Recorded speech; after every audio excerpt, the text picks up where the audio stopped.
Good morning. Hope everyone is doing good. Happy Wednesday all. It is. We are back with some more stream. We're going to be playing something a little bit different today.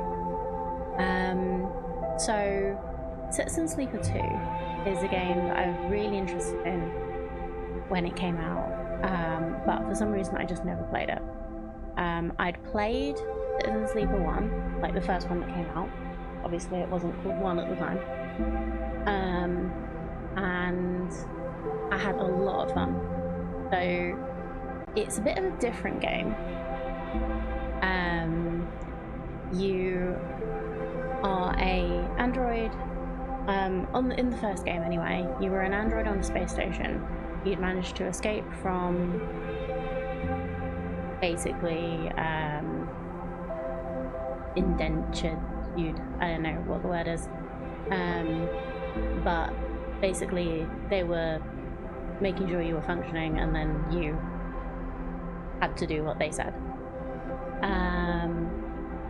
But yeah, you ended up on the space station and you were basically trying to work out a way to finally properly get away, like make enough money so that you could like get your own ship or get a job, which meant that you would get off the space station. And there was lots of different things that happened.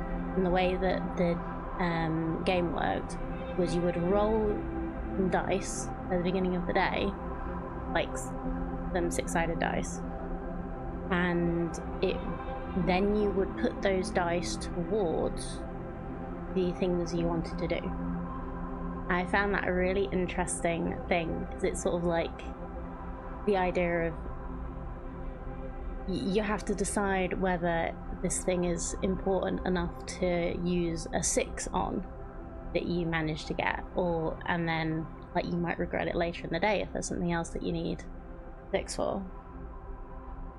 But then you like use your 1s and 2s on your minimum wage job trying to just like get a little bit of money. But yeah, I'm really interested to see where they went with it and see what else, what this one is. So let's get into it, shall we?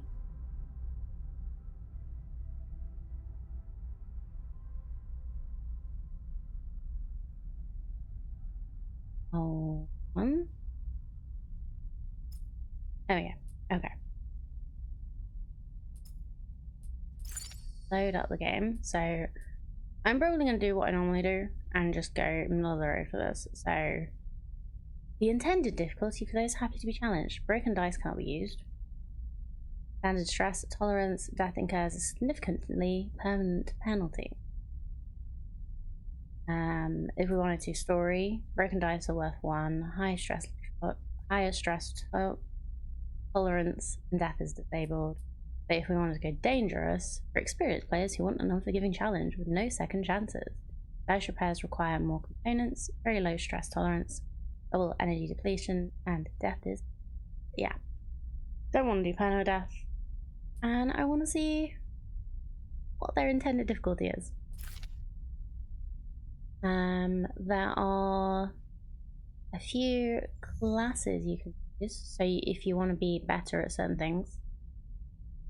So let's look at all of them, shall we? So, machinist, probably machinist. Sleepers are built to, that's what the kind of android you are, is called a sleep. Built to repair and modified automated used in corporate resource extraction. Machinists are very skilled engineers, but their isolated work means they often struggle with tasks requiring a direct approach or social engagement. Their focus skill allows them to focus on a single task and boosts their dice to excel at it.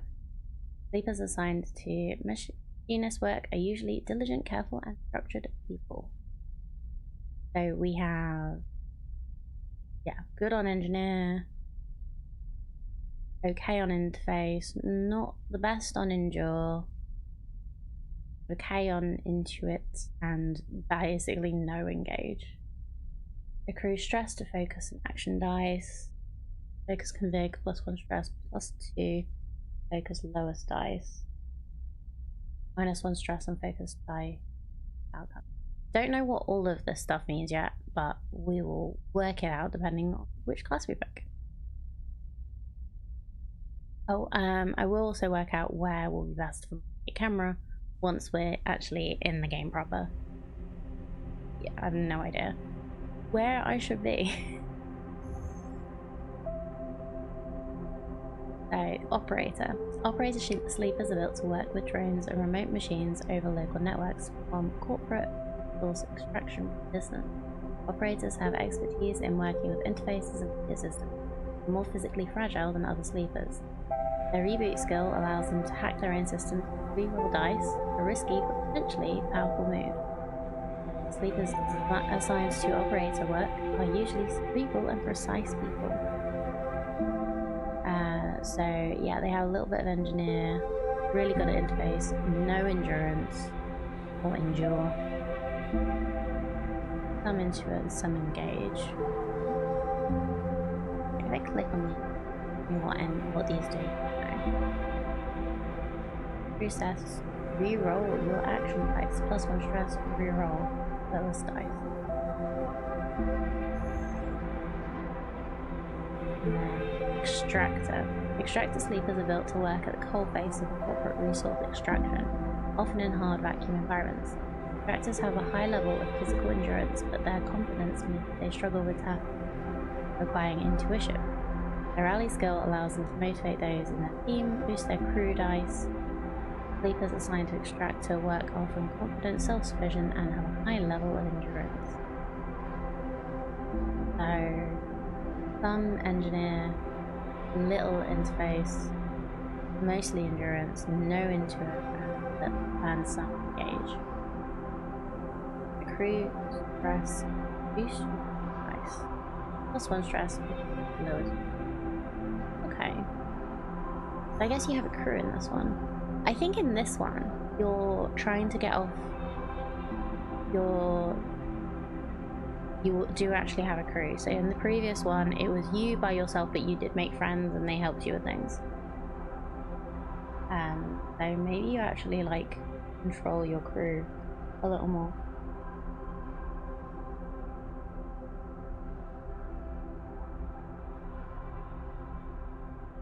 But I think I'm gonna go with the operator. I don't know how difficult it will be to not have much endure, but like taking stress to reroll the lowest dice sounds like a good thing to be able to do sometimes. The other one, yeah, that just focuses the lowest dice. Lower dice. So focus, I guess. Maybe it's +2 to lowest dice.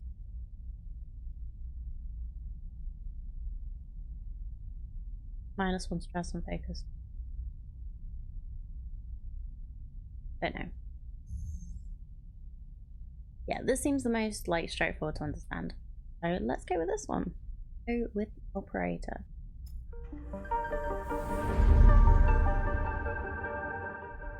Really liked the first game. Okay, yeah, I'm definitely gonna be in a bad place here. Let's try. Let's see if top of the screen, because like you'll not be able to see like the. I think this is gonna be the dialogue box. So maybe top of the screen will be better because it'll just be like the old dialogue. So like a little bit like Disco Elysium in that way. Anyway, a moment before waking, dark space before conscious thought, struggle to find. Usually these pieces come with a particular cadence. Eventually, like the boot process. First your body, artificial, compromised but relaying sense data. Then its complex, freeze of air filtration, soft contact. Then emotion, coming into focus, coming into your body, bringing with it that first instinct, one that has framed your past 100 cycles. Fear. That familiar sense does not arrive. Instead, you are unmoored in space. Your body distant, your context silent, even your emotions somehow obscured and scattered. Among all that disarray, only one familiar thing arrives. Fear. It is a scrambled, panicked fear, the drowning fear, the falling fear, the fear that makes you reach desperately for any stable point. The fear that tells you something is wrong. Something is very wrong with you. Wake up, sleeper. The voice is whispered in your ear. An act makes you suddenly aware of your head, pulsing in pain, your body rigid with sleeper. A familiar name. A mind copied, emulated. Body built, implanted. One person sleeping until their debt is worked away. Their double being made to work, be consumed, eventually destroyed. Proxy, an emulation, sleeper. As what you are. But you escaped. You remember that now. Broke free of your corporate creators. S and R. In search of a future. You cannot remember the details of your escape, but you know the fear has been with you. All of a sudden, you have eyes. Your eyes flick open. Pale eyes. Face. Lane. Lane comes with its own specific sense of fear. One you recoil from instantly. Sorry to interrupt. This end. Lane. Relentless, cruel, and on your tail. You search your mind for more than the name. Is this how you reward me for my generosity? Lane is leaning over your horizontal, floating body, looking down into your... I took you in, protected you, gave you a purpose. You try to look away to the corners of your vision. Your body does not. I suppose that wasn't enough. Reached in the pocket of the jacket. Small vial. This wasn't enough. Vial glitters. Object you know and have known for a long time. Stabilize. Drug that keeps your artificial body you emulate. Inevitable decay. The only balm for your planned obsolescence? The liquid roiling in the vial fills you with. Lane pockets the vial. Be wasted on you now, after what you've done to this body of yours. Looks at you with a palpable... Lane's eyes scan your body. As they do, you become aware of the wires and tubes attached. Those that were meant to free you from your dependence. Stabilize. Control it grants Lane. They are free, piece of shit. They don't need you anymore. The voice comes somewhere behind Lane's head. The voice you know. When you search your mind, try to understand why, you find only dizziness. Shut him up. Lane barks a command and you hear sounds of impact from pain somewhere in the room. You try to move your limbs again, this feel a flicker. Twitch your finger. You feel the extension and compression. Free, are you? Next. You were free when I disabled your tracker, when I gave you the stabilizer unit. Around your body with anger. Now you aren't free, you're just broken. I had such big plans for you, Sleeper. I invested in you. Rips your arm off. Feel a jolt of reaction. You will the arm to move. But you've ruined all that. Lane speaks louder. They hear the sound of struggle behind him. I'll try to preserve your body, of course. I have my own approach. But your emulation? You feel one of his surging behind the grips the thick cable into the port at the back of your skull. I will burn that out. Lane jets forward, slamming across your body, spinning away out of sight. Feel yourself rolling, the cables plugged into you, looping and wrapping around your limbs. Then you feel hands steadying you. Pulling cables, you glance around wildly and see someone diligently unplugging you. You meet his eyes. Be a savior. Hey! Waves a hand in your dazed face. We need to move. Lane won't be out long. He unloops a cable from around your wrist. Sleeper, help me out here. You blink slowly. You know this person? Leans over you and you feel his hands on the connector, flicking switches, releasing lock. Come on, come on, come on. Tugs the connector clear and pulls you up. You see the room you're in for the first time, filled with tech and terminals, wires waving everywhere, all lit by big windows looking out on an impossibly bright, green-filled street beyond. In the corner, you see a dark shape of a floating body surrounded by a glittering constellation of crimson baubles.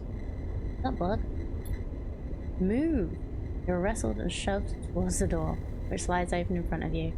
Then you're out in all that brightness, all that movement, gliding hard towards some unknown destiny. You come to a stop in a dark alley. One who guided you here, pausing to catch his breath, doubles over beside a massive life support unit that sends a lukewarm breeze. You stare at him, trying to recall anything about him. You notice his tattered jacket, his lightweight clothes. You remember the station runs hot. Something about the power that throws through the place. He looks up and meets your eye. What's going on, sleeper? A white of sweat from your forehead, and it floats away in a swarm of splinters. Talk to me. I'm just gonna straight up. Who are you? You see a concerned frown across his face. Don't want to mess with me, sleeper. That's not funny. Comes closer, eyeing you carefully. What station are we on? He narrows his eyes, waits the answer. You close your eyes, trying to recall. You force your way through the dark to the image of a station. No, a city. Growing on the back of a vast set of hexagonal solar cells. Shadowed by them, you open your eyes. Dark side. The word leaves your mouth like an exhale, an instinct. Before you heard yourself sound it out, you didn't know it was there. He sighs, and me? Who am I? You see something like fear in his eyes, panic, perhaps. You stare hard at his face, a slight upturn of his mouth, the intensity of his stare. Nothing comes. He closes his eyes and drops his head, putting a hand to his temple. Reboot. Speaking quietly to his main interrupted the process. Lifts his head and stares at you. We need to keep going. We need to leave. It turns and kicks off down the alley. Come on, the rig can't be far. I'm gonna just take some coffee. Hold on. I forgot how much talking there would be in this game. As you are led through the passages and service ways of the station, you try to recall your life here.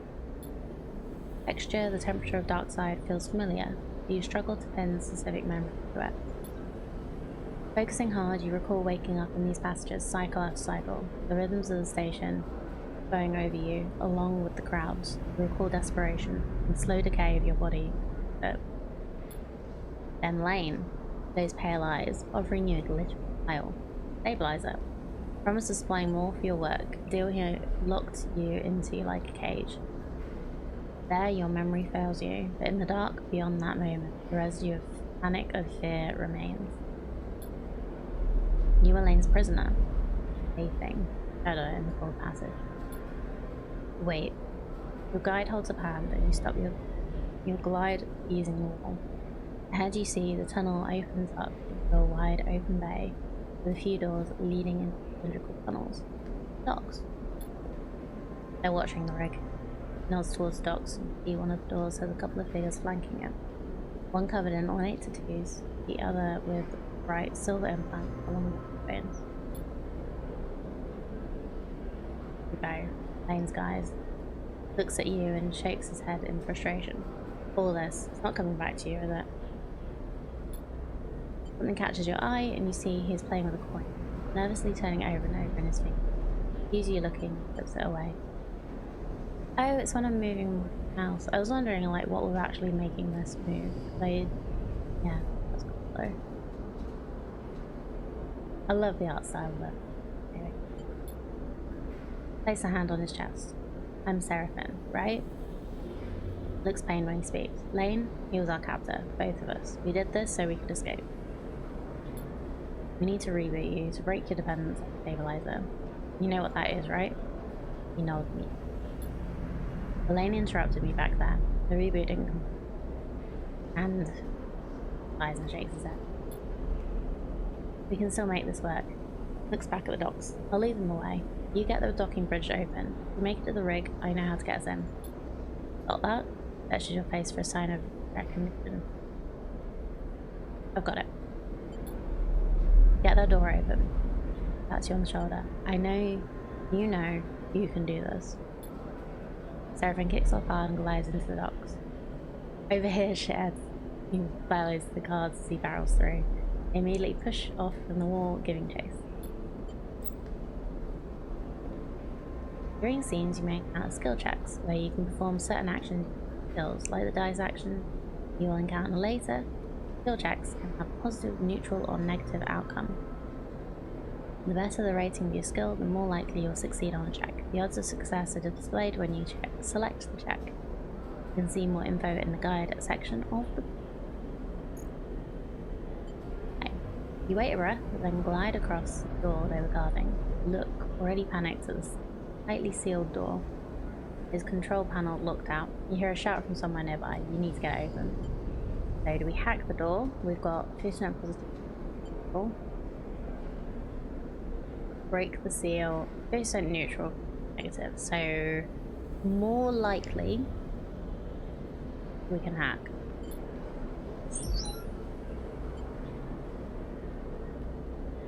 You shift to the control panel, your fingers dancing across the key. Without thinking, you access the maintenance layer and trigger a fire safety vent. Panel drones out a klaxon, and the door pops open with a hiss. Go, go! Seraphim flies past you, through the doorway into the docking tunnel. You turn to see the two guards approaching that fast across the docks and quickly collide after Seraphim. Seraphim's already at the rig's door, inputting an entry code. Rig's door sizzles open and you both rush in. Quickly, Seraphim grabs you by the arm and drags you up the cockpit. The ship's layout hazy in your mind. He dumps you in a flight seat and straps himself into his own. You see him tap a series of buttons as he does, talking to the operator. The rig's drive rumbles into life, and Seraphim slams a button on the console. You feel the force of the ship's acceleration as it pulls up. Whee! Wonderful.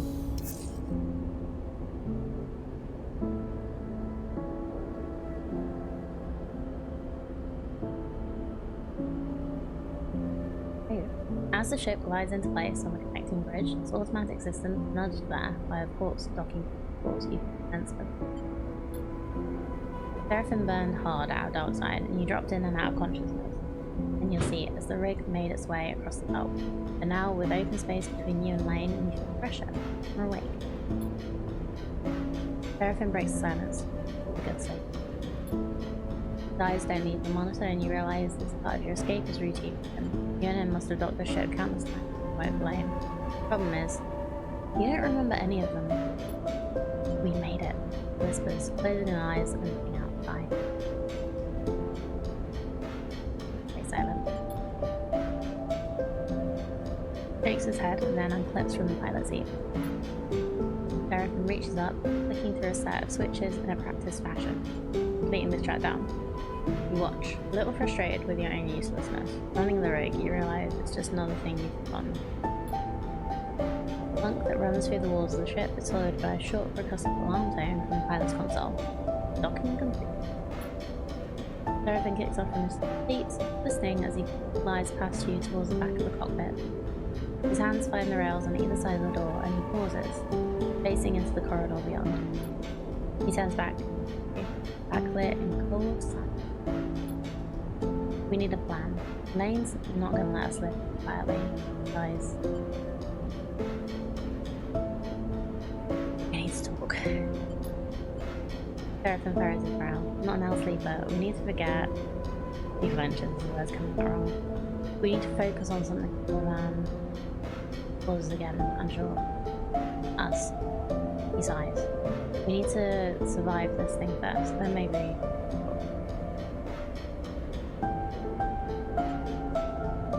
Stay silent. We've bought ourselves some time. Glances through the cockpit window at the blinking lights of the station. You may not remember export, but I do. There are plenty of opportunities here for us. We can keep our heads down. Turns back to the corridor. That's what we'll do. Pushes off and glides towards the main lock, and you follow, pulling yourself along, hand over hand. Already emptied the tank on this thing. Claps a hand against the tips of the side.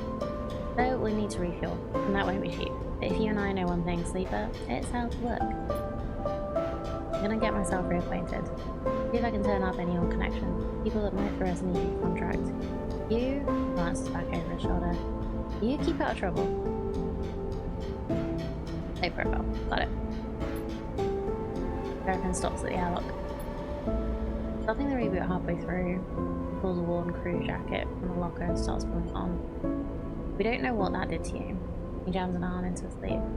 I don't want you passing out in... He stops.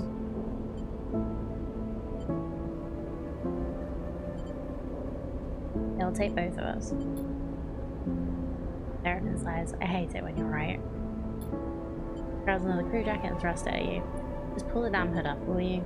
Take it and slip on. Seraphim stabs at the button to open the airlock. The lock. The inner door hisses open and Seraphim glides through. Wait for a little bit, then leave. Anyone looking for us will be looking for two people travelling together. He looks at you in your worn crew jacket, limited disguise for what is clearly a sleeper. We meet back here later. Any trouble? Same thing. Meet here. Surveys your disguise again, shakes his head. This is a gives you one last look. Maybe you find yourself something to eat. Suddenly you recognize Seraphim's instinct to look after you. Flash of a relationship, now lost to the reboot. Aww. Couch. Seraphim throws a handful of something towards you. You manage to grab the projectiles, and when you open your hand, you see a stack of cryojets. They should get you some food. We'll need some more for fuel and supplies. Grimaces. That means odd jobs on the station for both of us. Seraphim kicks off and glides down the docking bridge. Don't go too far, alright? Shouts Celia. Take it slow. With that, he's gone. Leaving the connecting bridge and heading into Hexport's docking concourse, you wait for a moment in silence. Seraphim, Lane, or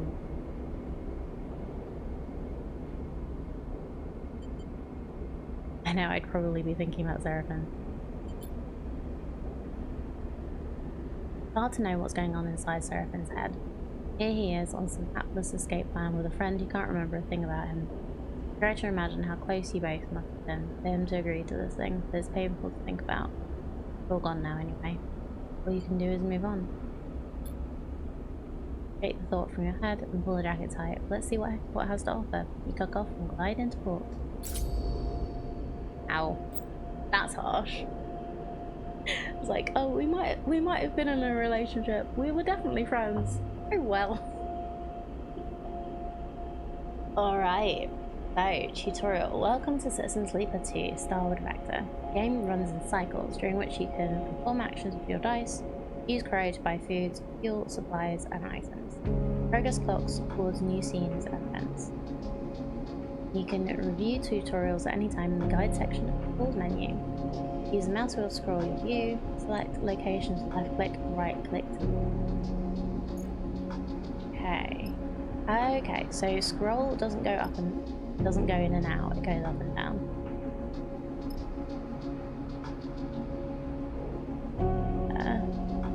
So the two places we can go. Docks, export exchange. There's exchange, PlayStation dock. Let's look. As a sleeper 2, you perform actions by assigning action dice to them. The higher the dice you assign, the more likely you will succeed in action. So your dice will be modified by your skill. Your skill modifier for the action is displayed on the right. And will reduce or increase the value of the dice assigned to the action. Like skill checks, dice actions have 3 outcomes: positive, negative, and neutral. Each action is also rated safe, risky, or dangerous, based on the outcomes it has. The more dangerous an action is, the more significant both its rewards and consequences. For information on dice actions, check the guide section. Menu. Find the dice or item, click and drag the action of your choice, then click. Okay, so that is dangerous. Pull the docks. Export docks are dizzying, massive braided cables and it's filled with busy spaces, roaring to spring and intimidating. And chat to crews. Plenty of crews milling around the docks and moving cargo. Would be a good source of info. Risky. So danger is probably worse.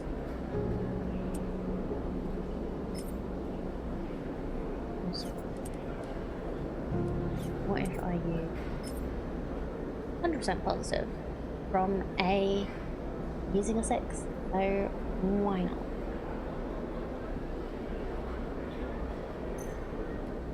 How we go? Just progress the clock. Clocks track your progress towards both positive and negative events, fulfilled by performing action or by the passing.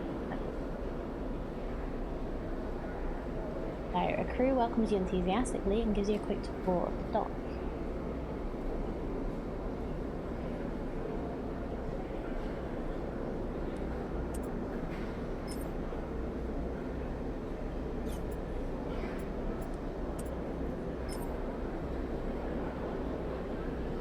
I don't want to use all of my 6s, but I could 5 to maybe get, like, I might get neutral, but that's fine. Kills again.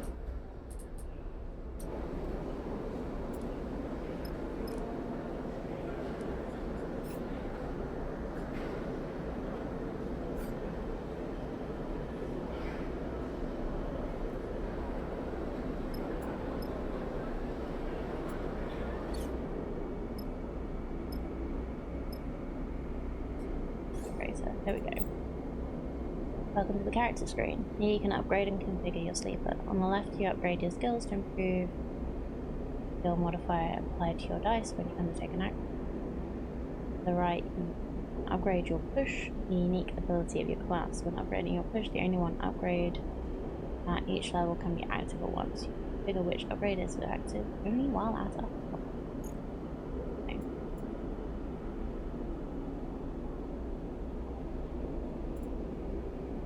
Okay, so our best skill is interface. We'll right with intuit and engage.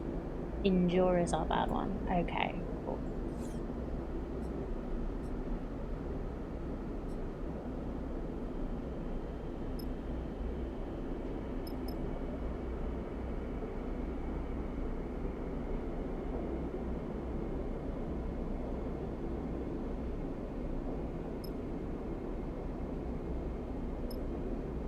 He was at the exchange as well. We can trade scrap.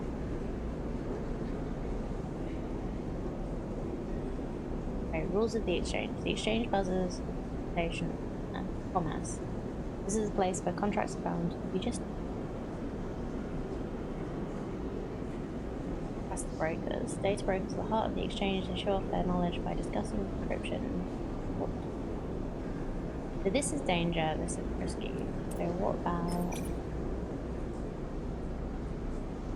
if I'm proficient? Get regular 2? No. Ah, okay. So because I'm proficient in it, it adds a point to the dice. So we can use our 5 here.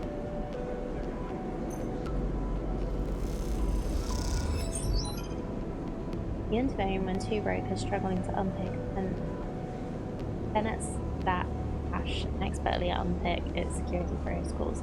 They are impressed.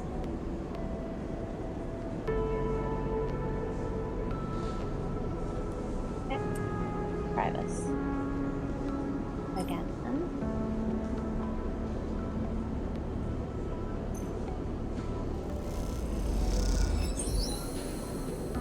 Okay, so we've got plus rule of the exchange. Right, so we've done with that.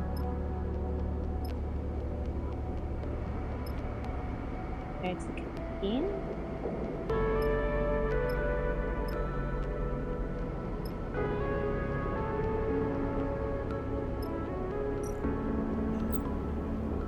You can eat, exchange for cryo. Eating gives you energy and stops you starving. Different foods give different energy.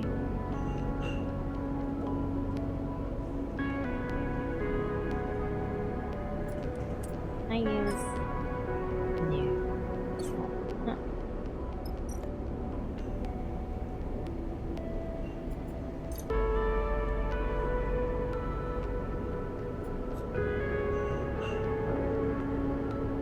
Do I buy a Ben's way or canteen? if it costs more money. If it costs more money, you would assume it is better.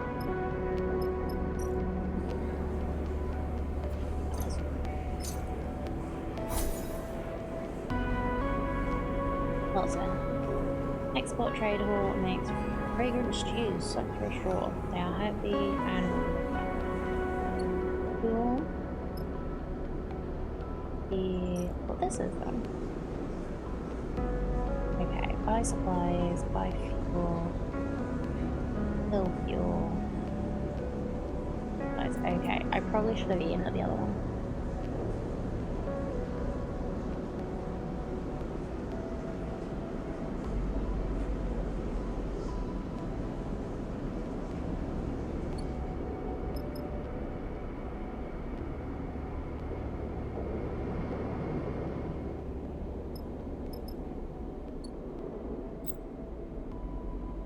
The rig is your ship and home in the Starwood Belt. While the rig is docked at a hub, there are multiple areas you can visit. Bunks use dice to reduce stress. Galley use supplies to regain energy. Other locations will. While the rig is in dock at a hub, crew will also help to gather resources to keep the ship. You can choose which resources they focus on. Crew task left. Have a random chance of acquiring it at the beginning of the following cycle. Okay. Clock is a cycle clock. Will progress towards an event each cycle is progress events. Well, let's go for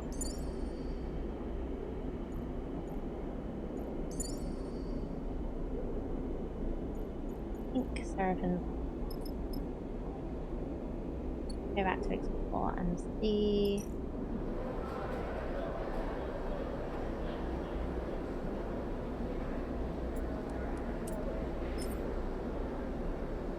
I'm gonna try and see what happens here. And fingers crossed. Wait, do I have better insight?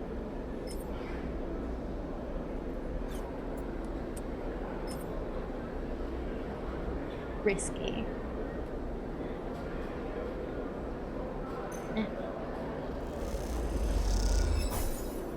Ooh, okay, neutral outcome. Going a few spaces, resting in the docks. Local tips. Let's not risk using a 1.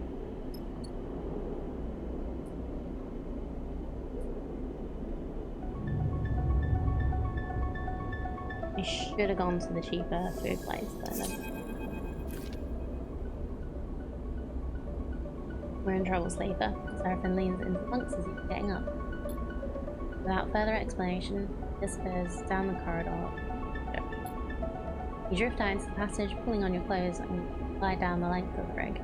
Cool air making you shiver. Seraphim is a silhouette, silently leading the way. Stops at the far end, diverting through a side door, shooting you a glance at. Finds Seraphim inside, holding one of the tangled and thick tubes that are waving in the zero. You know what these are? No, tell me. These are the engine speed line. He waves one in the air. And before you ask, no, they aren't supposed to be waggling. What happened? Must have broken loose when we pushed the ship hard on our way out dark side. Looks at the mess. We're lucky the reserve tank is empty. Otherwise, shakes his head. It would have been bad. But pushes the plate to the side. No feed from the reserve tank means the rig's range is limited to only. Dumps a large lump now. This thing can't take us anywhere far. So we fix it. Seraphim complies. That's the short of it. Seraphim whacks the engine housing again. Harder this time. Just not being our run of luck. Turns and start gathering the tangled field line. Frustration evident in the violence of his movement. We'll need a new set of these, that's for sure. Thus forcing them into a crate. How about you try to track them down? I'll take a look at things here and see if I can figure out another fix to the reserve. Glances up from his book. From what I've heard on Hexport, Factory Row is a place to find ship fitters. Maybe you can do some recon while I sort this place out. It's on the other end of the station. Okay, I'll take a look. Everything keeps working. Wait, Seraphim pauses, seemingly unsure. There's something else. He drops the feed lines and float, waving in the air like tubular seed. I've heard word that Lane's on the hunt. Grounds. The message went out everywhere in the local radio for the dark side. He's looking for us. Heat. You said it. Seraphim sighs. Which is why we need. I'm going to try to work something out. Maybe I can improvise a solution. I don't know. Looks down. I'm no ship fit. But while I do, you go hunting. Do what you can turn up, okay? I'll the weak smile. Get going. You leave the engine room, the clanking sound of Seraphim's efforts.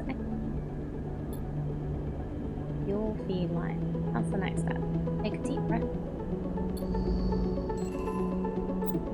18. You've discovered a drive. Drives help you track and choose your objectives in the area button in the top left opens the drive menu, where you can choose which drive to track. Once the drive is tracked, a yellow marker will be placed above any location that relates to that drive. Drives come in two types, major and minor. On completion, a major drive rewards 2 upgrade points and a minor rewards 1. Keep an eye on the drive menu as you progress. New opportunities objectives are available and track those you pursue. Okie dokie. Open it.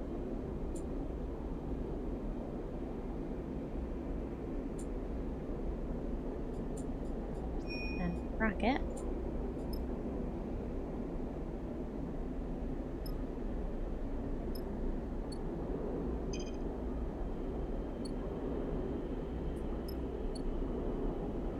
Get used to that the scroll is how. So, factory row is where it was. Go. Can I? Star and Stoker, space gambling game played with custom dice. Bits are stashed in a symbol marked card, winning as ruthless luck. Use a 4 on this.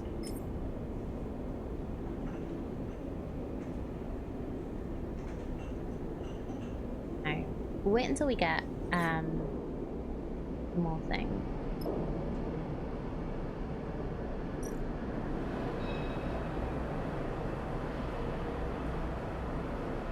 Okay. I am bad at endure, so we won't be hauling materials. Factory owners of the row speak mostly in terms of land, but going door to door might help you find a good business.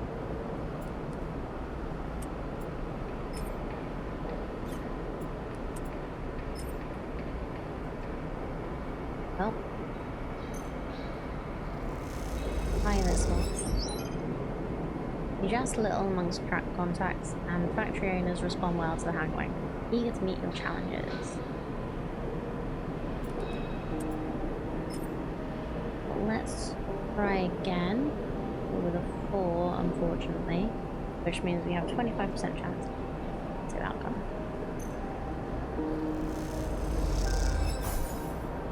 Hey, got 1. Spend as much time listening as you do talking and seem to make some headway into negotiating a contract. 1 more, maybe? 1, please. Yeah. I have a little trust with the factories. Now the trick is not wait till we need it.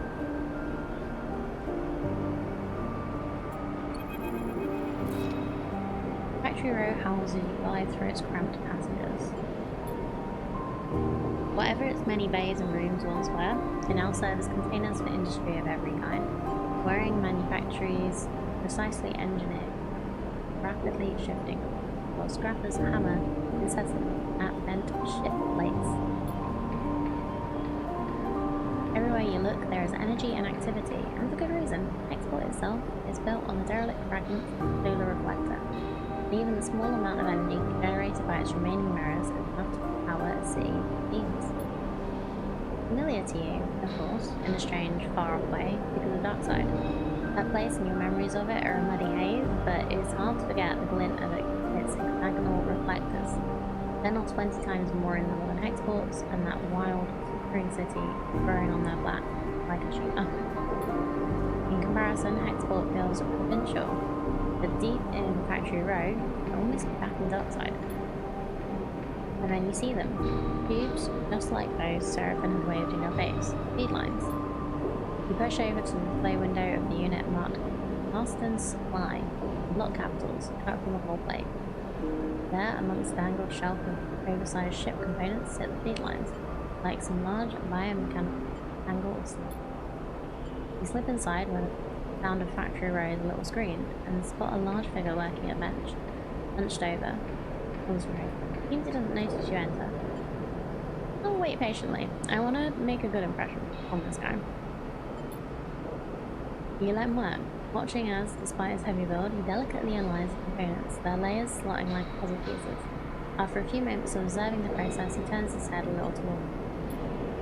Can I help you? The fact that it's heavy, but unknown to you.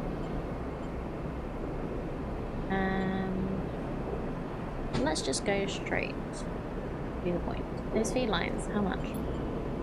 There's a sharp clink as Carson places the balls and components against the magnetic plate on the wall. There's a surprising grace and he begins cleaning his hands on a cloth. Those sharp eyes scan you, but Carson's thick-set features do not portray the results. Carson built those, client that never collected. Looks at his hands while he speaks, checking for stray or stones. You have one of the old mevs then. Sounds out the letters, or MEVs. Sounds out the letters in a way you don't recognize. Try to recall anything you know about your ship. The memory eludes you. Perhaps Seraphim should have come along. I think so. Carson spins a little. Right. Look. Carson drifts over to where you're standing, his imposing height evidence. For a fellow enthusiast like you, to use an distinctive monotone, let's say a few hundred cryo on clean chips. Shoots a glance at the feed line. 400, let's say. Be precise. 400? 400, Carson says back, repeating your question without the emphasis. It's expensive, I know. It's a shame, but it's just what they're worth. Screws up his mouth a little into something that might be a smile. However, I'm more of the bartering type myself anyway. Barter sounds good. Hey Zen! Try the first one first. It's really good if you've not already. And thank you so much for the work. Take them all in. Barter sounds good. Carson nods sagely. Little favour I need a crew for, and well, you look like you might be a good fit. Puts the cloth away in a pocket. He clasps his hand. I know of an old Solheim wreck out there, very old, pre-collapse. Tucked away in a dead zone, though no one has ever really cut it.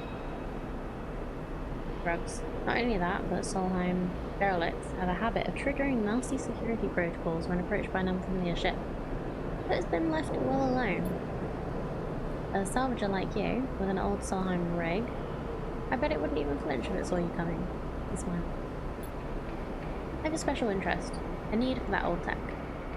All those Solheim ships have a data core, and while I don't care about the accounting reports or material ledgers or whatever they kept on the damn thing, I do care about the hardware. So if I was to find you back here, with that data core in your cargo hold, clean cut and complete, well then, I can see my way to doing a straight barter for those feed lines. Carson pauses, sniffs at the air again. Just need the coordinates.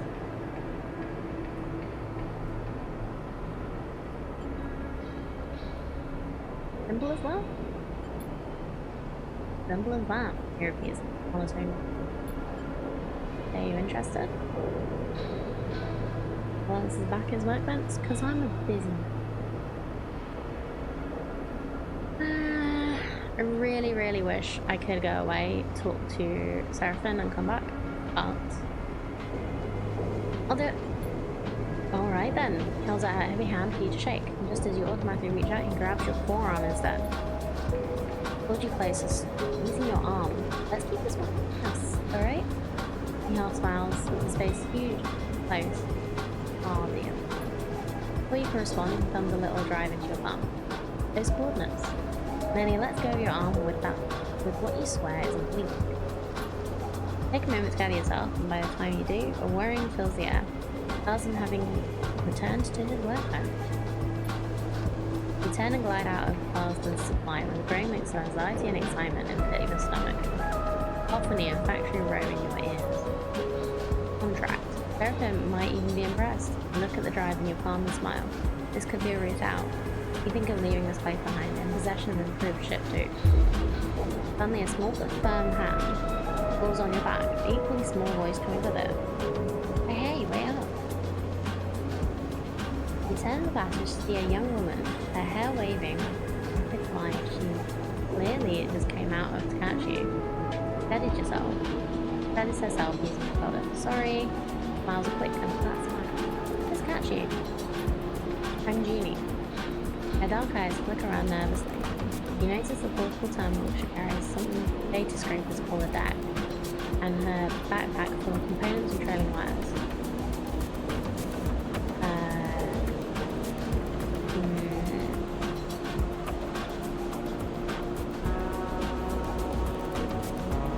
Do I know you? She pauses, confused by the question. No? Pauses again. Carson, you start, still catching your breath, sent me to grab you. Smiles that flat smile again. Wants me to come with you on that job. Alright, shoot down to the drive and palm your hand. Palm again. Why didn't he tell me? Glances back towards Carson. I guess he forgot. He does that sometimes. He looks sheepishly at you. Just grabbed me after you two were done talking, so... Carson's always sending me on things like this. I guess he wants me to help you out. Keep an eye on things. Pauses. Be pretty helpful. So, looks around the passage. Should I meet you at your ship and you can tell me when you're ready to go? I'm not sure, so... She's really... I don't believe her. But I do want a crew. I'm not sure. Looks nervous. Sure. I mean, you aren't sure when you're leaving? I'm not sure you're coming. Hello, Eliana. Pauses thinking. I mean, Carson said I need to go. She glances back in the shop's direction. He does get pretty mad when people don't do what you ask. Let's see. Okay. Glances around. Carson doesn't like waiting, but it's up to you. Judy pushes off and waves. Looking forward to working with you. She pulls back and then afterthought.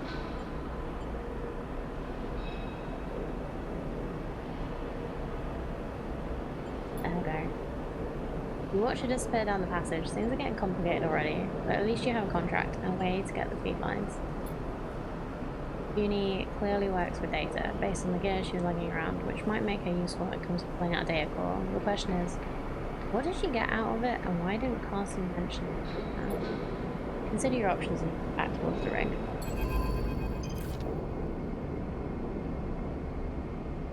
I don't know about this, Sleeper. Seraphim looks nervously out of the rig windows as you finish explaining Carson's deals, as well as Uni's offer of help.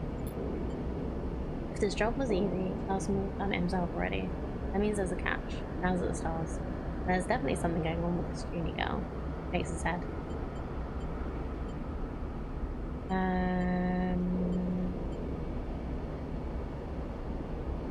It would be useful though. No doubt. Seraphim shakes his head. We desperately need help on a job like this. What if Seraphim now? We could get the crew together to buy the feed line. Is that even possible? Found a contract board at the exchange, further in station. Gestures towards Hexport. Take on a job? That might get us some of the way towards buying those things. Plus, even if we do want to take Carson's job, a bit of money to get ourselves prepped would be a bad idea. Fill up on fuel, supplies, be ready for whatever comes. I'll take a look. Good. Seraphim nods. While you're at it, you might want to see if you can scare up some freelance crew too. Seraphim shrugs. Many hands make light work and all that. Or we stop messing around and take Carson's job right now and get it done before we can think twice. Seraphim. Seems like a whole set of bad options to me. Either way, I've still got work to do on the drive. Seraphim nods a farewell, heading back to the engine room. Let me know what you decide. He's getting the person with amnesia to make this decision. Huh? For a moment you pause, letting the haze of plans and ideas settle on your mind. Suddenly you curl up, pain shooting across your spine. You grit your teeth, your muscles lock tight, your vision narrows as your stops. You feel a shift as the connection is broken. Almost impossible to describe, like you're flitting away from your body, dispersing, dissolving. There's nothing familiar in the pain, nothing to hold on to. You grit your teeth. And then another shift comes and you're back in your body, trembling against the metal wall of the passage. Pain slowly fades, becoming a pulsing throb and then a residual flicker. Flexing 0G, stretching out the tension. A strange sensation of distance is beyond pain, a connection between the body and itself, a flickering numbness that refuses to recede. Ooh, okay. That is odd. I guess that's probably part of the part of what happened because of the thing. Because of getting pulled out of the reboot. You wonder if the reboot has done something to your body, or if this is some new sensation you have to live with indefinitely. It strikes you that you know so little about the body that houses you. It could be moments away from collapse, or it might persevere for countless cycles like this. Try to shake off the feeling, pushing your hands against each other until they feel like they're together. Time is the only thing you need, and right now it feels like it's running out fast. You head for the airlock. You have work to do. Unlock the contract. Open the map screen to view it. This is the first warm in a week or so. Plan to touch grass after food is done. Good. That should be fun. Going out in the sun. It's just continually been warm enough here, but not boiling hot. And it's gonna be boiling hot again this weekend. Yay! Gave Microtopia a try. It's a good game, but I'm struggling to find the mental capacity to make the most of it. That's fair. Games can take a lot of mental capacity sometimes. Right, so we have contract board to have a look, material processing, and casters, which is the dude. So if we can either deliver the data core or we can buy the feed lines. I want to talk to him, but I guess we don't do that, huh? You can get your butt back into Grounded. Forgot how fun that game is. Oh, nice. I'd kind of like to get back to Grounded. I think I've mentioned before, me and Jay got pretty far, but we just never finished the story. One morning, moving my base to a more secure position. Nice. We built like we built up on stilts, kind of like I build my Satisfactory factories most of the time. So it's pretty easy to defend, and like with multiple things underneath to stop.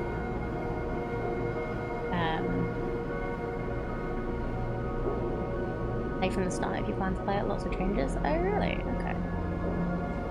If you liked Oddspunks though, you'll love it. Same concept of trails with mobs picking up and dropping stuff off into machines, except your hands die periodically and set up mechanisms to replace them.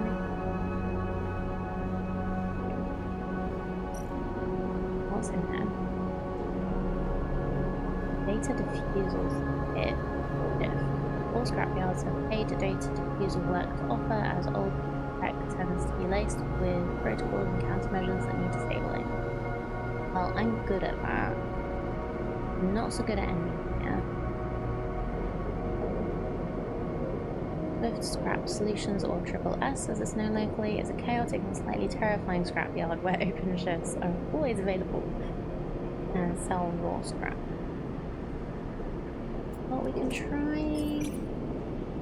Yeah, 50% positive and 50% neutral is pretty good for this. Building on the wooden log fence right now. It needs to be up enough of not eat my base. I mean, there are places I can build lots of zip lines. Cool.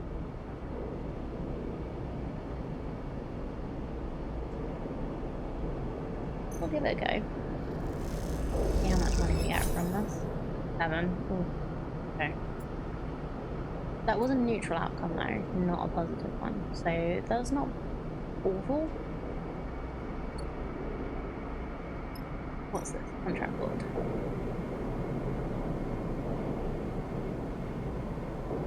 We could get some money.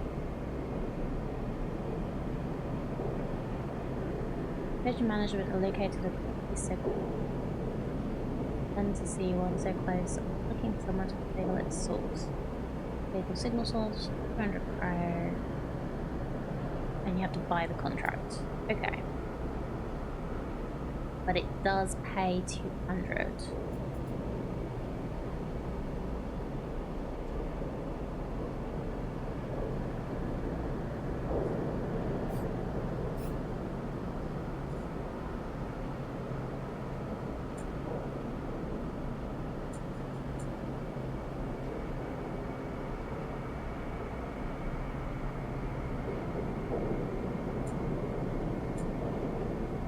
Well, they seem to want me to do this.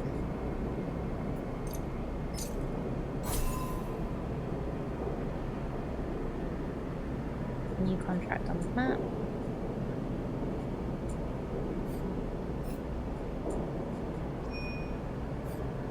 Okay, we've just got one. Okay, let's only track one at a time. That's fine.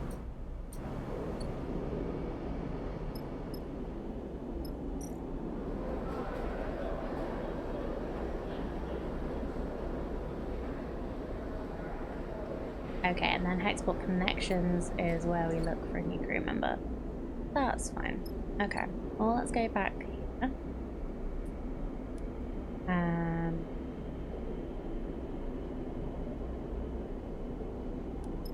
Let's have a quick look at the map. So, yeah, contracts are high risk, high reward jobs that you and your crew can take on.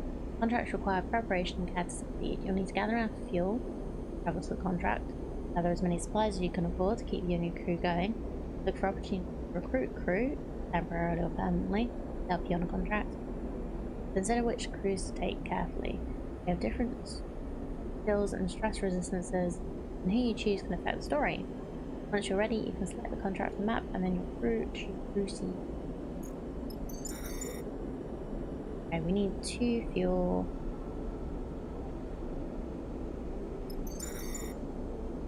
That and 3 for that. Okay.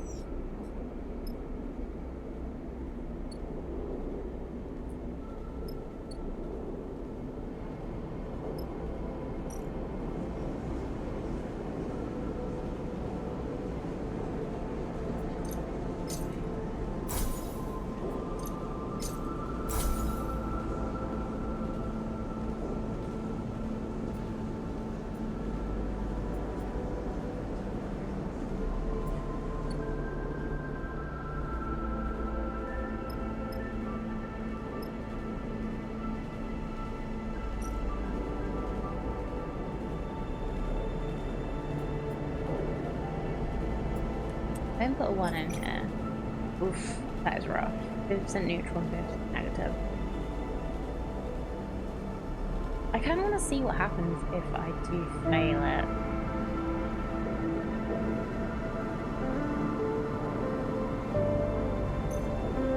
Oh, let's see. Oh, neutral. I got 7 more. Okay, that was fine. If it's not like a really bad result, then I might just forget about it early.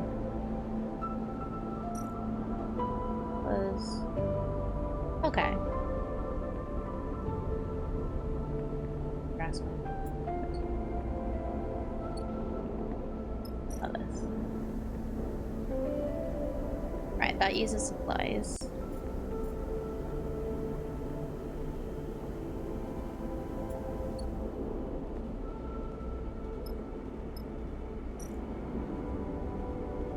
And that's for when we actually have fuel lines. So, and cycle our way and see what we get for today. Okay.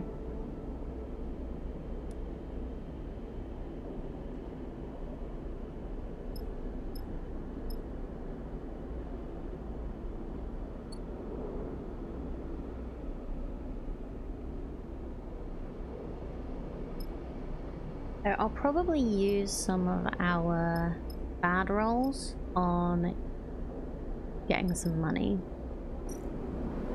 I'll see what I can get here.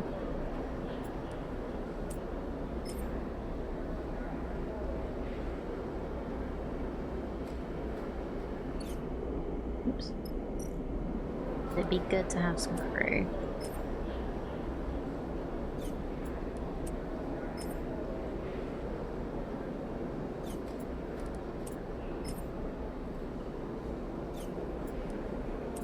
Let's see what happens with this one, because I don't know whether you're supposed to get more result for a dangerous action, I think. It's kind of like cross reward kind of thing. Supposed to get 100% positive. Yeah, nice. Okay. Continue. You have a good sense of this coming way station. Time to use that knowledge to your advantage. As you're gliding across the docking concourse, you hear a scuffle. The noise of raised voices cuts through the conversation, drifting out the dockside shops. Glancing down an alley, you see a huddle of figures chatting back and forth. You spot one man in the middle of a group, surrounded, pushing the others back as they grab at bags slung over his shoulder. You don't like the way this looks, but then again, Seraphim told you to keep it down.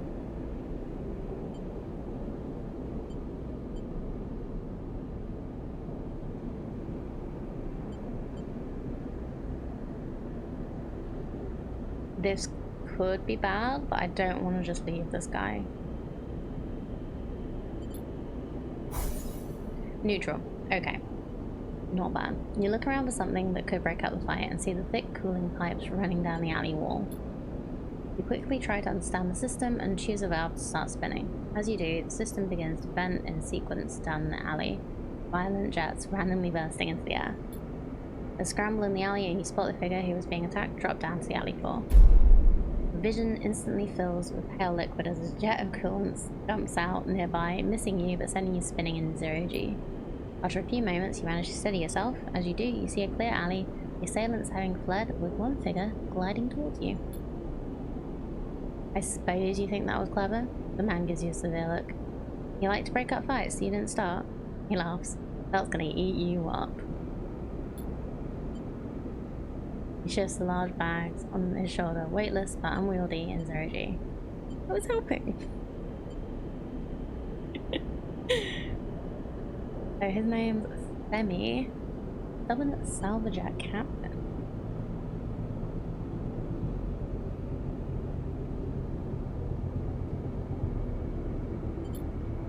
Man laughs. Well, shakes his head.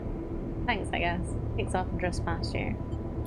You watch the man go, and then after a moment he stops and turns back. Rubs his forehead, looking down as he does. What's your deal anyway? Maybe you are new here, but Hexport's no place for good do-gooders.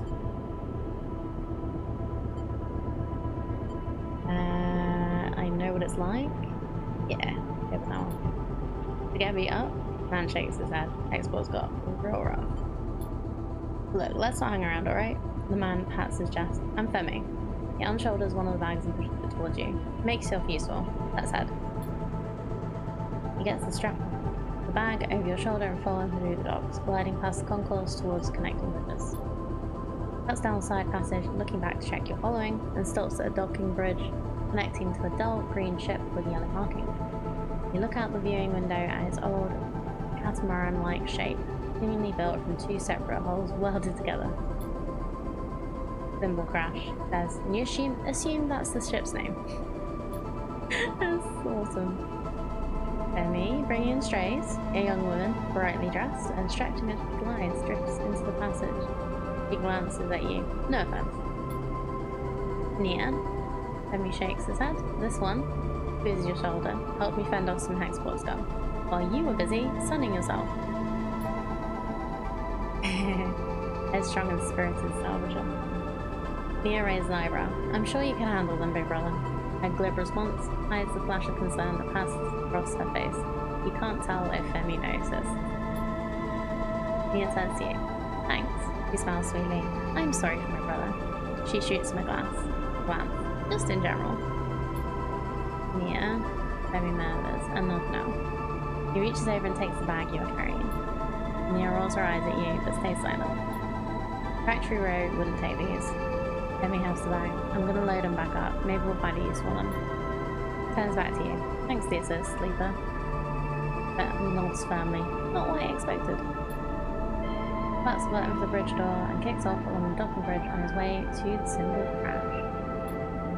Nia looks at you with raised eyebrows. I hope my brother was joking. Or did you really help him? It was nothing.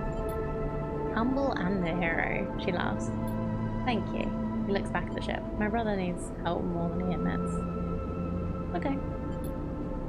He pauses, thinking. I want to ask you something. Takes a deep breath and gives you a direct look. What is she building up to? Are you looking for crew? He looks away.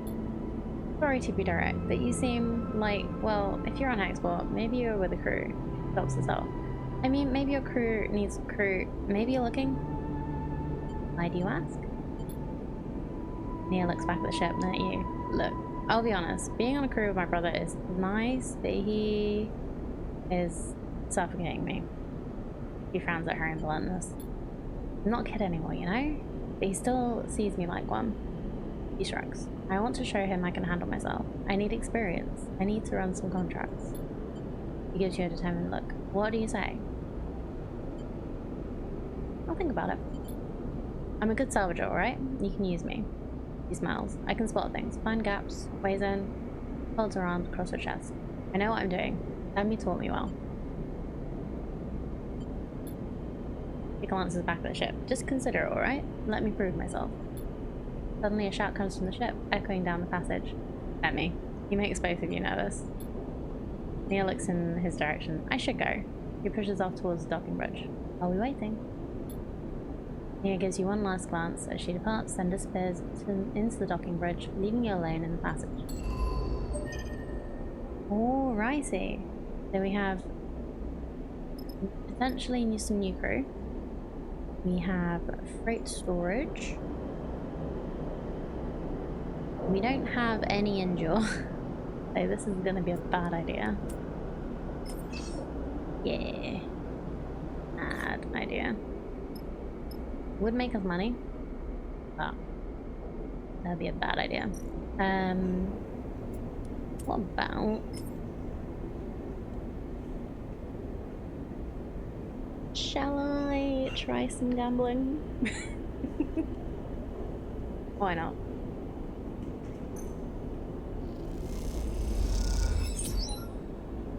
Nine cray. Okay. That's bad.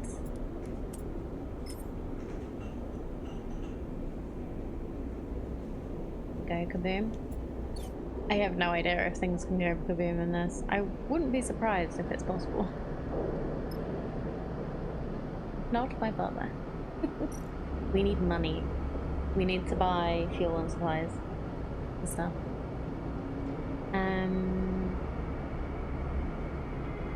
Let's go with this again. I want to see what happens if it goes badly. Ooh, negative energy. Okay, that's fine. Spend a long time trying to break the ice around an old Solheim core, but in the end it just fries itself and core. Okay. Let's try 2 of them, which makes it a 3. Still have energy, so if we do get a negative, it's fine. Get a little more money.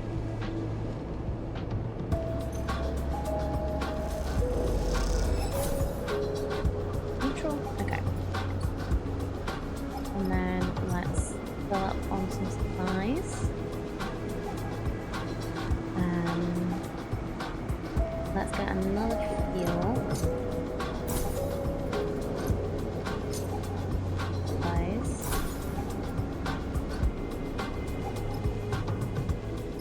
Just buy some Ben's Fry. Plastic bag of flash fried salt collect tubers. The Ben's Fry brings spaces back to the scattered tables of the bar. Okay, so that just does 2. So that's fine. That's all we needed.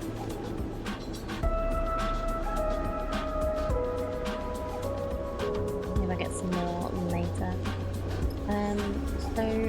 assuming it'd be better to do this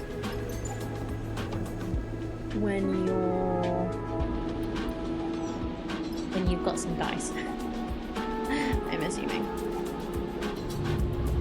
But also we need to get the extra crew.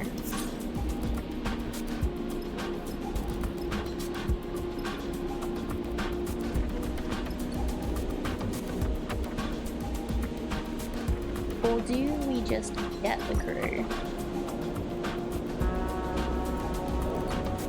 It's hat time. We've only got ears or the fix-it hat, so which one do you want?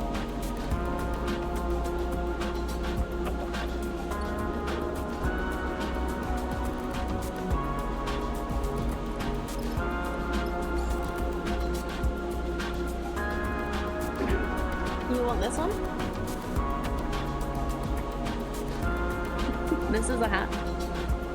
We don't have the panda hat or the beanie right now because it is too warm. Alright, hat time.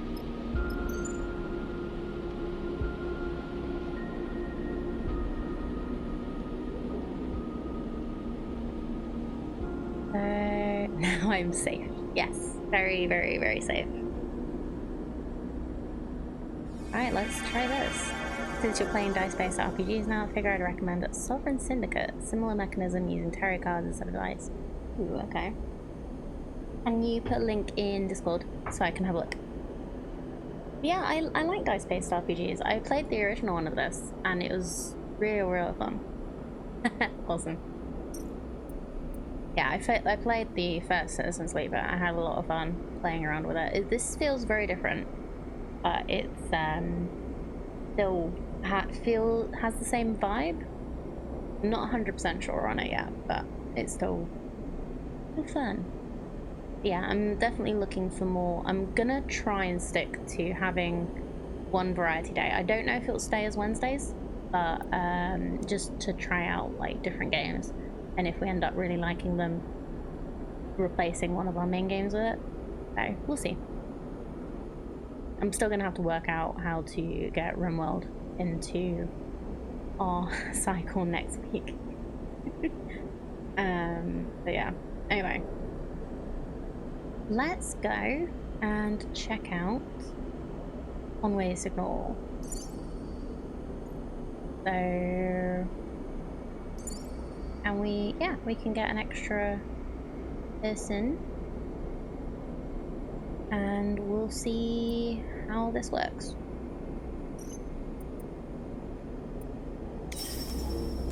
Good morning, Cardi. How are you doing?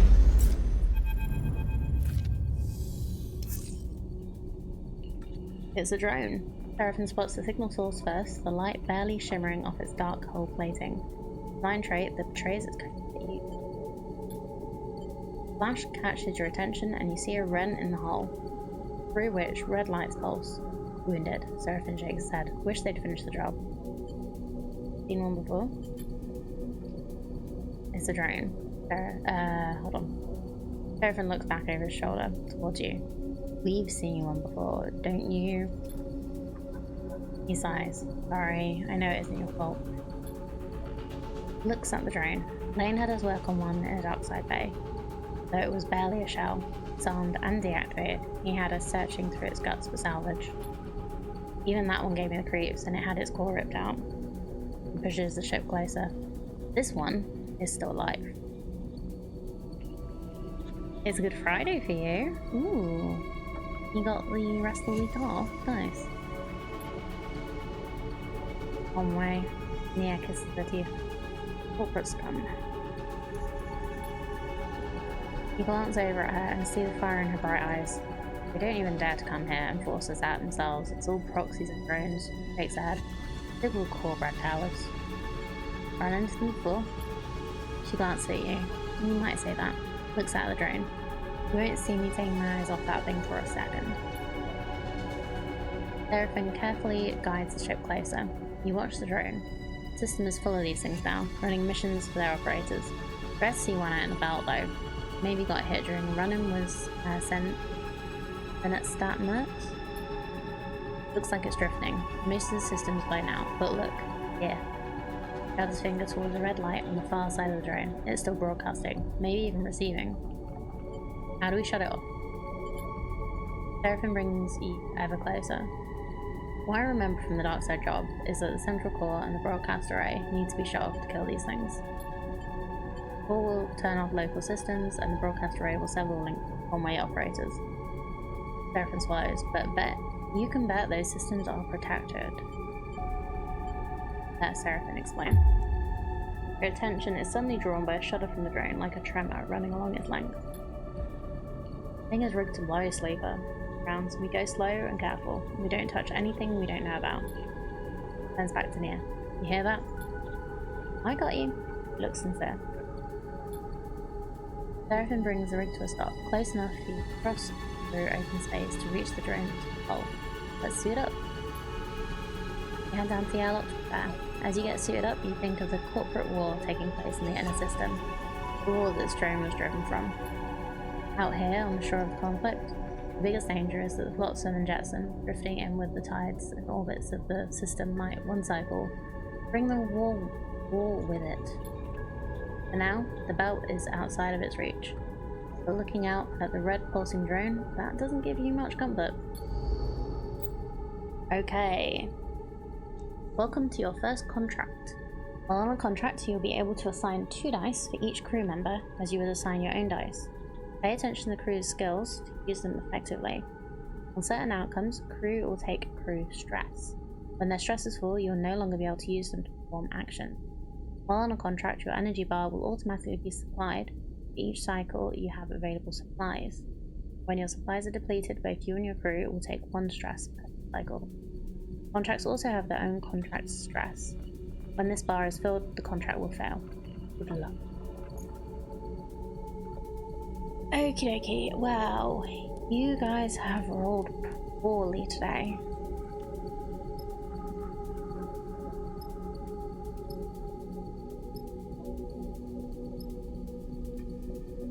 Let's see what this is. Create an opening. Identify a route. Slip through the gap in the drone's damaged hull, but once inside, where to go? How to find the broadcaster array.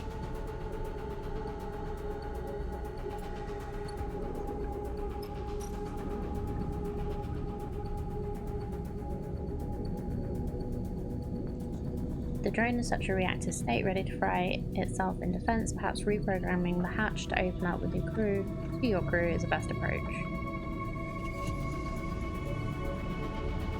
None of us have engineering, which has released the hatch. Looks like this is probably going to be a job.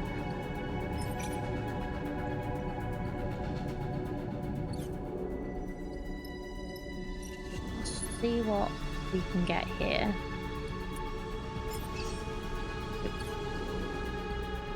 We've rolled so badly today, so it looks like this is probably going to be me.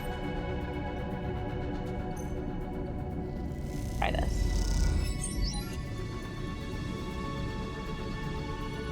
Okay. Hatch shifts slightly as the systems give over control. Almost there.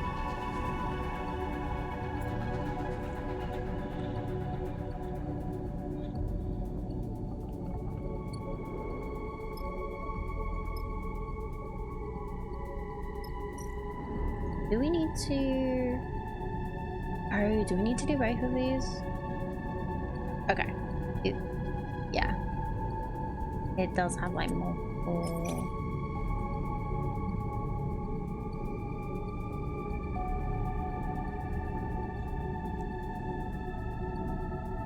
Right, let's risk the risky 25% negative.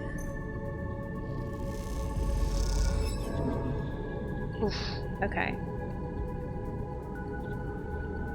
Drone stress.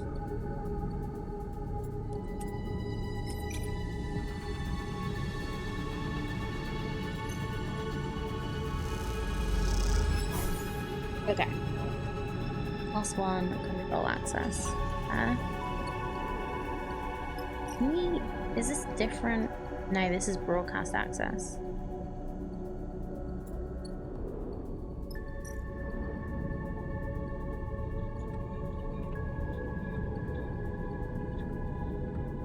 Nobody else has this either.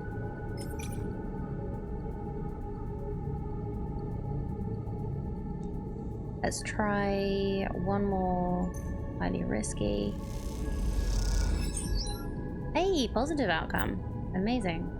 So during your contract, you can use your push ability once per cycle to give you an edge in a situation. Pushing accrues one stress, but will give you a key advantage based on your chosen class. You can see your current push configuration if you hold your mouse over the button and on the character screen.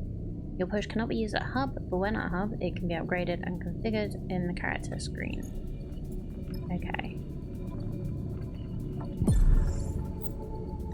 Really? I just re-rolled my dice. 2 or 1.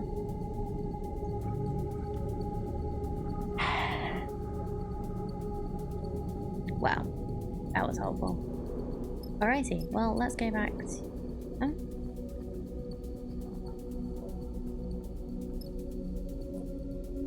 Let's, yeah, let's end this cycle.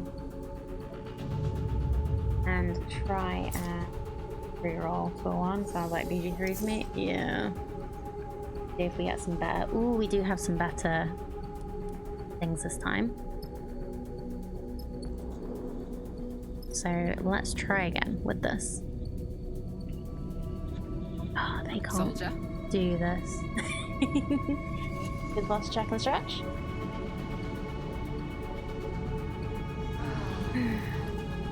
And for the hydrate.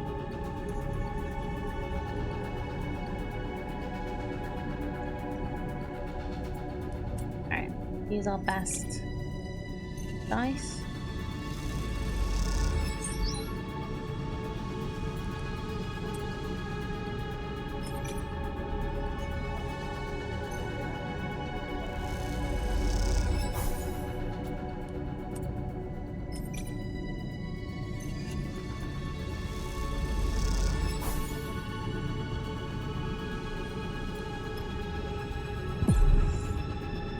Okay, I rerolled to a 3, which makes it slightly risky. Oops, button. Let's see what these get with a 6. Same.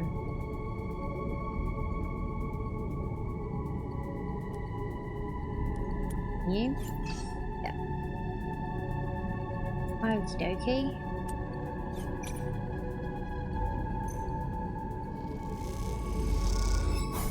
Yeah, okay. We do need 2 more.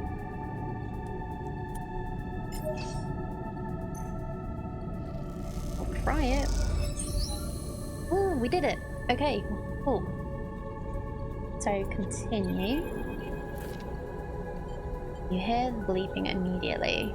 Among the chambers and cabling of the drone's interior, something has started counting down. Uh-oh. Guys, Nia's voice comes hissing through the suit's comm channel. Anyone else hear that? Because I'm getting nervous. It's Seraphine's voice chimes out. This is what I was worried about. Are we screwed? Can't be sure. Seraphine has dropped his voice to a whisper, as if that might make a difference. Either this thing is about to send out a distress call, or it's about to blow. But shut this system down fast. He pauses. Then we move to the other side, because I bet there's a surprise waiting for us there too. We good? Nia sounds tense. Am I heading back to the ship or what? Seraphine cuts in. We're good. We keep going. Cuts off the channel. You take a moment in silence. Alright, time to deal with this fast and get over to the other side before something happens.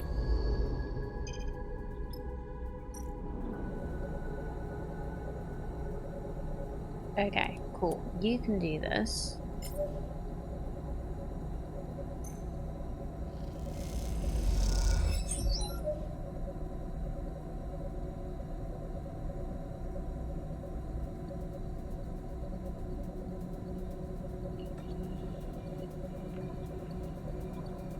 Does Seraphine have a pistol duct-taped to his chest? I think it's just a, like, fanny pack type thing. Let's not do that.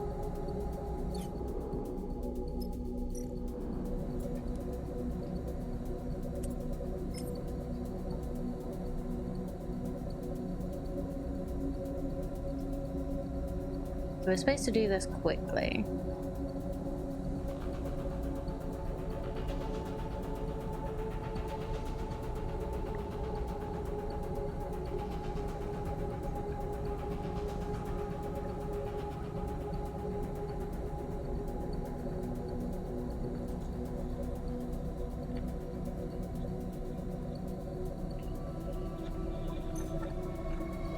Risky.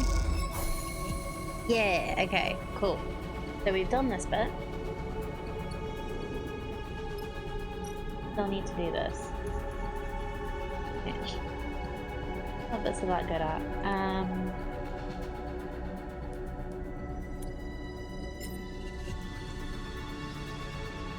Okay, this is less risky.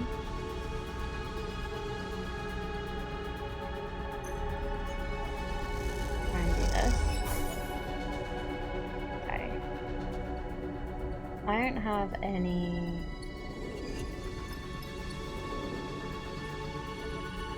Yeah, let's do another end cycle. And we will try again.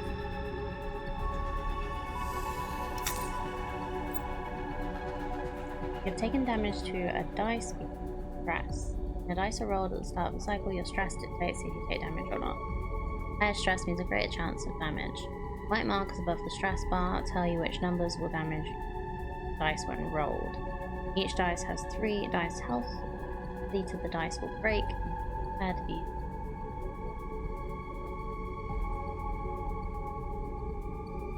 Okay. Typically broken dice cannot be used, however on safe difficulty they can, and the count is a 1. If you have too many broken dice, you'll stuck, consider switching to safe.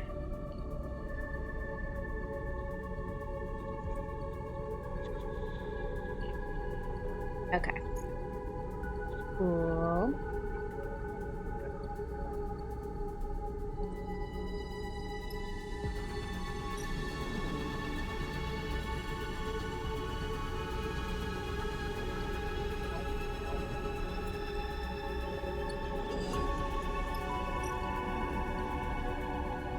Oh, I should have done that to recover my health. Right, makes sense. Recover my stress even. So we can do that. Oh, wait. Oh no, not you.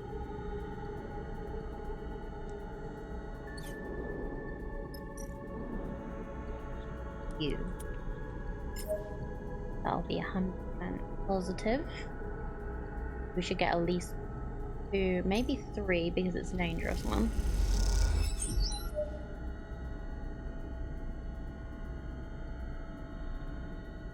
And we'll put you in this one. Positive is neutral, so if we get a positive we'll get 2, if we get a neutral we get 1. Nice, positive outcome. I'm better at this one, so we'll go for that.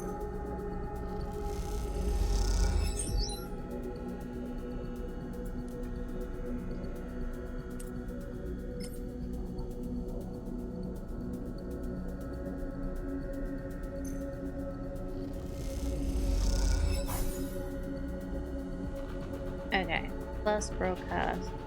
Press. Let's re-roll my lowest dice.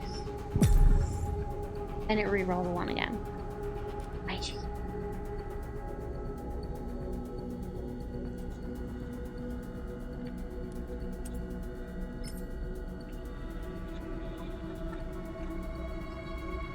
Okay, I'm gonna go back to it.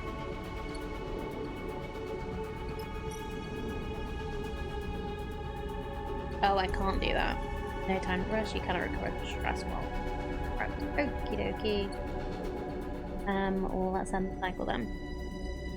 Shall we?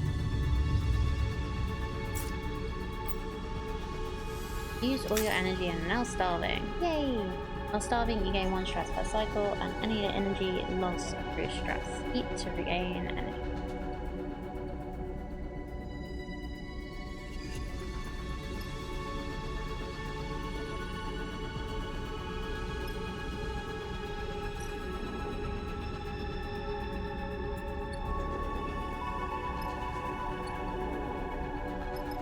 So we need to finish this as quickly as we can.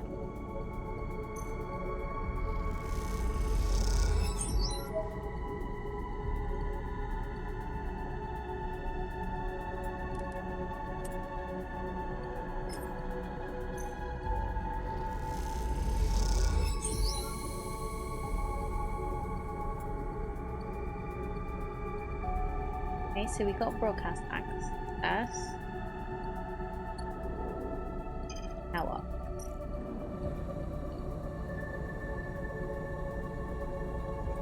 Now you're in the broadcast array of the drone, you'll need to shut it down fast. Simplest way is to put the entire system offline. Okay.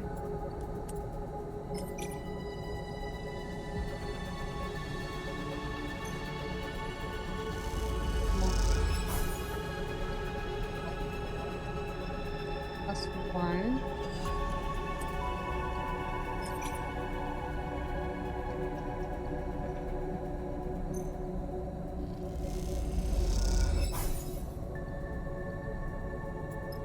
I'm gonna push to re-roll.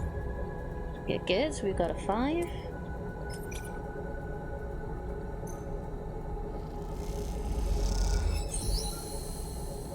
Okay, disabled. Cool. Well, that seemed to work well. The thrumming, pulsing interior of the drone goes still for the first time since you ordered it. You look across at Seraphim and Nia and share a smile. You all exhale so loudly it can be heard over the suit's shared comm channel. The drone is dead. One less piece of Conway shit to worry about. Nia grins. We've killed it. Don't get so excited, Seraphim cuts in. It was looking pretty rough when we got here. Make your way back out to the hole, the drone now faintly rolling in one direction. It stabilizes offline. Nia catches up with you as you glide towards the rig. Okay, make a pretty good crew, Sleeper. We do. Nia grins widely. She punches you on the arm playfully. You reach the rig's airlock and takes one last look at the drone's dark hull. Catches the light as it rolls in the vacuum. At some point in the near future, this drone will likely be smashed to pieces by one of the many asteroids of the belt. Spread across the place and twinkling dust. Thought feeds you. As does the thought of all that cryo Hexport now owes you. Time to go collect. Contract is concluded, you can leave via the map. You can now travel back to the hub. Once you leave, you will not be able to return. Leave the contract. No, we can't do anything else. Leave. Reduces our stress. And we're really hungry. After docking at Hexport, Seraphim lets go of the controls and leans back in his chair. Nia leans over to you. Thank you, Sleeper. She stretches. I know you took a chance on me. Glad to have you. Nia smiles an infectious smile. Feels good to make a contract work. Seraphim smiles, no matter how we pull it off. Wasn't great. Hard not to agree, and it feels better when the Hexport courier comes with a lockbox full of chips. Lane may still be hunting you, but this should help the effort to slip his net. Suddenly you hear a familiar voice. Nia! Femi glides into view, approaching from the docks. He fixes you with a stare. What are you playing at, Sleeper? Gonna stay silent. Or Neil. Nia wants to come? Back off or stay silent.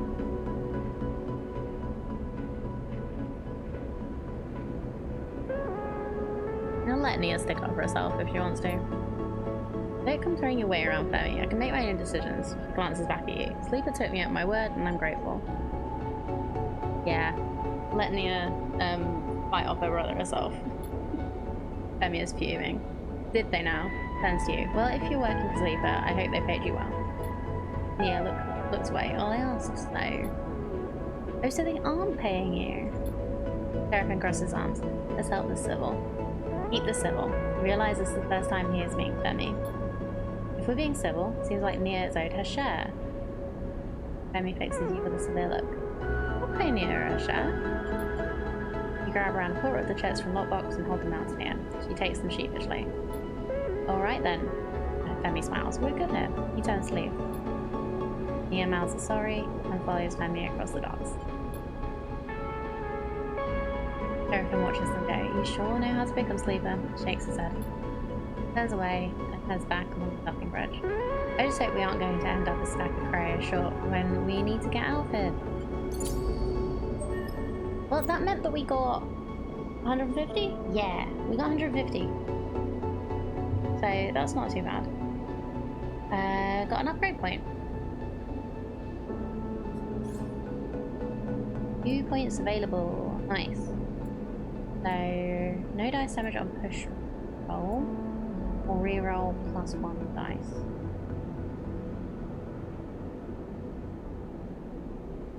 Or... no, we don't have enough points to upgrade anything. See?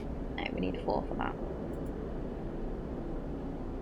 I think I'm gonna do reroll +1 dice because, like, I've been really unlucky that it's not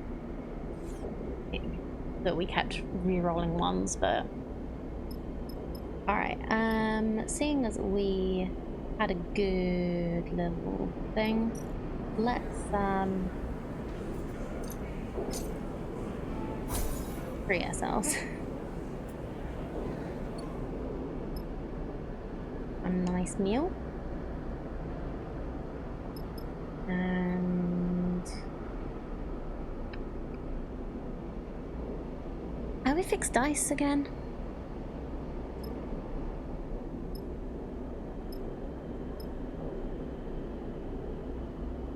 Oh, we've got 5.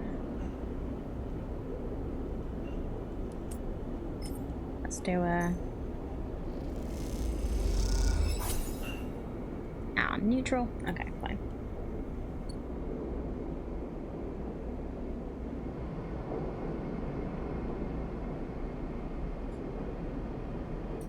Is there a thing in the guide? Dice. Do stress and dice health.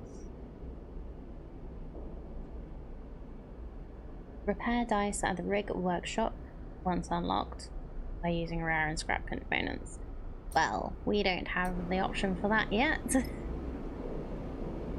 I don't think.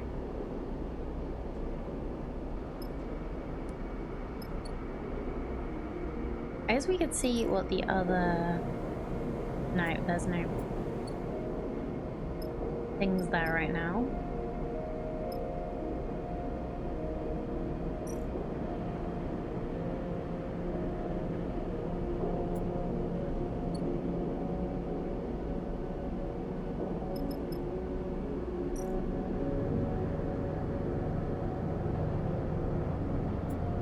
Okay, fine. I think we need to get supplies.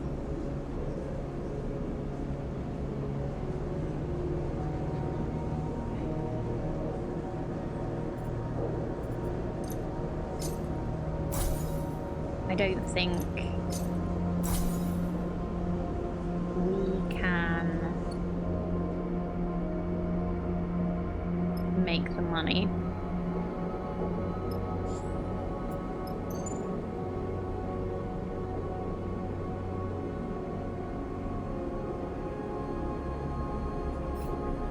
To do this.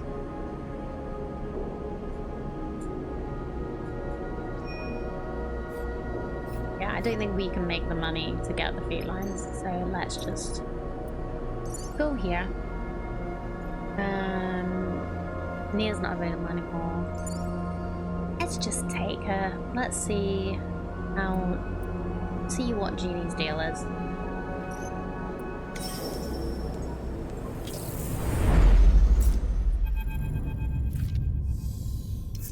What happened. So, the Solheim derelict fills cockpit windows, all twisted plates and skeletal strutwork. You watched it in horror and fascination. Seraphim completed the approach, both of you silent in the presence of this decaying beacon. Now, as you settle beside it, Seraphim is the first to break the silence. This thing's already dead. Shakes his head. It's a corpse, Sleeper. Nudges the ship closer, looking for a place to dock. I touched this thing too hard, it will crumble to dust. What were you expecting? I was expecting... Seraphim squints as he adjusted the rig's thrust. Grab contract. Like you said, not a death trap. Take us up there, that's the bridge. Uni points towards one end of the ship, and both you and Seraphim turn around, having forgotten she was even in the cockpit. Hasn't said a word since she started. He glances at both of your bemused faces. Oh, he looks away. Sorry, that's where we need to go. Stops pointing.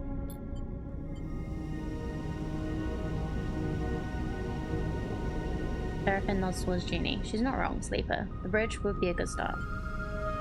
Let's assess the wreck first. Junie settles silently back into her seat. She looks away out of the cockpit, and you're unsure if she's upset or just embarrassed. Right, hat time is done. Unless you wish to put your channel points down again. Carefully, Seraphim brings the ship close to the derelict and guides it along the hull. The rig's lights ripple over the broken surface, finding gaps and cracks everywhere. It seems remarkable that the derelict is still held together. Seraphim hisses a huge spinning peak time of debris drifts in front of the cockpit, pushes the rig down beneath it, squeezing between the debris and the hull. And as he does so, an ear-splitting screech signals the rig scraping across the derelict skin. Unless you want the ears instead. Let me know. You freeze for a moment, waiting for the breach sirens to sound, but the moment passes and relax. You glance at Seraphim. Face betrays no emotion. This isn't safe. Seraphim shakes his head. We're gonna find somewhere better to sail the ship. We need to suit up and work our way along the hull on foot. You glance back at Uni and see her still in her seat, eyes wide. You okay? Uni looks at you. There's a sudden unfamiliar hardness in her eyes. Surprises you. A moment later, it's gone and her gaze softens. I'm okay. She smiles a flat smile. Don't worry. Seraphim brings the ship away from the derelict's hull an inch at a time, and slowly brings it round to sail, close to a mostly intact hull piece. This section is fairly free of debris. Nudges the ship a little closer. We should be good to hold here. I'm Mary.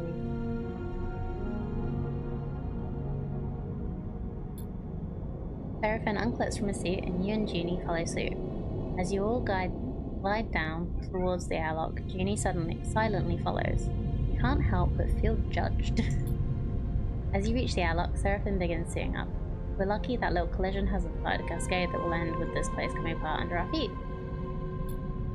Seraphim violently kicks his legs into a set of EVA trousers, clearly irritated by his own carelessness. I'm gonna say silent on this one as well. Feels like saying silent seems to work quite well in a lot of things. This is a delicate job, he says quietly, almost to herself. Data core will be fragile. Casts a furtive glance in the direction of Seraphim. Very fragile. Understood. Junie nods appreciatively. The rest of the preparation process takes place in tense silence, each of you considering the delicate job ahead. You suit up too. Though you don't need a helmet to breathe, you slide one on, lock the seals for protection. This wreck isn't going to give up its salvage. The core should be near the bridge, maybe even inside it. There's a lot of wreck here. Might be good salvage tucked away in the cargo hold. Once the suits are on and the seals are checked, you tackle the lock and stare out the vast expanse of twisted hulk before you. Time to go to. Alrighty, well, everybody seems to have worked a little better this time. So,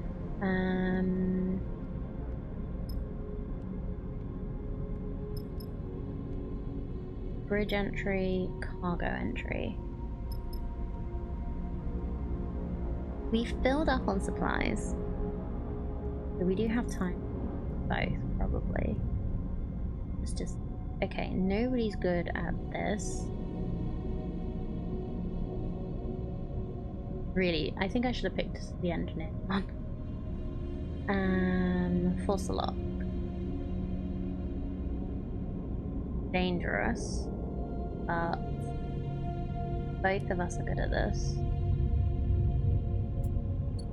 Or okay at this.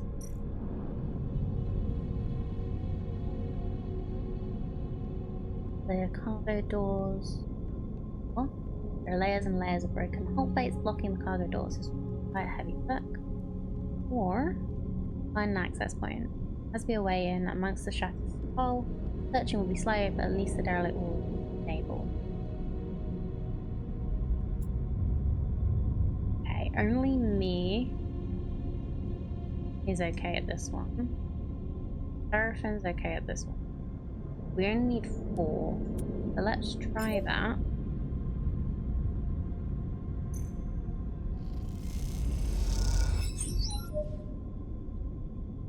And let's try...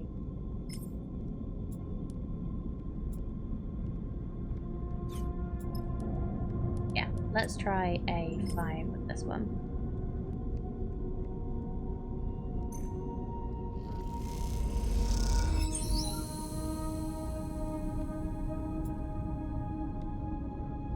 Should have cargo entry now.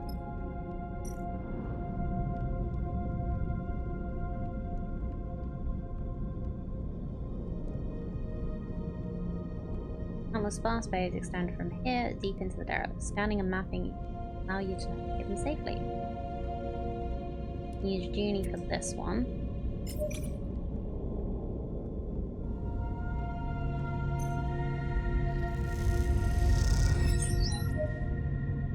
Through some careful triangulation, a 3D map of the layers of the bay is built to be tricky.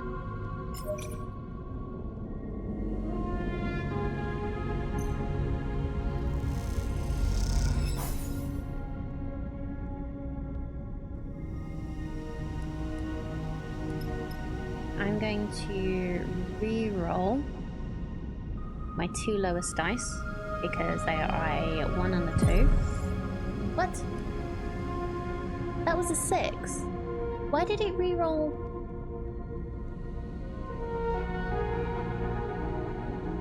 It re-rolled my 6. That was a 6, right? I'm not imagining that.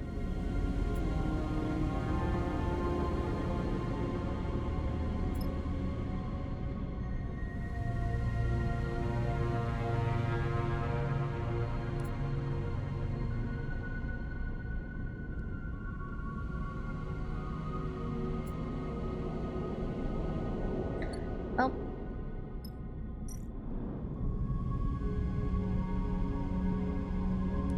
let's do this. Force the lock. Clock is running on the contract. Forcing lock is the fastest way to gain entry. A large part of the lock cracks off but spins in open space. A quicker.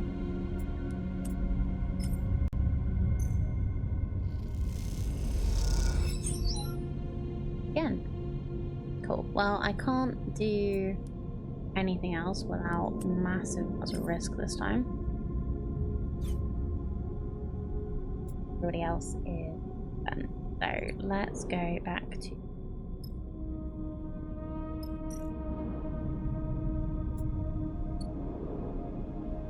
it.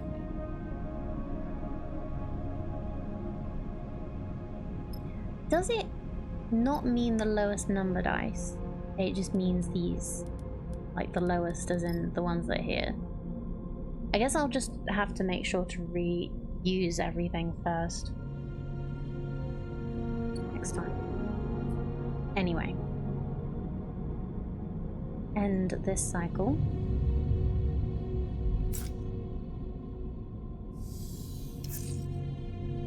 Oof. Okay, not great. We should try and do the bridge entry, probably.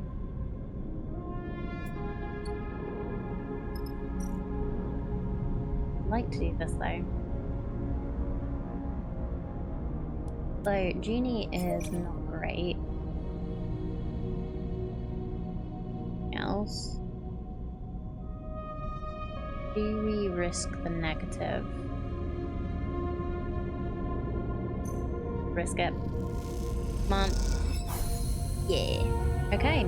Scrap survey done.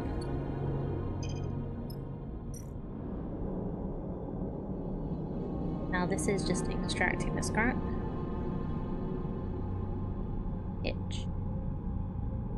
Okay. We're not the best for extracting the scrap.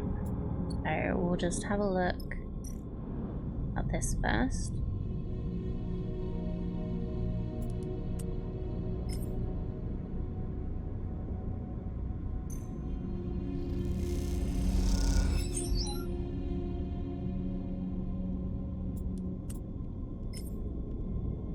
Right, 25% chance of negative.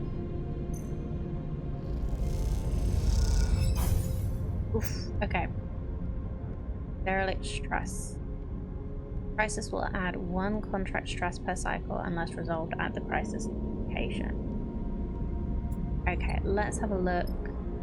Crisis location. Feel the breeze.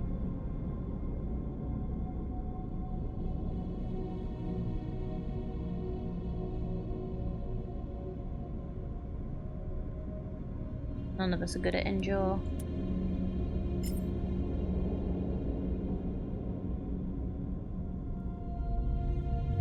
Oh. Right. Okay. Repairs are working.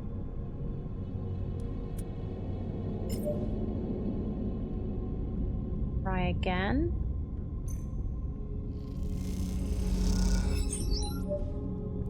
Good. Good. Right, let's try this again. So we have a 3 and 2 2s. It actually re-rolled the right dice this time. I don't know.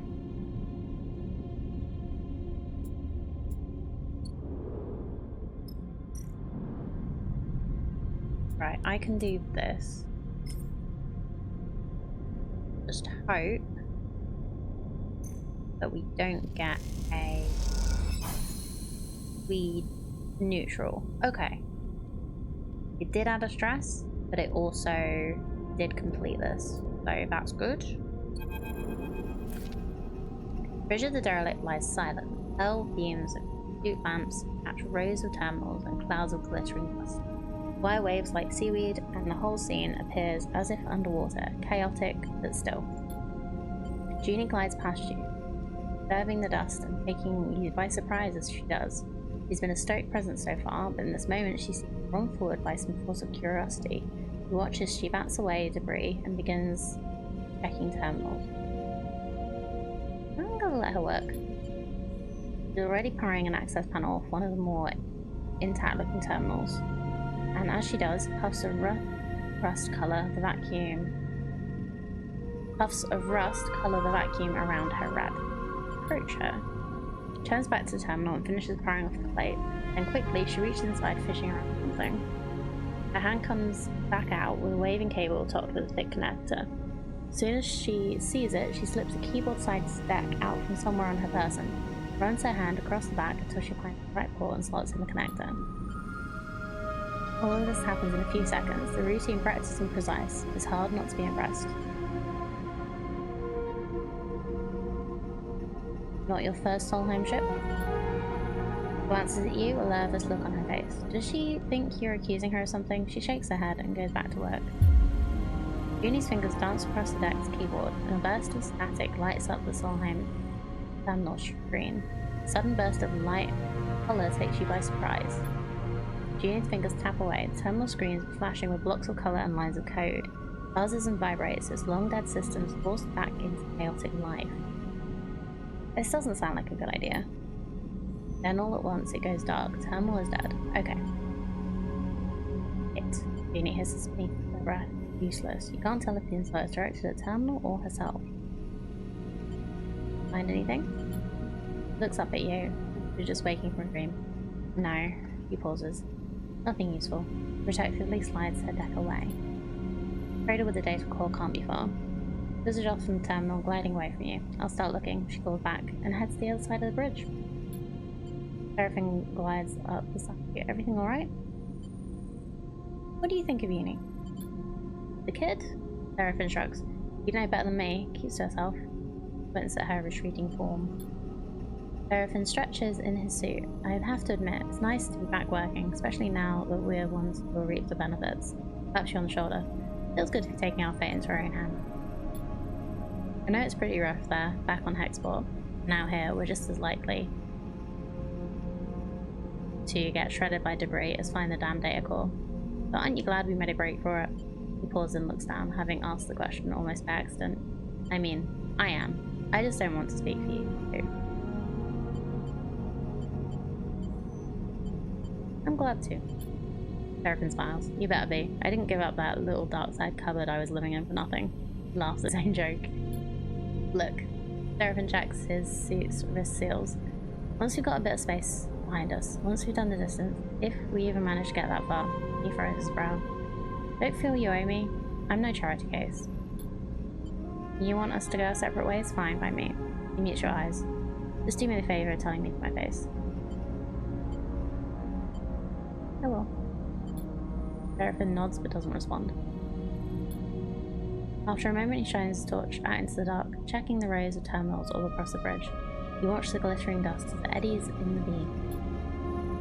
Seraphim sighs. Let's get to it. You watch as he crosses the bridge, his torch probing the dark corners. You feel a chill run through your body as you imagine the people that once were this ship. Solheim crew. Surely long dead. What was it like here before the collapse, when the system was the jewel in Solheim's crown? Impossible to know. That history is lost to you. All you can do is pick what you can, friends. Okay. Right, we have interface, which is good. I just need better dice.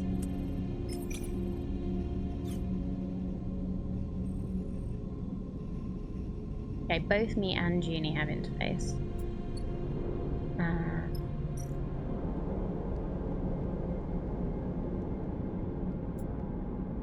Seraphim. Yeah, Seraphim's the only one that can do this. So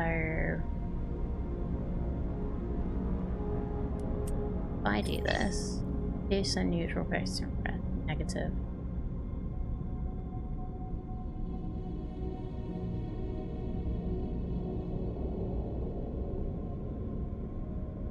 I'm gonna try and just see what happens. I think food is settled enough for me to go touch grass. That looks super hard.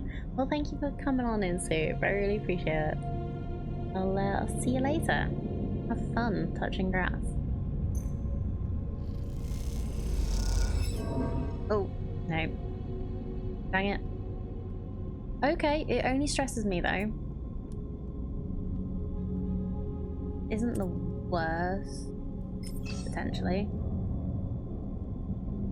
Doesn't seem more stressed. Shit. Okay. Cool. Let's have another rest. Oh, actually, if it's only stressing whoever does it. Okay, still a chance of success. Yeah, okay, that one was a fluke. I know it was, but we're still gonna try.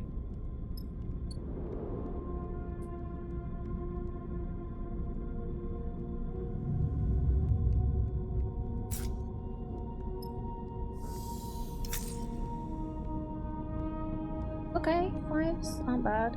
We've got good dice here though.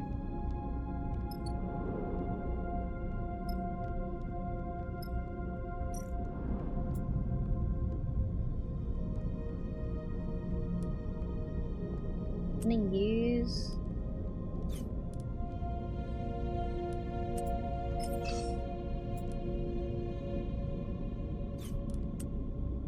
the one and just see if I can do it without using good dice.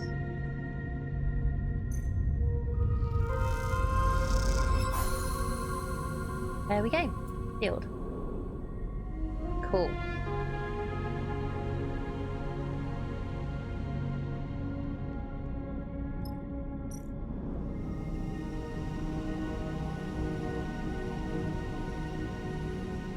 So Uni can do this.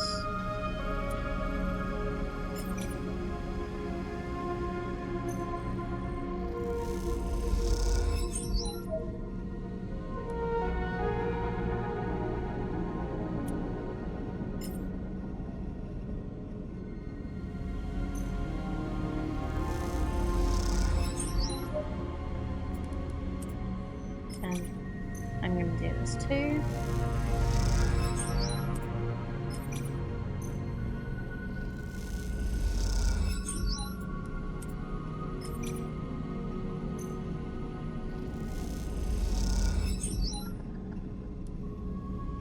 And then try this, see if everything can do it. There we go. Data core location. Did add distress to him, but seems okay. And what? Okay. Only me and Junie are good at this.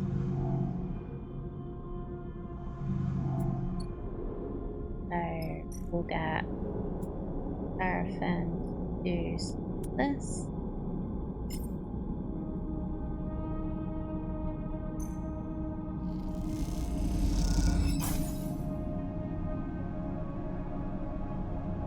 Okay. That was not a good idea.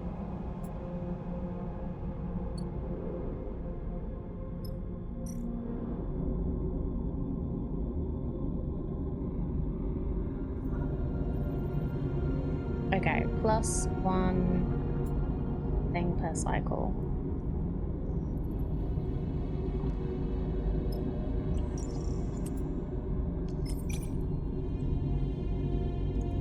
Let's try a hack protocol. Start it off. Okay, neutral adds 1. Right, nobody has any action dice left, so we're gonna have to go back to the ship and just deal with the fact it's gonna go up 1.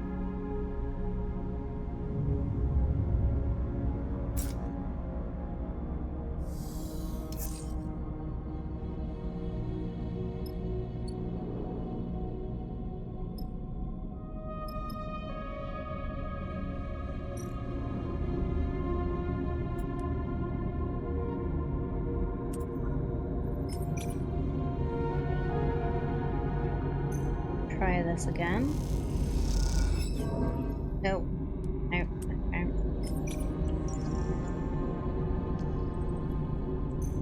Try again. Okay. That's better.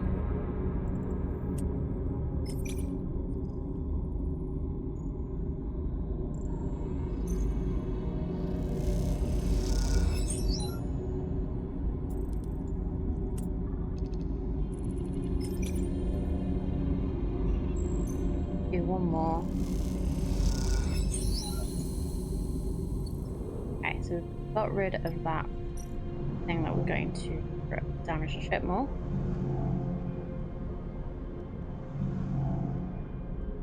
Yeah, so we've got isolate the core is our good option here.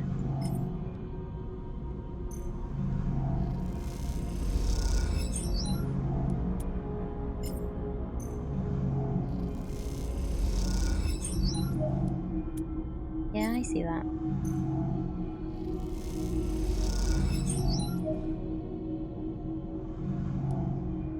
Okay, you're not good at this.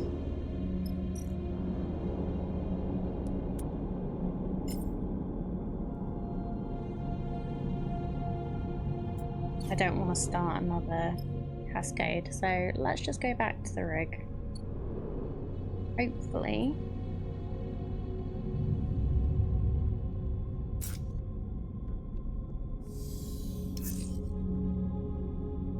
We'll get some good dice. They're okay.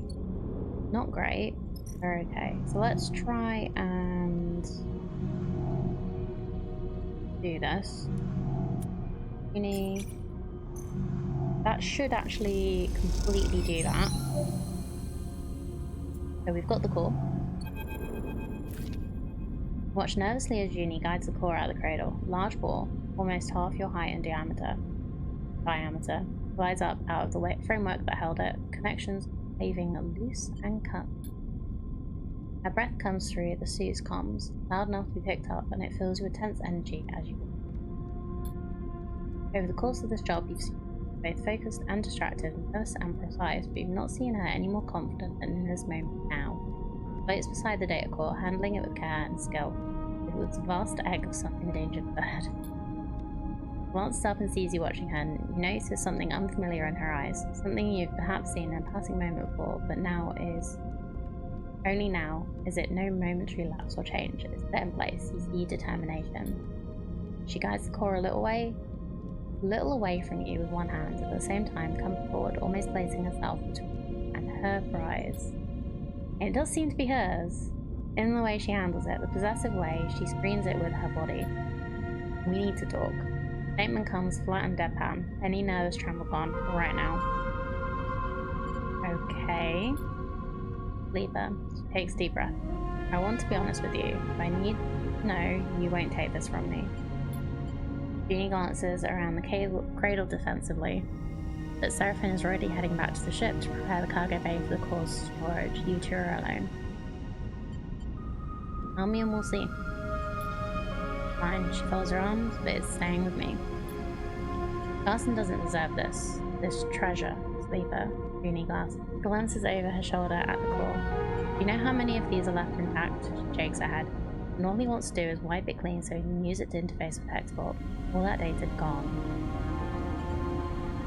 So what do you want? I want to extract the data, make use of it.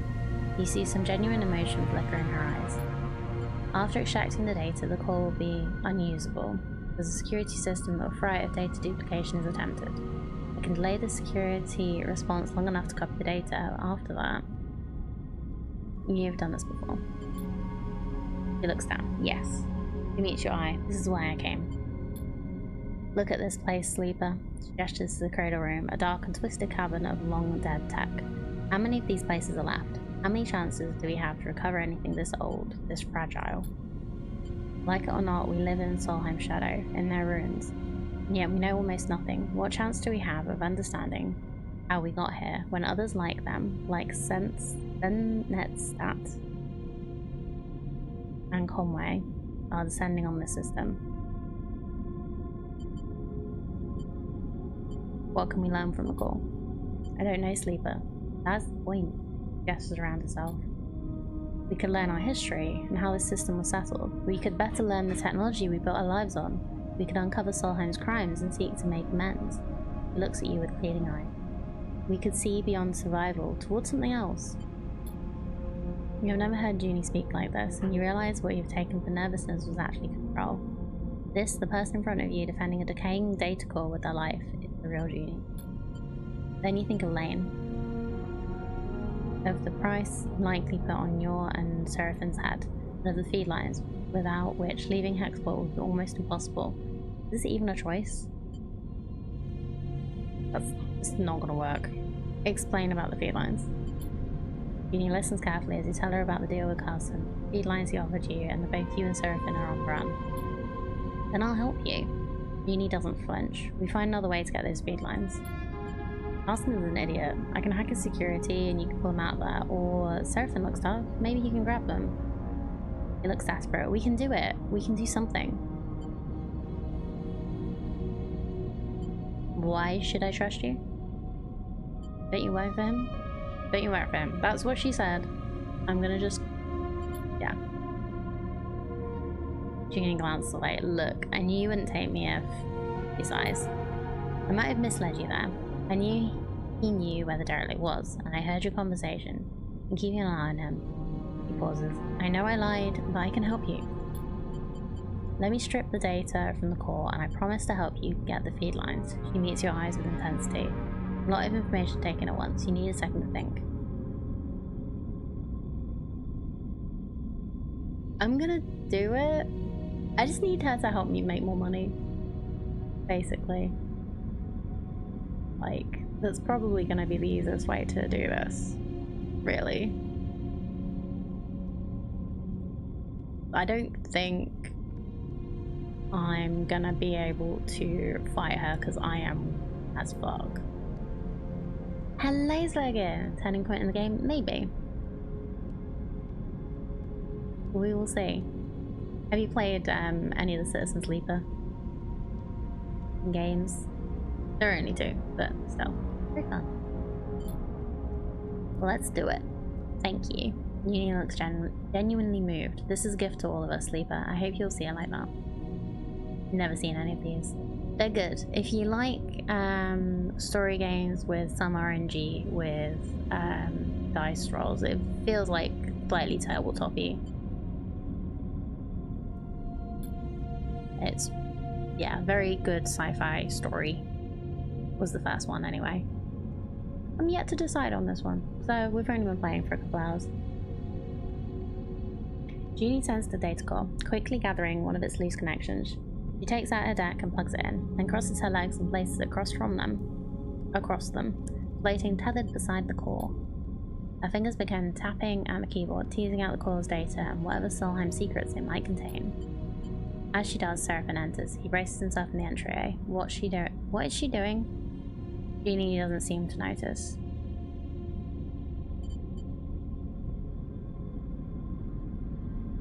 That timer is up. Static here.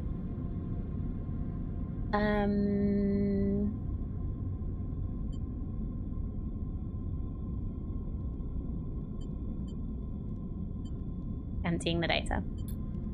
He's doing what? Seraphim jumps to attention, but you put a hand on his shoulder. He eyes you suspiciously. I hope you know what you're doing, Sleeper. Nods towards the core. That's our ticket out of pet sport. Junie will help us. If you say so. You both turn to watch Junie stripping the core of its secrets. A little while later, once the core has been emptied out and its defense mechanism scorched its seams black, you watch the metallic sphere spinning gently in the room and wonder if you just made a terrible mistake. Probably. Contract failed. Well, let's see. More raw scrap, more stress. Derelict. If we fully do this, I don't want to die. I'm just gonna put that straight out there. I'm not gonna fully finish up the stress. I'm gonna assume that that means that the derelict blows up. So let's just leave. We got a couple of scrap we can sell. So let's just leave. Now travel back to the hub. Once you leave, you'll not be able to return. Leave.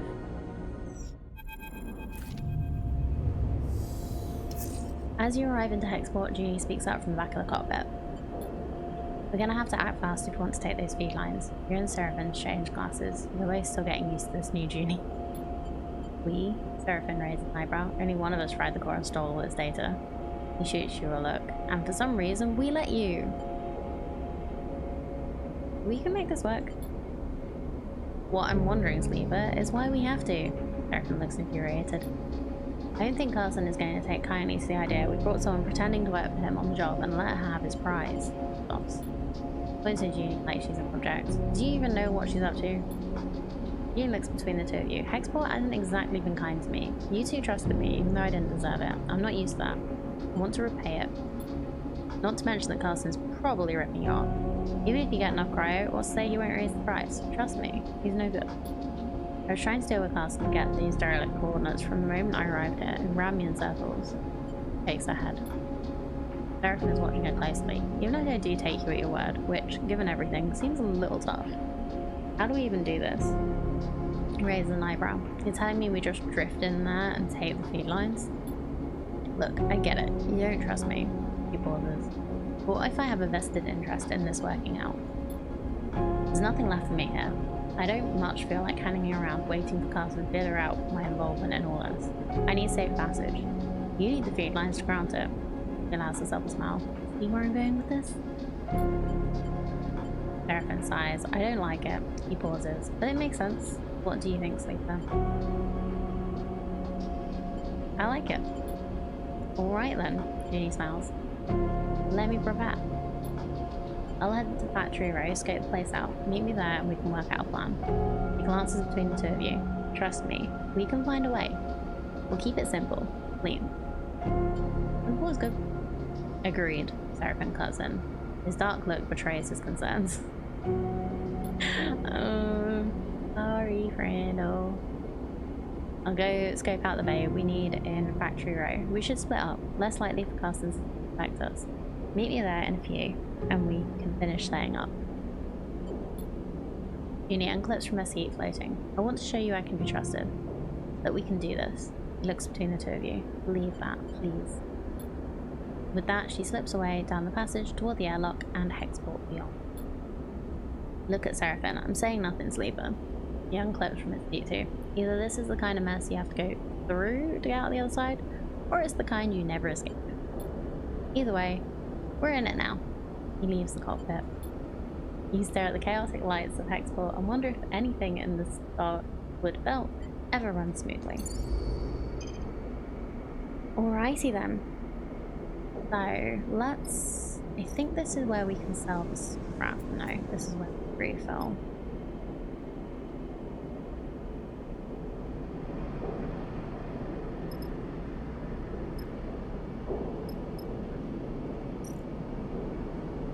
Yeah, this is where we sell scrap.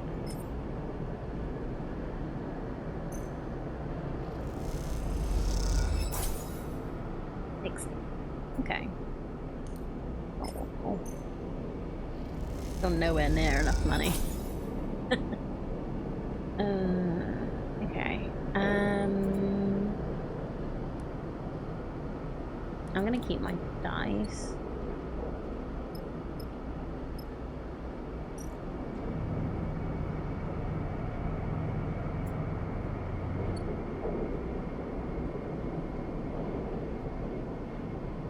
There was no way I was going to be able to get it off her anyway, so yeah, we need to move soon. Alright, Jeannie's unit. Assuming that's where we need to go.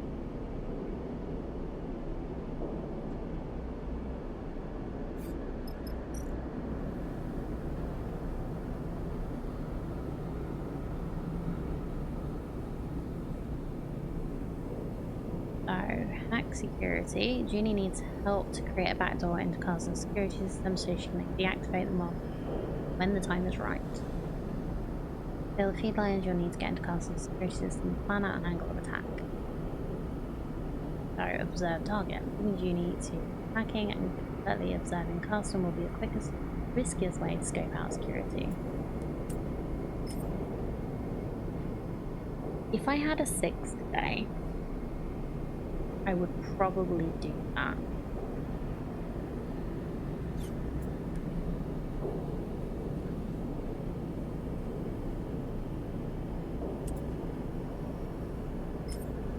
You know what? Let's try one. Okay. Neutral.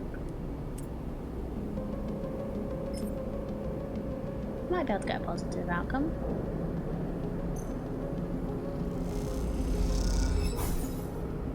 No. 2 neutrals. Try this one. Hey, positive outcome. Okay, cool. So we've cracked Carson.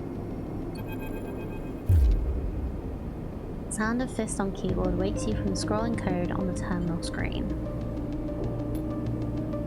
You turn to see Uni, a rare half smile on her face as she floats cross-legged with her deck in her lap. The blue light of the snap-on screen makes her eyes glint with glittering excitement. Got him. Future look. Carson's whole system is the same.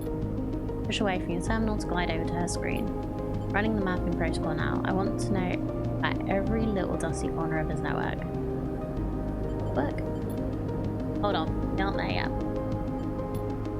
It's coming up now. Seems Carson is pretty paranoid. The whole system is iced over with some serious security. She frowns. What are all these layers of... A red pulse flashes across her face, changing her features as it does. Shit. Her fingers dance across the keyboard. Something is closing the port. We need... Another red flash and her screen goes blank. Uni's fist hits the keyboard again. Harder. We've been kicked out. Is rapidly shaking her head. There's no way a salvage shop should have that kind of countermeasure. She looks troubled. That's it? We locked out? Looks over at you. It seems so. I think our friend Carson told us some nasty stuff. Rubs her forehead and thought, wait. Her fingers fly across the keyboard, her screen flickering with commands. Complex node graph assembles on the screen, a mess of interlocking connections. Mapping protocol didn't enough. Points to the screen.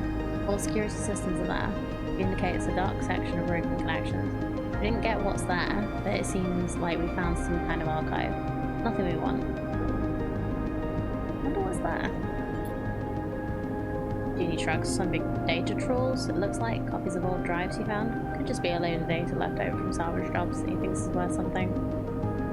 He smiles. He's a meathead with no eye for data. There's probably a load of debug logs he thinks are Solheim secrets. He gives us the idea. Jeannie pulls a thumb drive out of one of her many pockets and slots it into her deck. Time to train my cat.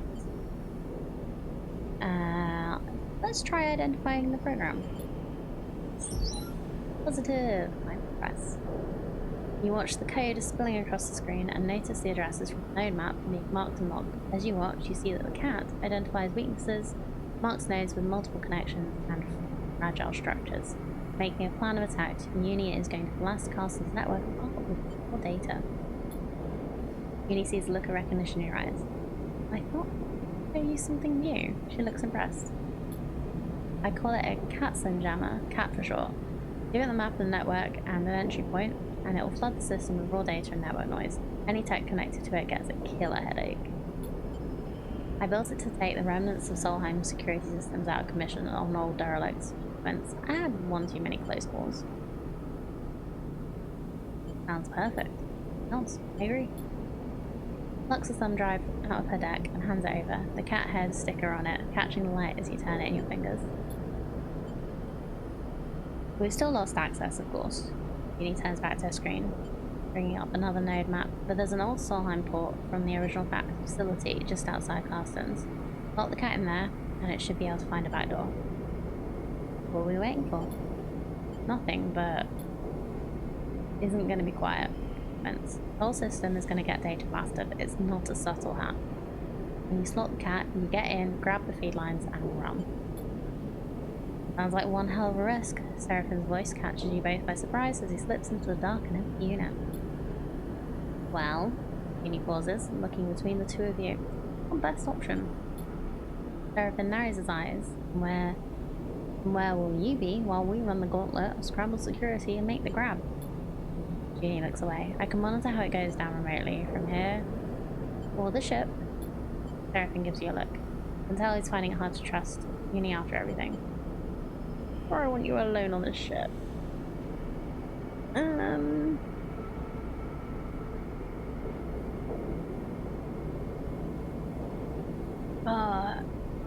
I want to trust her.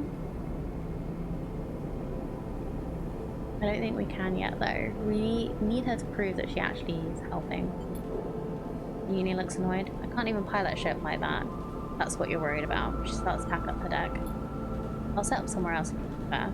You shoot Seraphin. Look, I get it. You need to earn your trust. Uni shoulders her bag and glides to the door. When you're ready, sort the cat and go. By the time you're back at the ship, I'll be there. He glances down. Don't leave without me. You shoot Seraphin another look and then flips up to you. Seraphin watches her go and then turns to you. The whole of Hexport is going to hear about this. Shakes his head. Better be ready to go the moment you slot that thing. Be ready. Seraphin nods then. I'll be at the ship preparing the engine. We need to be ready to fit the lines as fast as we possibly can. What if you're gonna be at the ship? It doesn't matter if Uni is there or not then. Dude. Meets your eye. Be careful. Don't stop for anyone or anything. Right, I'm doing this then, am I? Puts a hand on your shoulder. Don't even think about looking back. With that, he slips out of the unit, leaving you alone to consider what comes next. Right. So don't stop. You may have to wait for Uni. We'll see. So, the last thing I should... We don't have any more That would be the drama. This is true.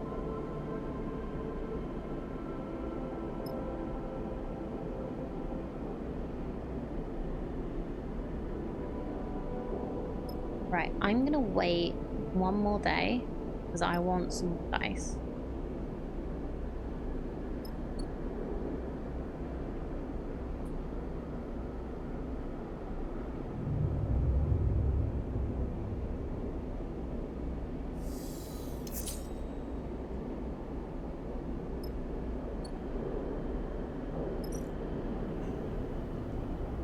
Get some food.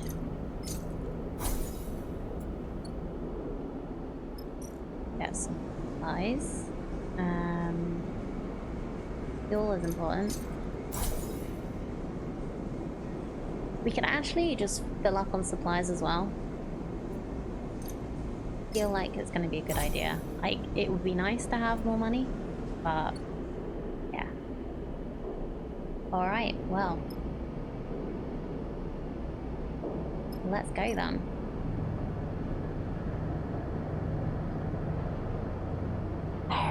We definitely don't have enough money to buy the feed lines, and I don't think this is even possible. I have no idea if this is possible. I might try that another time. But Uni's cat will overwhelm Castle security. You don't know how long for. Better be ready to grab the feed lines and run the moment you spot it. Okay. We did not get the best rolls today, but I don't know if we have another day to wait. Slide the worm into the corroded Solheim port. Noise from cars in the shop immediately catches your attention. Run! Carson Place is locked up for the cycle. Shut it down, alarms on, denizens of Factory Row snaking past with deliveries and work orders. Hold your position opposite the shop. Take a deep breath, waiting for a sign that this is going to work. Those are good rolls. They're not, at least we've not got any zeros, but 6 and 6s would be nice. Hello, Orby. How are you doing today? Good to see you. You hold your position opposite the shop and take a deep breath, waiting for a sign that this is going to work. You look at the thumbnail drive with its shimmering cat sticker sticking out of the old Solheim access port. You imagine the flow of data as Cats and Jammer seeks for an entry point into the person's system. You think of Uni, tucked away near the ship, watching you through the public networks. You think of Seraphim, deep in the engine room of the rig. Hurry the hell up, you think. Enough waiting. No 1s or 2s is good, but I honestly don't even know if we need the dice for this, or whether it's just going to be purely based on my skills. I'm doing good. How are you? What is this game? It is a sci-fi RPG type game where you roll dice for your actions for the day. You choose what dice you use for certain things. Sometimes it's your skills, but we are an android which is basically trying to get their own life. We ran away from some people with our friend. We have a little bit of amnesia, just a little, and we're currently trying to get off this space station, and we need some parts to fix our ship. So, like D&D, a little bit. So with D&D, you roll your dice as and when a thing happens. With this, you roll your dice for the day, and then you choose which dice you use for certain things. So it's like, depends on how important you think certain things are to succeed, or how bad the negative things are for you at the time. Yeah, the dice are an action pool. That's probably the best way to explain it. But it's a really interesting system, I think. So, then you hear it, a pulsating white noise spluttering and then screaming out of Carson's shop. The stutter scissors up and down, the lights pulse, the alarm gurgles in confusion. For a moment you're stunned into stillness. Approach. approach carefully or rush inside. Let's go.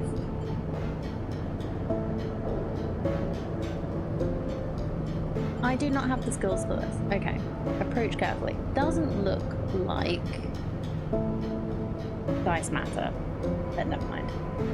People stop in the street and turn to look as the shuttle's motors burn out in a cascade of sparks and acrid smoke. Now or never.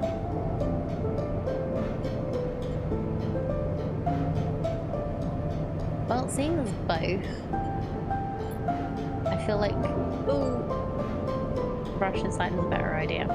Never mind. Without waiting a moment longer, you kick off from the wall and glide towards the entryway, trying to slip between the gathering observers. However, you mistime your glide and crash into the back of the passerby, sending you both spinning through the passageway.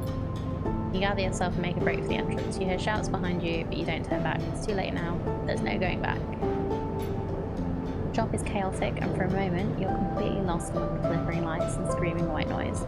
The smell of smoke and burnt components hangs heavily in the air, and you spin, trying to spot the feed lines among the mess of components. You hear more shouting from outside and feel your mind racing. What the hell are you doing? Panic sets in. Then you see them, the feed lines, piled in the window display. You scramble over, grabbing the bundle with both arms. They wave wildly in your grasp as you wrench them away and kick off from the counter, gliding back out of the shop. In the darkness of the passage, you slam into someone and they pull at the feed lines. Without seeing them, you kick at their body and spin away, drifting down the passageway. You don't stop, bouncing from wall to wall on your way to the docks. Your senses still dulled by the screaming, blinking chaos of cars and shop. Your arms ache from clutching the feed lines, but you don't loosen your grip until you see the entrance to the docking bridge. Sleeper, you almost ignore the call until you recognize the voice. Jeannie glides out to meet you, her hands on your shoulder, guiding you toward the bridge. I'm with you now. Shoots you a glance. What a show, huh? She laughs nervously. It was certainly loud. Smells a little. I wish I could have seen the cat in action. You both glide down the docking bridge, Jeannie helping you with the trailing feed lines. From what you can tell, news of the chaos in the factory row has not reached the port yet. You feel a flush of excitement as you enter the ship's airlock. This is it. You did it. You try to keep focused, but the elation makes your hands tremble. Take a sharp turn in the central passage of the ship and make your way to the engine room. The feed line's now unwieldy in the cramped space. Seraphin is waiting for you, shaking his head. Looks like we're in business. He lets out a sigh, and on the run from two different people now. Grabs the feed lines. I'll take it from him. Quickly begins the process of connecting the engine to the subsidiary fuel tank. You watch, catching your breath as he works. How about you make yourself useful, rather than just making him nervous? Seraphin says without looking up from his work. Go close the airlock and disconnect the bridge. You and Jeannie glance at each other. Both of you. Now, Seraphin calls out. Two of you turn and make your way up the passage, your nerves settling now. You arrive at the airlock and reach the control panel. Then you see him. Carson, coming up the docking bridge. Fast. Close the airlock. Interface. Yeah, we have interface, so let's try that. Positive outcome. Your hands dance across the controls, inputting the closure sequence in seconds. The door hisses and closes before Carson even makes it to the end of the bridge. You catch one glimpse of his retreating figure before the docking bridge shutters scissor close, blocking him from view. You hear a clunk as the clamps engage. You're free. Seraphin rushes past, gliding up the passageway from the engine room. Come on, get yourself strapped in. You and Jeannie silently follow him, your head spinning, your thoughts racing. You slip into your seat as Seraphin punches in the departure sequence. The rig begins to pull away from Hexport, Seraphin's hands on the control. You close your eyes and feel the force of the thrusters firing. Whee!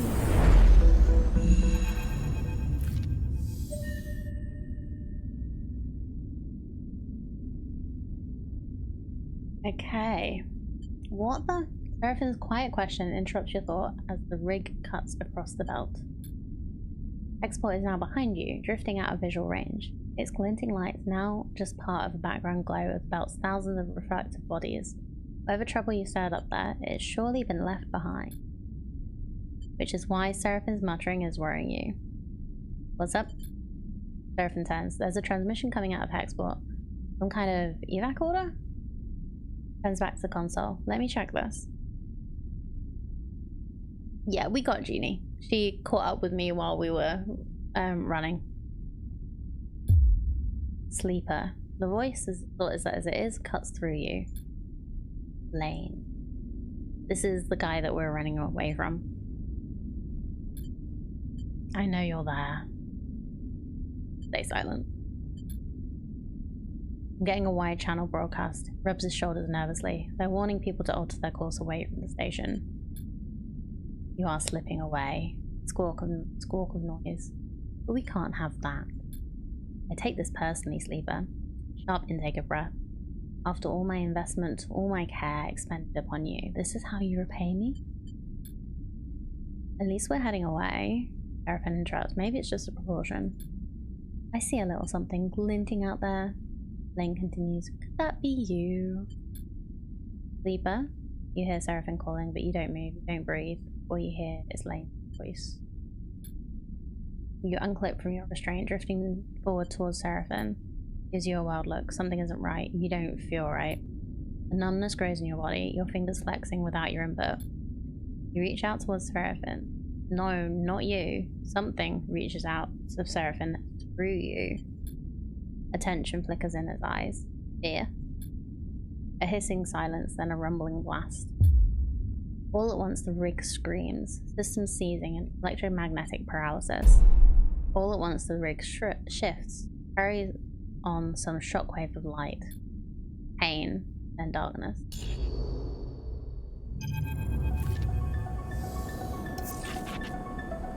Oh dear. Damn. Yeah, we're an android, so if something sent out electromagnetic pulse, then presumably it would affect us as well as the ship. Voices echo warmly through your mind. You can't quite make out what is being said, and any attempt to focus causes a growing flare of pain, but you let them fill the air, unidentifiable and soft. You are floating, and so you cannot yet feel your body or its weight. Feeling is pleasant, and yet the moment you realize this, it begins to fade. Something spasms in your fingers, and you flick it away. Sensation crosses the sole of your leg. A weight settles itself on your chest. You're awake. You open your eyes, the light playing across the surface pattern of the stained cushion. You're alone. Voices replaced by the hum of air cycling, distant clank of maintenance. You are alone, and this is not your ship. You jerk upwards against the straps that hold you loosely to the berth. Suddenly confronted with the last things you remember, an overwhelming numbness, and below it, an insipid animating force creeping through your mind. You pull at the straps and free yourself, floating up into the small habitable room, cushioned and worn, your mind racing. Where is this? You glance around, taking in the small room with its knickknacks tucked behind webbing, its stained and worn storage units, faded padding. This is someone's home. Cold light fills the room, and you float over to the dark square of the window. You see stars, bright pinpricks, drive tails, skeletal docking bridges. This is a station. A sudden hiss draws your attention to the door, which slides open with a puff of equalizing pressure. The entering figure jumps. They see you are awake. You're up. They hesitate in the doorway. Who are you? Where's Seraphim? Where's Seraphim? Friend, right? They laugh nervously. I'm not really sure. He headed out a while ago. I'm Bliss. They shrug. Not sure what to add. You crew her out. Sorry. They brought you here. Here? Right. They nod slowly. This is my room. They glance around.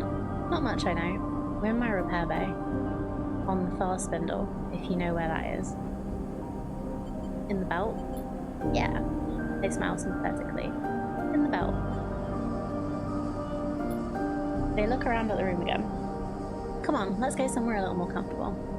They hold out a hand. You're safe. Don't worry. He seems so nice. You follow them out in the corridor, gliding behind them. They move with the ease of someone who was either born in Zero G or has spent most of their life in it. They guide you to an enclosed balcony where heavily scratched, thick acrylic windows look out into a chaotic-looking wet dock. At the centre of the dock is the rig. Scratched and worn, but still your ship. A reassuring sight. Is she okay? She will be when I'm done with her. Bliss sees you staring at the rig. Bits and damage, but she's a hardy old thing. Your ship. Bliss pauses. You were lucky I heard your distress signal. You sense they're holding something back. I guess that expensive long-range array I was tricked into buying finally paid off. They laughed themselves. Well, at least for someone. You were out cold when I got there, and have been for all the cycles since. Your friend wasn't in great shape either, but he bounced back fast. I make a habit of doing that. Seraphin's voice makes you spin round. Oh no! Poor bird. Look at him.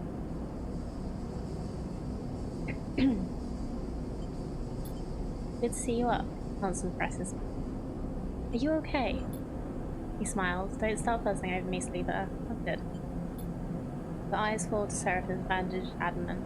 He notices and pulls his jacket over the roof. Certainly looks better than when you came in. You should have seen. Bliss abruptly stops after Seraphin glares in their direction. Here. Seraphin pulls a few chits out of his pocket. Catch. Flings them over to Bliss. That's all I could get for now. Working in your condition? Seraphin sighs. Please. No. Bliss looks at you apologetically. I know what it looks like, but I'm sorry. I can't work for free. Keeping this place going is bad enough. I get it. Seraphin nods. We're just thankful you towed us in. We aren't freeloaders. Bliss looks between the two of you. I'll let you two catch up. They turn to you. I'm glad you're awake. We were worried. They pat you on the shoulder and glide back down the corridor. What about Junie? Bliss gone. Silence descends on you and Seraphin, both of you unsure what to say. Okay, first off, are you sure you're okay? Seraphin appears annoyed, but after a moment, his expression softens. I'm surviving. It's gonna take a while to heal. That's what they tell me. No heavy lifting, etc., etc. He shrugs, flinches a little at the pain. What do you remember? Looks at you with concern. Lane. Seraphin grimaces at the mention of his name. Lane? Shakes his head. Seraphin looks out at the rig. He takes a breath, steeling himself for what he has to say. Export is... He clears his throat. It's gone. He flinches. What do you mean gone? It's gone. Seraphin catches your eye. Dropped off the map. No signals apart from one sent from fleeing ships. He frowns. I don't know what happened. No one does. Your mind skips, unable to focus on the information you've just been told. You think of the constant activity of the vents, the rumble of factory row. Alston? Gone. By the time Bliss reached us, we had drifted out of range. They couldn't have seen it go up, but I saw, sleeper. Something exploded, white hot. Rubs his arms, suppressing a shiver. A moment later, the shockwave was on us. The rig was crippled. Engine kept firing, but guidance went offline, sending us arcing out across the belt. Drops a hand inside his jacket, pressing against the bandage on his side. I managed to get her under control, but not before we started spinning. My restraints came loose, and you weren't even strapped in, so we both got scrambled. He smiles a weak smile. Felt like being trapped in an auto wash. Turns back to you. I'm impressed you made it, to be honest. The flesh and blood of human would have been smashed to pieces. He goes silent, an image a little too raw for him.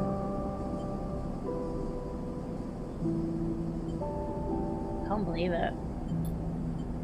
You and all the belt, Seraphin sighs. All anyone is seeing is debris and radiation. I picked up a lot of strip transponders before the rig went offline. Maybe some people got out. He stops, unable to add anything more. Oh no, what about Nia and her brother? He breaks wait in silence for a moment. What now? Seraphin laughs weakly, one step at a time. You in a rush?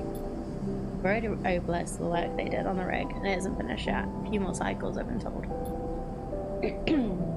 Bliss won't hold us hostage, but I don't like to skip out without paying, even if we could get the rig started up. Drags this necklace between his fingers. Bad combo. Beyond that, we need work. Fuel, supplies. We need to make sure you're okay. Counts off the issues on his fingers. After that, I haven't heard of anyone coming after us. If they did, they'd have to come through Hexport, or what's left of it. Looks away. The star spindle is way out of Lane's territory anyway. They call this bit of the belt the Wash, and the stations here run differently to Darkside. So for now, we have some freedom. Seraphim sighs. Freedom to go broke, starve, and get into even more trouble, that is. In all honesty, I was hoping you might have some ideas. He pats you on the shoulder. So I can't, because I didn't ask about Junie, I can't find out about Junie.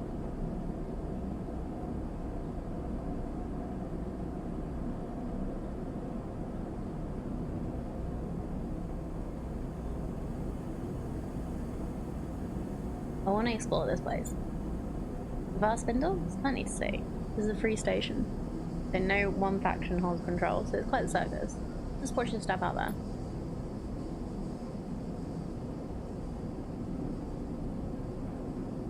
Okay, that's not so good. I was hoping that we'd have the option to ask about her again. Because I wanted to, like, him to know that he was my priority. That's right. Anyway. Seraphim pauses and stares down. Look, sleeper. He rubs his side. I'm not sure I can work right now. I just got kicked out of the salvage yard, passing out on the job. Looks away. Even with the pain meds, I've been able to scare up. I can fly, that's for sure. There's obstinately at the rig. You're gonna need some crew if you want to do any serious work. Chews his lip. Don't be. Seraphim thanks. Turns away. I'm gonna go take a rest on the rig. I'm wired. You look at the rig as he leaves. Warmth and softness of waking moon. Now feeling like a distant memory. Is this what you wanted? Freedom? Chance to work for yourself? Not Lane? Well, here it is. With all the problems and complications you could imagine. And at what cost? Lane wiped out Hexport just to try and end you? You shiver at the thought. If not Lane, then who? Theories cloud your mind. Dwell on them. Within Conway, a drone or mine drifting starward. Then at start maybe, with some plan to weaken the belt, or a belt faction attempting to flip the board by intent or mistake. Or Judy, the thing we plugged into what's his name, Carsden's, triggering something because he didn't know his system as well as she thought she did. Belt considered itself safe from the war brewing in the inner system, but now Hexport's loss will be felt all across the Starwood Belt. Or she had something to do with it and ran because she knew what she was doing and used us as cover to do it. What does that mean to you? Your needs are much more immediate, apparent. Those must come first. Take a breath. Time to make.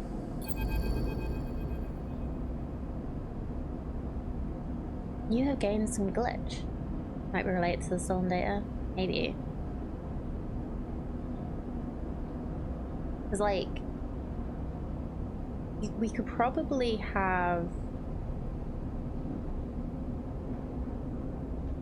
We could probably have refused her. If we had the right stats, I might have refused her, and then we would have been able to give the 4 to Karsten, and then left. Maybe. So, like, thinking about how games work, it's unlikely that Hexport wouldn't have happened. But it's also possible that even if we gave him the orb, he would still have, like she said, stiffed us. And then we would have had to go through with the hack anyway. So, I don't know. Anyway. You've gained some glitch. Glitch is a penalty you gain from repairing dice and from Lane's attempts to hack your system. Your current level of glitch is represented by the glitch clock to the right of your dice. You can have a maximum of 6. Each level of glitch you gain will increase your chance of rolling a glitch dice at the start of the cycle. Each time you roll a glitch dice, you clear 1 level of glitch. A glitch dice has an 80% chance of a negative outcome when used, and a 20% chance of a positive outcome. Okay. That's annoying. Hey, Ginny! So we do find out what happens to her. I just didn't have to ask Seraphim. And now your dice are rigged against you. Only one more. We have one thing there. So each time we roll one, it goes away. So we'll see. You find Jeannie in your airlock, her small collection of things crammed into her bag. I was coming to see you, I promise. He looks nervous. I was waiting for you to wake up, but Seraphim said you were okay, so... You going? He looks away. I am. While you were out, he pauses, and for you obvious. I was looking into the data I pulled from that call, the Solheim one. There's a lot of stuff in there, but it's impossible to read. Either I'm decrypting it wrong, or I don't have the right cipher. Whatever it is, I think it means the data is important. Takes a breath. Or at least it was to Solheim. I need to find someone to help me pick away at it. We crack it open. Looks down. That's where I'm going. I don't know if I trust her.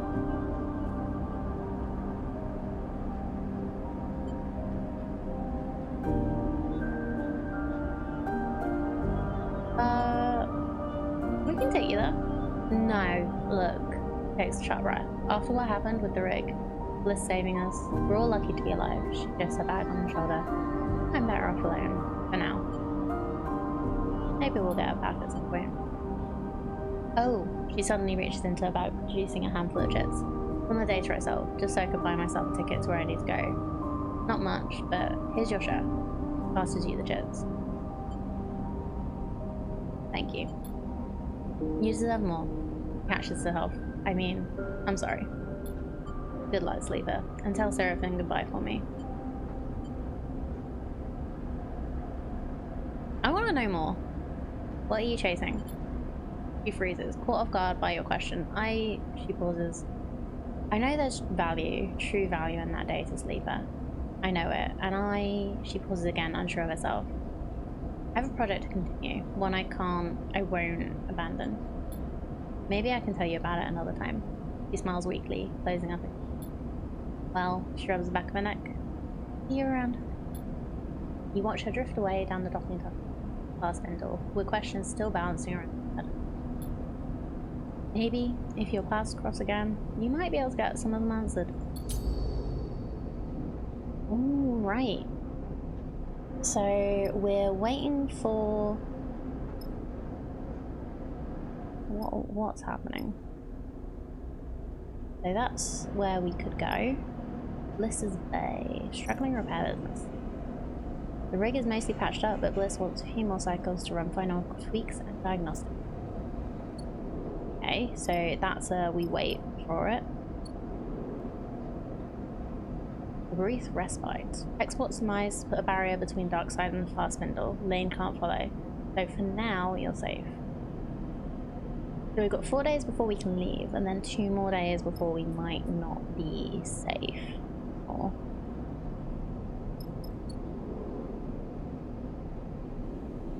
Oh, we could go up. Wow, this is big. Pinnacle dock.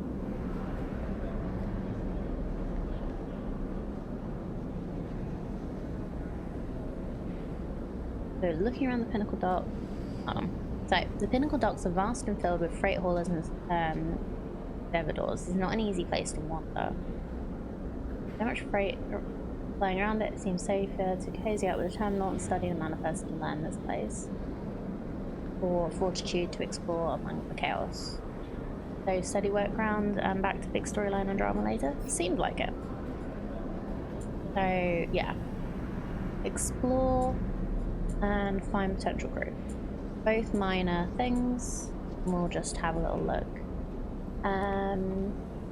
We can also...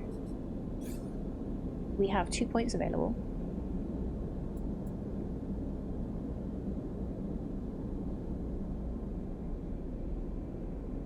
-2 stress if we reroll a 6. Reroll random dice, but +1 rolled.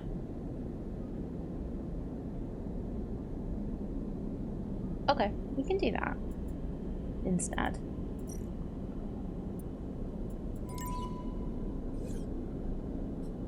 Wondering if I can,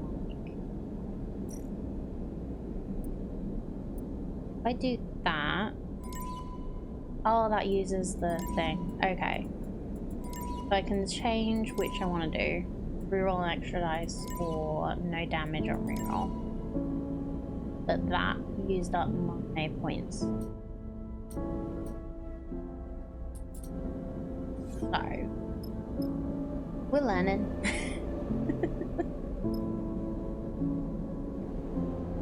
Yeah, we have some really rough dice rolls right now. So gonna see what I can do. That's not too bad. So this is the core of the spindle, where crews and freelancers mix, travelers rest and resupply, and businesses get done. So into it and engage, which we have some of both of them, but not enough to actually improve anything. And the underhang, a growing shanty town. Many residents of the fast spindle live in the ramshackle underhang. It's not an easy place to learn to navigate. Into it and engineer. So we don't have engineer, we have like no engineer. The underhang grew organically, unit after unit built into each other by refugee residents. This makes it a tough place to explore.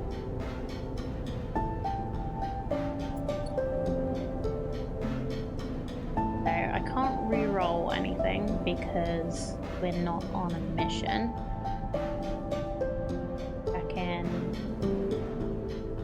Yeah, that is what we have to explore.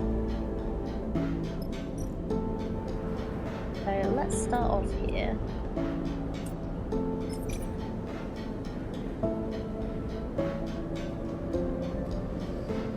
Risky, but we still have a 75% chance of neutral or better.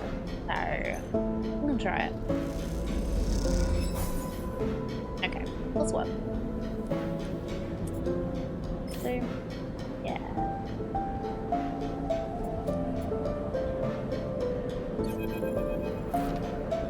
As you glide through the pinnacle docks, you hear shouting echoing through the corridor. You tentatively change direction, your eyes fixed ahead as the passengers widen out into a large bay. Others rush past you, heading towards the ocean. Your eyes are drawn by the bay's vast viewing window, which is currently being splattered with glittering shards of ice. In front of it, a dock worker is shouting to anyone who will listen. Spacers, workers of the fast spindles, we need your urgent assistance. The water carrier, Springtide, has suffered heavy damage in its transit from Wellspring. Takes a breath. All able hands, we need you to help secure the cargo. Without this water, fast spindle will struggle to support you. Looks desperately at the crowd. Please, any who are able to help, please make yourself known. Behind him, a corona of ice ejects from one of the tanks, drawing a pale halo around the ship. Oops! A handful of experienced spacers push through a crowd toward the front, and dock workers start to direct them by bridges. You watch the scene unfold, hesitant in the face of making someone else's problem your own.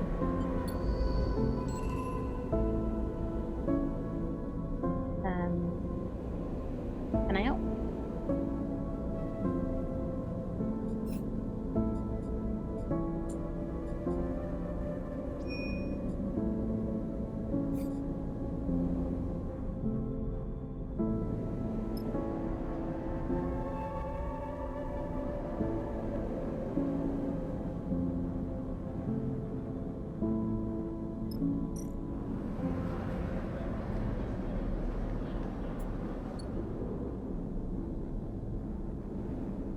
I can only go up and down, and there's no option.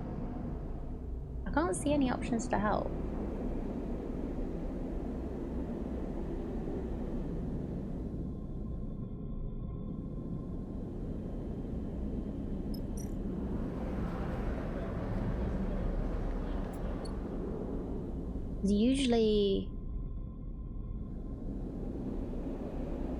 Usually when there's a thing, there's like a yellow dot when you track it.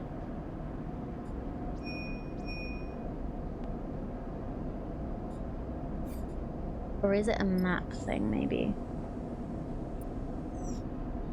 No, can't be a map thing.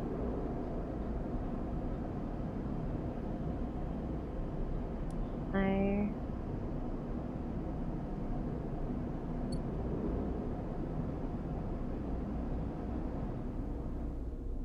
I'm slightly confused. Maybe it just didn't trigger properly. Because we can't, the only way, oh. The only way to move around is to go up and down. No option. Maybe that's a tomorrow problem then?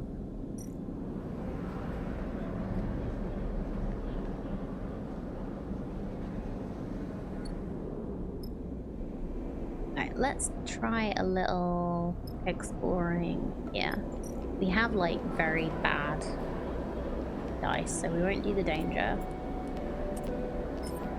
Yeah, this is 50. The one is a 50-50. Yeah, yellow dot, another tracked quest.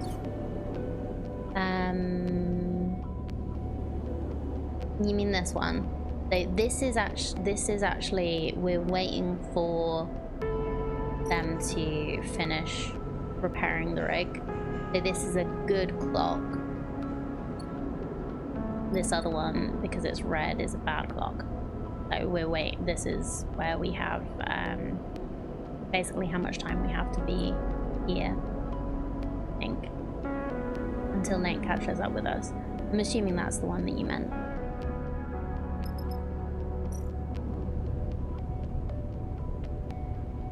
Let's try this one. If we do that,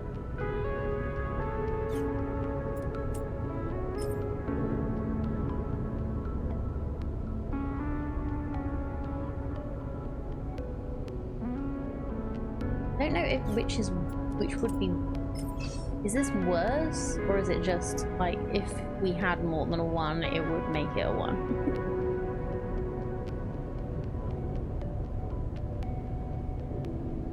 I'm gonna see what happens if I do the engineer skill. And actually, maybe it'll probably be worse if I fail engineer than if I just fail wandering. If I fail at helping them, I might hurt someone. Let's just explore. Hey! We just got an extra thing.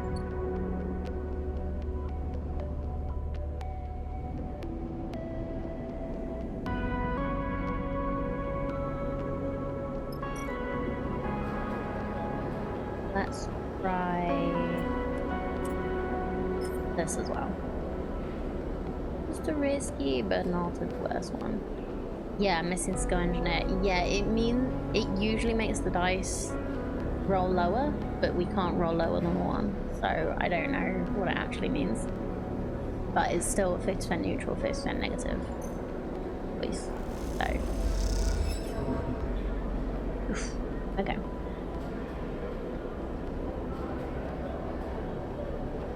We get lost and end up in a transit tunnel where cargo haulers rumble past dangerously. You need to be careful. Right, so we lost energy. I don't think I'm going to try and use these. Well, I could try it in a less risky one. I'm curious. I do want to try and find that thing.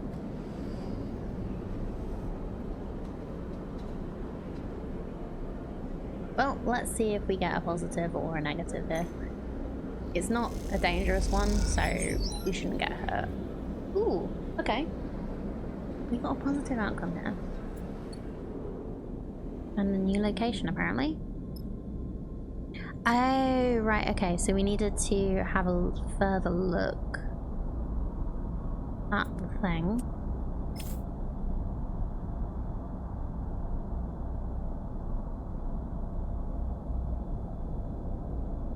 Okay. Yeah, I'm going to have a rest. I haven't found a food place yet, have I? No. I need to do more exploring somewhere. But yeah, I'm gonna do it next day because I have no dice.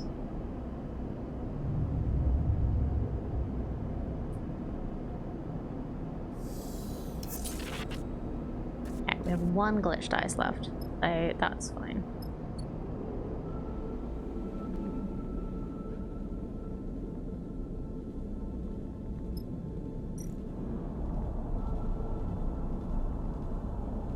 Okay, so tech team from the Dark Authority are working to reroute the flow of Springtide's water, saving as much as possible from leaking out into space.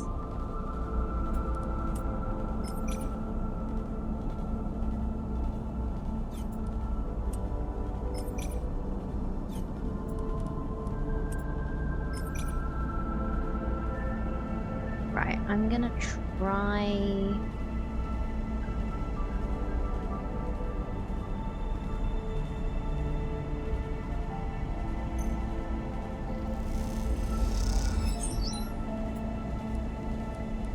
using not my best things.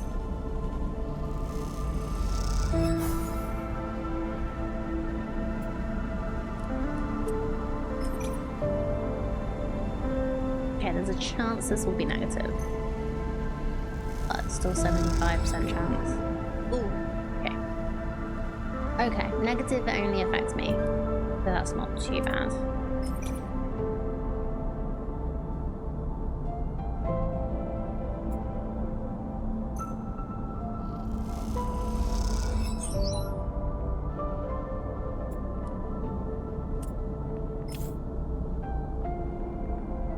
If I do this and get a negative, which affects me, I should eat at the ship before we go to bed.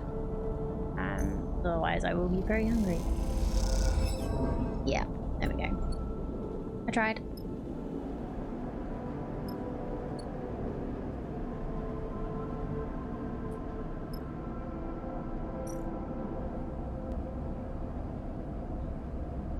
Okay, so that is stress. This is food.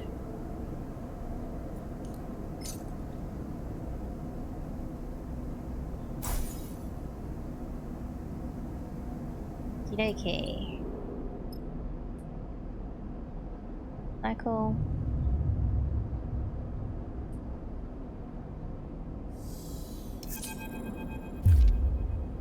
You await to the sound of blaring proximity alarms. You quickly unstrap from your bunk and busily glance around. Lane, bounty hunters, you kick off and glide to the floor. As you do, Bliss pops their head around the corner. Sorry! They look a little sheepish. In all honesty, it's not my fault. Your wiring's all backwards. It takes you a moment to understand what's happening. You steady yourself against the door frame. Alright, you're just a little jumpy. I get it. Bliss looks down. Didn't mean to wake you. Takes you a while to get ready and drift down to the mess to see what's happening. By then, Bliss has turned off the alarms. You find them unspooling wires from a hatch you'd never previously noticed in the mess's ceiling. Sorry again, Sleeper. Her voice comes through the ceiling panels, muffled and dull. You set out at the store, neatly tucking your legs behind the crossbar. How are you doing? Me? Bliss is muffled. Voice echoes around the room. I'm working. Pause. Let's keep my mind off things. What things? Just gonna be really personal with this person I've just met. They did save my life, though. Bliss spins deftly, hooking their legs into the open ceiling so that, from your perspective, they're hanging upside down. Give you a look. You really want to know? A yawning Seraphim drifts in, looks between the two of you amused. What are you both doing up so early? You and Bliss exchanged amused looks. What? Seraphim asks. You didn't hear the alarm? He shrugs. Heavy sleeper. He drifts over to the mess's cupboards to hunt for some breakfast. How did he not get woken up? Anyway, we turn back to Bliss. They have disappeared back into the ceiling panels. Before long, the mess is filled with the shrill shriek of a power tool. You interrupted me finding out stuff. Oh. Seraphim looks totally unaffected and hooks himself into a stool, lazily sucking at a ration pouch before he taps away at his slate. Breach finally stops. After a while, you kick off from your stall. Time to head out. Bliss rushes after you, stopping you in the passageway before you can leave. I have something I want to show you. Bliss leads you off the main corridor into a corner of the ship you don't remember visiting before. You come into a room with a low sloped ceiling, single round window, illuminating some neat tool storage and a workbench set into the wall. Look, Bliss begins. I'm no specialist, but I'm a quick learner and good at repairs. They smile. I think you have need of me. They glance at you at a tear in the thick vinyl skin of your arm. Can I take a look? Okay. They smile and lead you towards the workbench. They turn your arm, looking at the tear from all angles. They reach over to the workbench and take a small sealant gun from the rack. You look at the setup. It's basic, but it looks clean and well organised. They gently close the tear with sealant, pressing the edges together so it closes up neatly. After they're done, they release your arm and you can barely see the scar. Bliss admires their work. See? They smile. I know it's more serious than it's there. Bliss folds her arms. I can handle it. They turn and search through a set of metal drawers for a moment. Here. They produce a couple of carefully machined, pristine. We're saving these for an important job. They wink. I guess I just found it. Bliss pushes the components into your hands. Take them. When you're ready, come up here and we'll fix you up. These are a rare find though. In future, we might have to make do with something lower quality. They wince. You can find scrap components at most scrapper ships, like that one that's hanging around the underhang.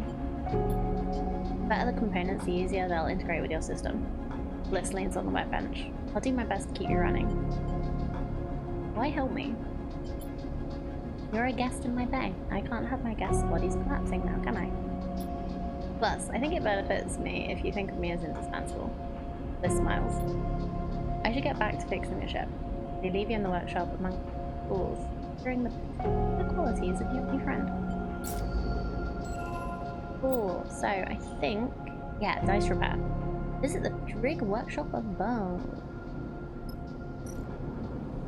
To repair your dice at the Rig workshop, you can only repair dice which are fully broken.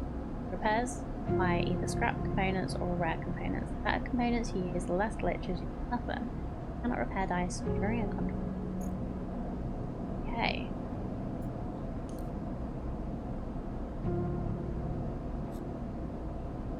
Yeah, so we can't actually do any of this stuff because none of these are actually broken. They're just nearly broken. So,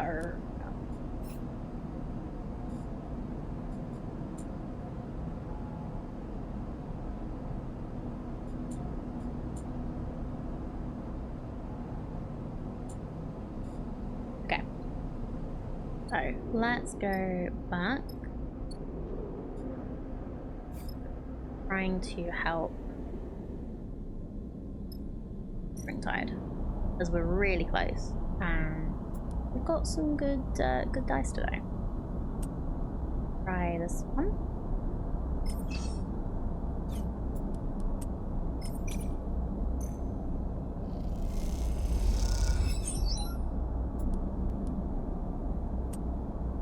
One more.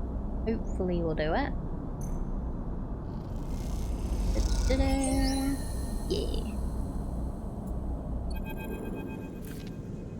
You watch from the docking bay's viewing window as the crumpled, vast hull of the Springtide is finally welded shut by a score of bright torches flickering against its side. Everywhere I look, I see a crisis. A voice comes from beside you, and you turn to see a man floating there, watching the repair work. You don't recognize him. I saw you out there, helping the crew. Turns to you with a serious look. You needed it. You aren't wrong. He pauses, watching you carefully. I haven't seen you on the spindle before. What, if I may ask, is your business here? None of yours. Running a crew. He nods. Springtide is my ship. Face remains passive. At least, I am her captain. I do not own her. The Lotic Syndicate, my employer, was the one to put her into service. Glad to meet you. He bows his head gently. You have my thanks for assisting with the repairs. We were caught by some autonomous convoy munitions. What? That is ship. Wellspring Run is getting more dangerous every cycle. And after Hexport, pauses. I do not expect things to improve. We both go quiet for a moment. The loss of the station still inspiring silence if anyone.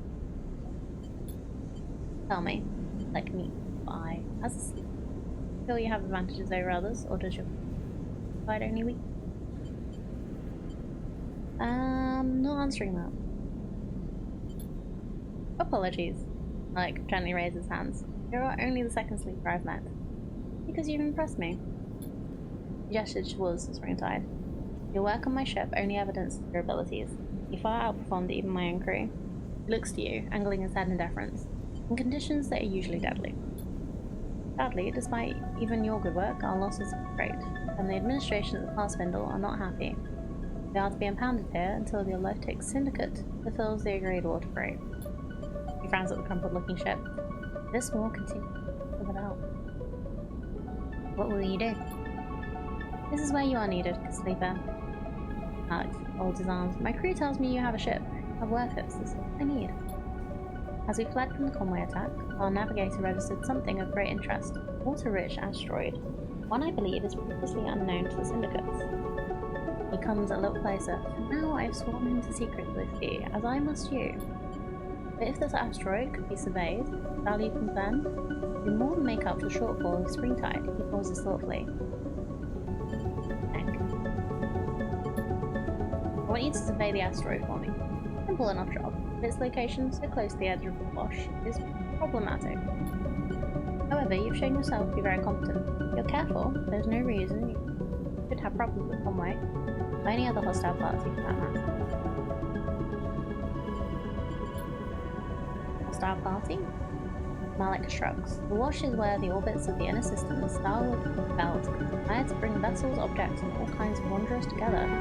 It is a territory of opportunists. I will, of course, reimburse you with a portion of the fee the Pass Spindle and administration are withholding from me. 250 cryo is my offer. How will your employer feel about that? The Amnesiac Syndicate only cares its water is delivered and its fees paid. I am free to make sure this happens in a timely and efficient manner, as I see fit. It passes your thumbnail drive. Here are details on the tests I needed to run the survey. A sample core of ice from deep within the asteroid should give you enough material to work with. You notice a member of the Springtide's crew waiting quietly at a distance. Alec nods to them discreetly. This is a delicate matter, Slipper. Survey the rock and on your return, broadcast the results to my personal terminal. Frequency is in that data. He pauses, meeting your eye. The results go to only to me. Then, once the matter is resolved, you will be paid. I am needed. Nods to the other crew member. I expect you have all you need. Pauses. I have enjoyed watching you work, Sleeper. Impress me again. With that, he bows a little and drifts away to meet his crew member. After watching him go, you turn back to the Springtide. Still impressive despite being scarred with curls of ice and shiny with fresh welds. You imagine any captain of a ship like that has been through a lot to get where they are. That makes them a valuable ally or a dangerous adversary, depending on where you are. You hope with Malik, you can find your way to becoming the former. Okay, so we have a chance at a contract.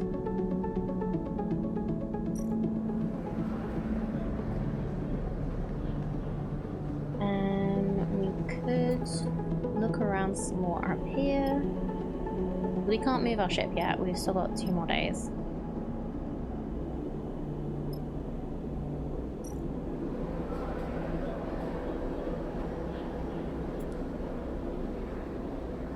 Let's do into it. Hopefully get some more info. Ooh. Negative. Okay, we still get +1, but we get -1 energy for the negative. 75%, come on. Neutral. Still 75%? Come on. Let's go for a positive this time. Yeah. Ooh, new location. Love it. Cool. Trade hall. Gaia's gear. Aww.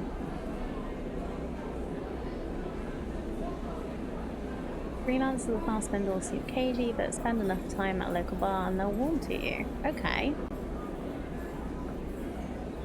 Racked. Order a rack. Kiwi-based liqueur with a powerful saline taste. Gaia's gear has a reputation for serving it neat and strong. Okay. Well, let's see.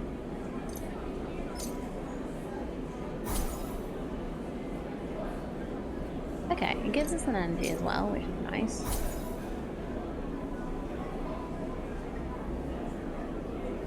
I'm gonna go back one and just check what's in the trade hall because I can do with...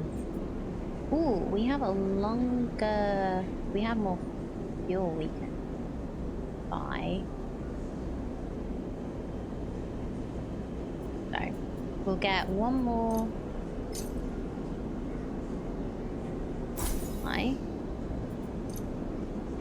We'll fill with fuel.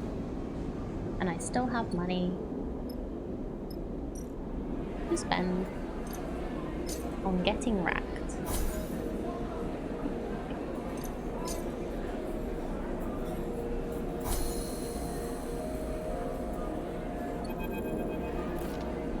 Our spindle is an exhausting place to find freelancers, and no shortage of spaces here. Corridors and bays throng with crew, inbound and outbound. On or between contracts, trading stories, contacts, and materials. But whatever language, appearance, or code identifies someone as worth signing on with, you don't seem to have it. Perhaps it's because you're a new face, or are notably unsure. Or perhaps it's just because you're a sleeper. You push the thoughts back in your mind, instead focus on what's in front of you. Vast cylindrical tank at the center of Gaia's gear. Gear? You say G-Y-R-E is gear? First time you entered the bar, you floated open-mouthed, much like all new arrivals do, at the sight of the huge kelp stack, biggest you've ever seen. Even now, your eyes fix on the fronds of seaweed that wave in circulating water. Beyond the curve of dirty glass, you find it impressive. Take a sip of the harsh, saline-scented rack from its big vessel. You to the bar. As you suck on the straw, your eyes following the shifting fronds, you hear someone clearing their throat beside you at the bar. Hypnotic, isn't it? The voice is low and rumbling. It comes from a large figure on the stool next to you. The fluorescent lights behind the bar glint in his eyes, shining up into his wide, rough face. I've heard talk you're hiring. The figure turns to face you. You don't recognize him, but in the shifting light of Gaia, that isn't surprising. And you are? Eugene, currently freelance. Turns on his stool and leans back a little. The effect is clearly meant to press you on you his size, and you have to admit, it works. Serve from the whole slate of crews out of the spindle. Cutters, mercs, extractors. He smiles and places a broad hand on his chest. Broad skill set, good work ethic, sense of humour, full package. Humble too. Flexes his tongue, smiling. I like you already, we're gonna get on. I'll run anything out of the fast spindle. I'm tough and quiet, you won't need to worry about me. Folds his arms across his chest. What kind of work are we talking about? Before you can answer, a voice echoes out from behind you. Eugene! Look over your shoulder, the source of the shout. Busy as ever, I see.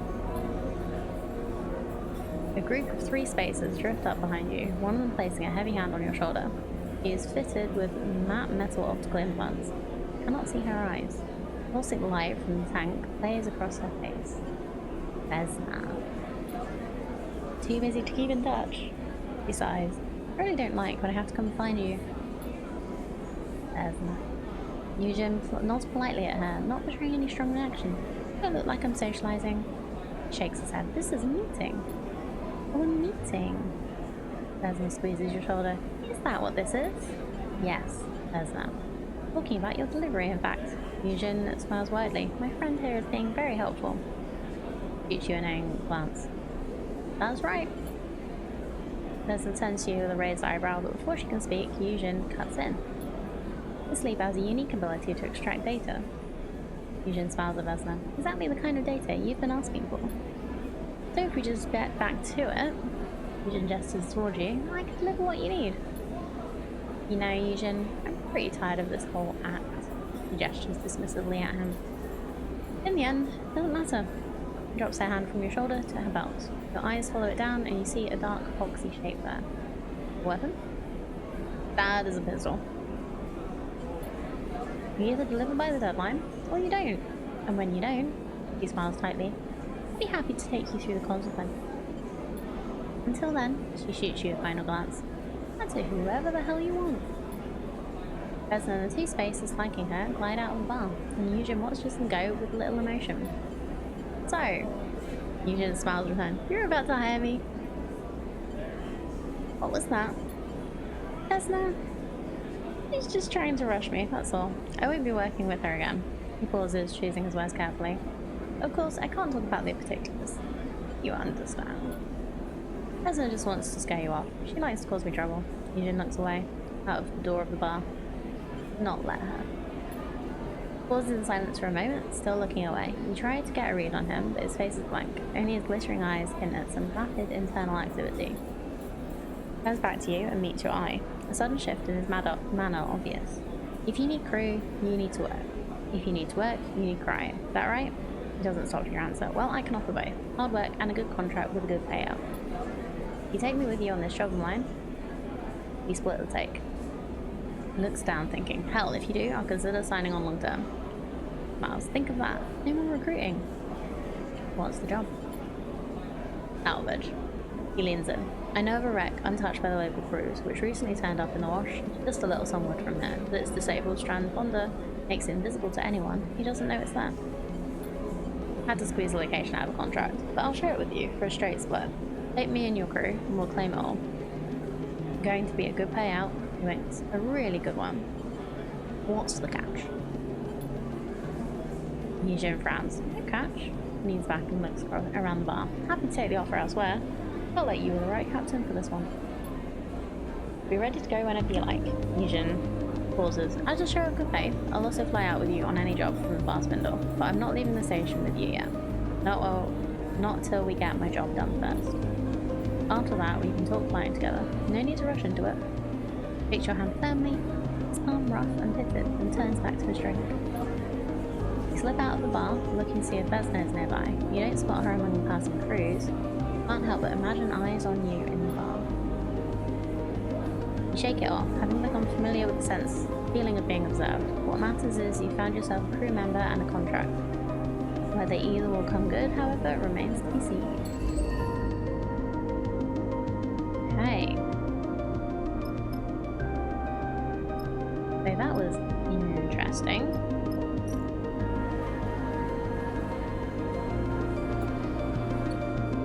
We don't have any dice right now. We also still need to wait for our ship to be fixed.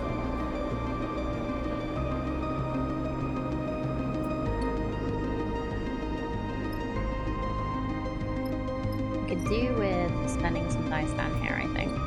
Get some choices of things. We still have like... I feel like...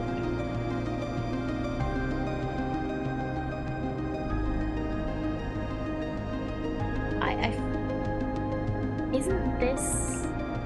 When this counts down, this will be like...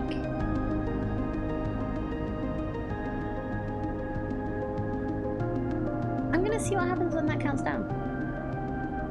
Because we've got 2 contracts. We can't do anything until our ship can leave. Like, we can't go anywhere. We've got 2 contracts we can do. So, yeah. Like, we don't have enough money to do anything. So we'll try and do both, but we'll see what happens. Let's have a little sleep. End of cycle.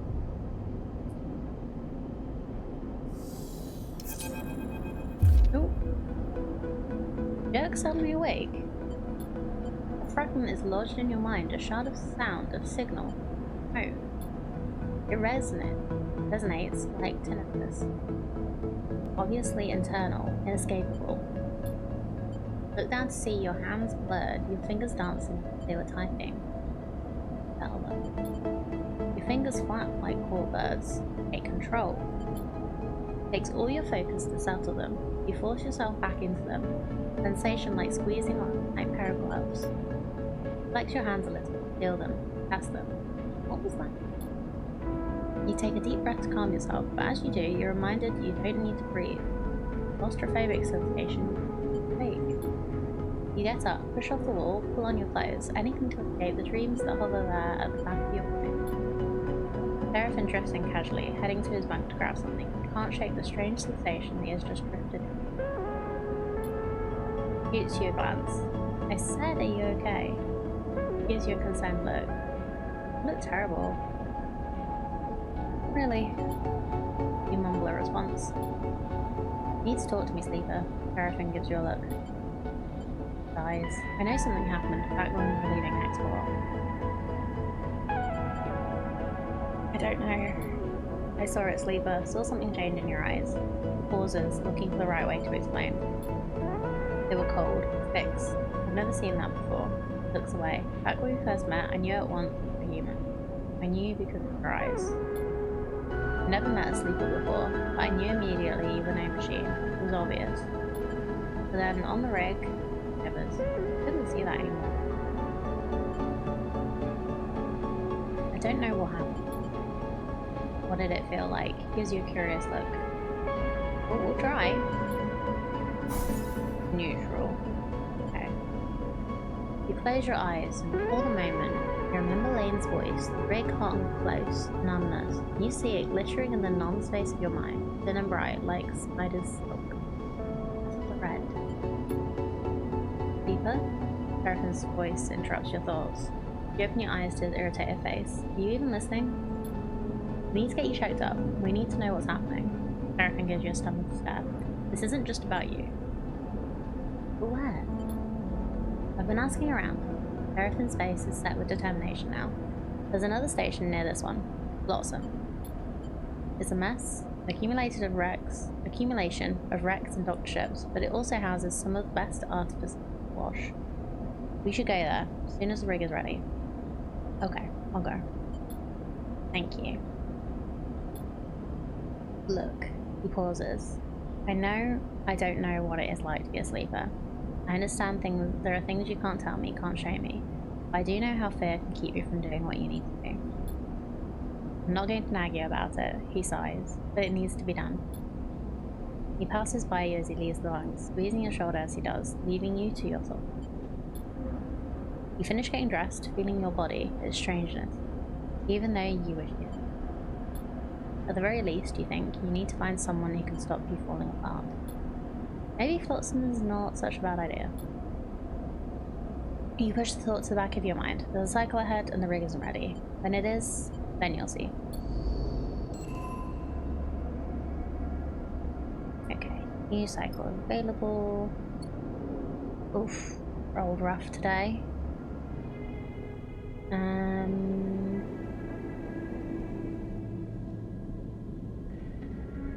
We're full for money. We didn't finish this.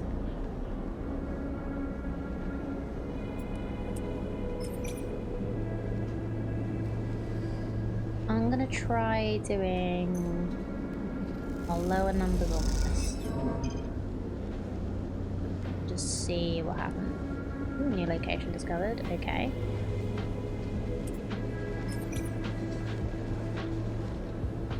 Yeah. Hey.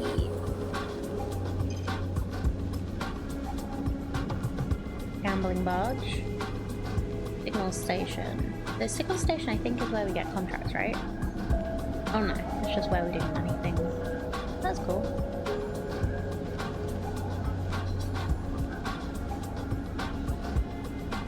Signal station searches signals in the far spindles of local regions, sorting those too much purchases through, or align arrays.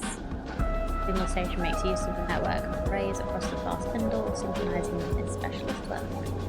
So we've got specialist work we can do. We can do bar shift. Only bountiful members can gamble on venture, but bar shifts are easy to come by. Mostly because they pay in tips and a little more. So I could do this here. That's a lot of shifts.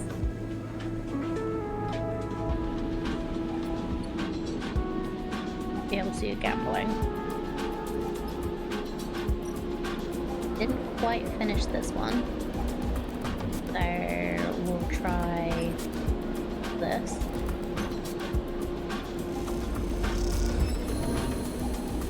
Okay. We still managed, even though we kind of failed. Fast Panda lives up to his name. its tall stature, making it a real effort to travel from end to end. Local solutions to this problem are the transit tunnels. Massive tubes bolted to the outside of the spindle that allow for rapid passage from top to bottom. Is the music a bit loud? I'm gonna put it down to 3, I think. See if that's better.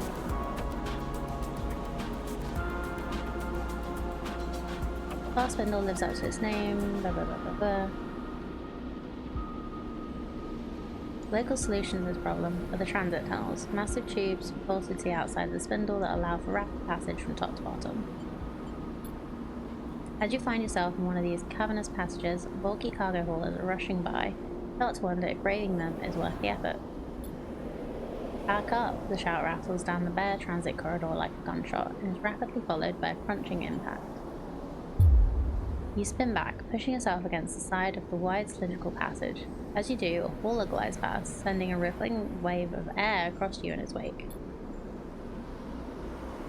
When the roar subsides, you hear a string of expletives coming from nearby.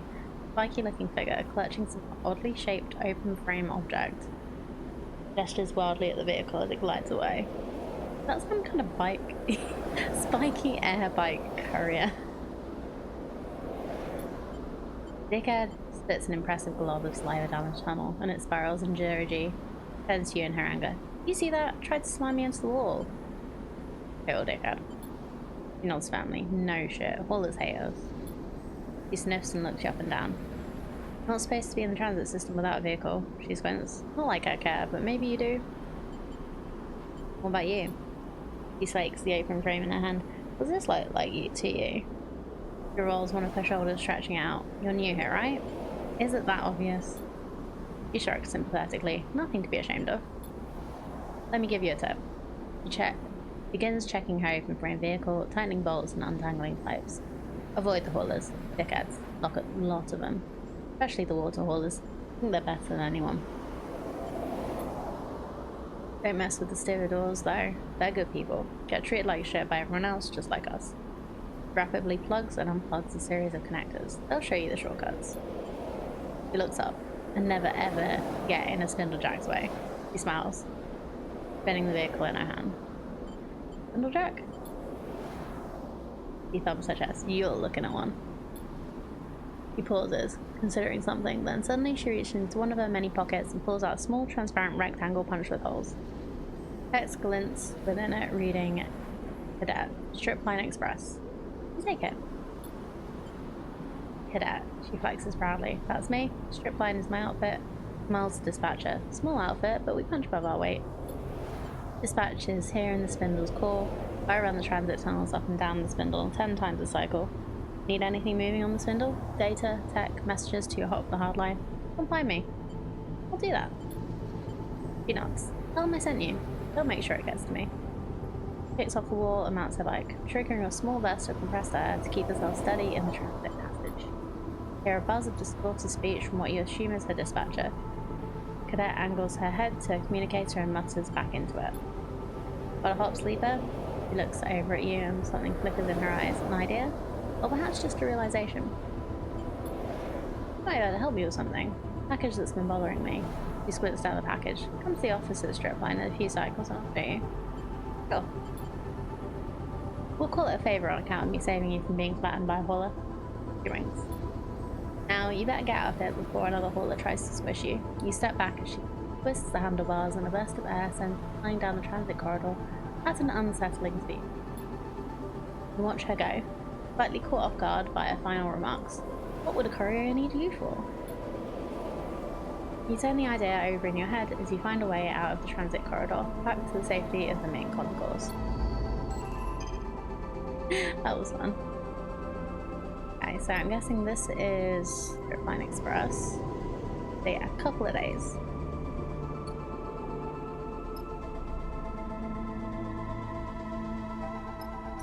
Let's work on down here then.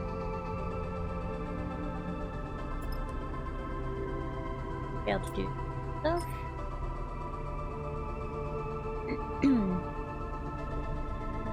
%, positive, %, neutral. Cool.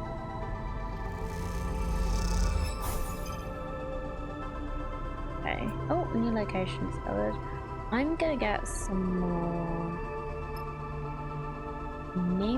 Members Kitchen and a meal. Members Kitchen serves those that can't work in the overhang, but able-bodied visitors like you have to work a shift to get to eat.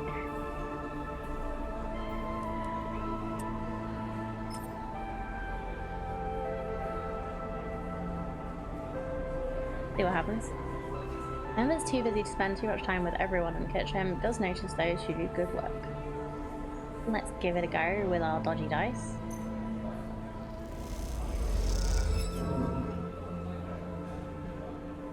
If you annoy one of the chefs and they saddle you with unloading the auto wash, by the time you're done there isn't much food left.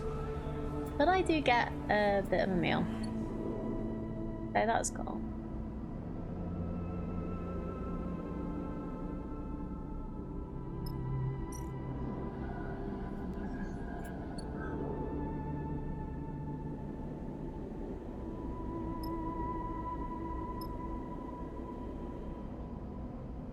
Okay, well, let's end the cycle, shall we? Seeing as we have no stuff we can do. Right now, we should be able to do some stuff soon now. A moment.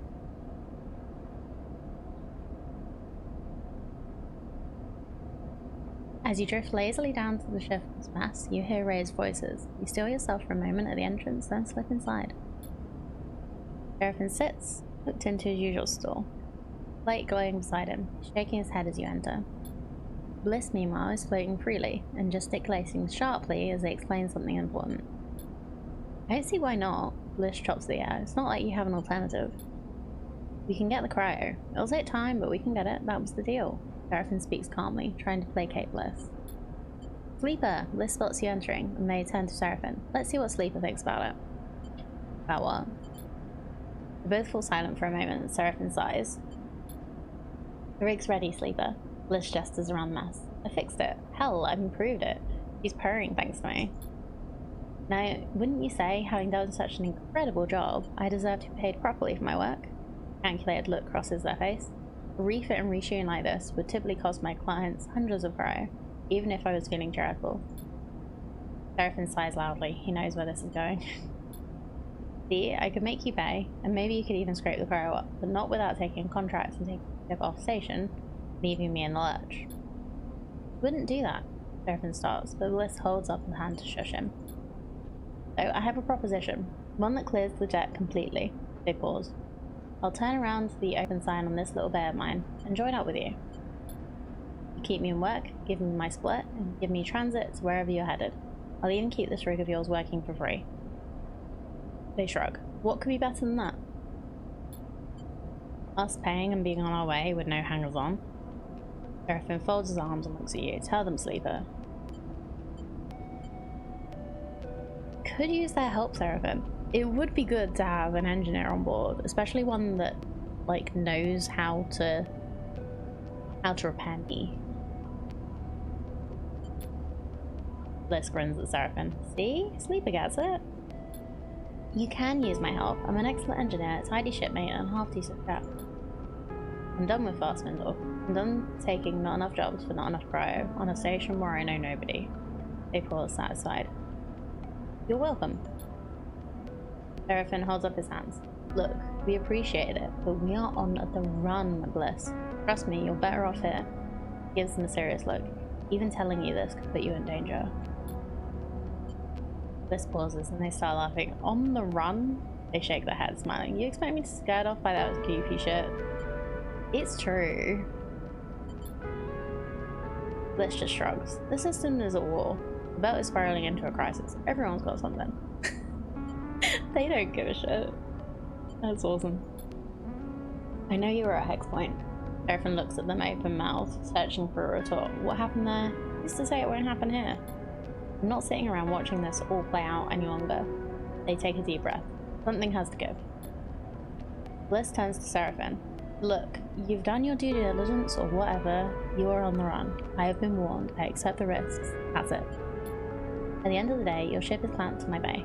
So unless you know my encryption protocols, there's not much left to discuss. Seraphin shakes his head, a small smile crossing his face. They've got us there. He looks at you and then at Bliss. Looks like we've gained a crewmate. He unhooks from his stall. But I'm moving to the engine room. And he drifts off towards the bunks to gather his things. You and Bliss exchange a nervous look. Sleeper. Welcome aboard. Bliss smiles and gives you a half-hearted mock salute. That's just really cute. You leave Bliss in the galley and head for the cockpit. The rig is ready to fly again. The question is, where to take her next? Seraphin mentioned Flotsam, a short starward journey from here, and as a busy station where you might find an artificer to help diagnose your glitches and errors. Sunward, meanwhile, is the Hellion Gate, an abandoned and uninhabited megastructure left over from the Valheim days. Maybe good for salvage, but not an easy place to survive. And beyond that, well, as they say, the belt is wide, and at least now you have a functioning ship. Okay, you've unlocked the belt map. Go to the map and press the belt button to travel to other hubs or discover new parts of the Starward Belt. Cool.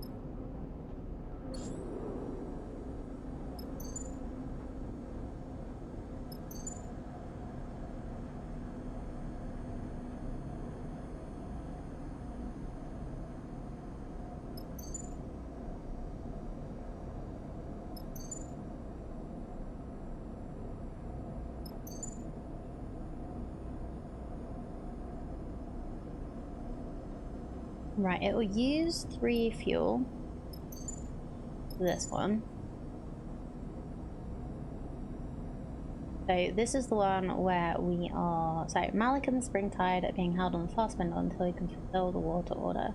The asteroid might be the key to calming the administrators. Let's make friends. Hey, we can take both of them. That's cool. Oh, yeah, our friend Seraphin can't do stuff. He can only fly the ship now. So, yeah, we definitely need both of these. Give it a go, shall we? I'll probably come back. Well, we'll come back and do the other, but finish looking at the bottom of the space station, but we'll do this for now first. Oh, the asteroid looms large in the cockpit's glass. Light glints off the sheets of surface ice, the same glint that must have caught Malik's attention when he was fleeing the Conway's countermeasures that damaged the Springtide. There's no sign of Conway drones or mines, but it hasn't stopped Seraphin being cautious in his approach. You have to admit, you found yourself searching the white void of space for a telltale blinking red beacon. We're close enough to jump down to the surface. Seraphin locks down the engine. I don't see anything on the scope, but I'll keep her warm just in case.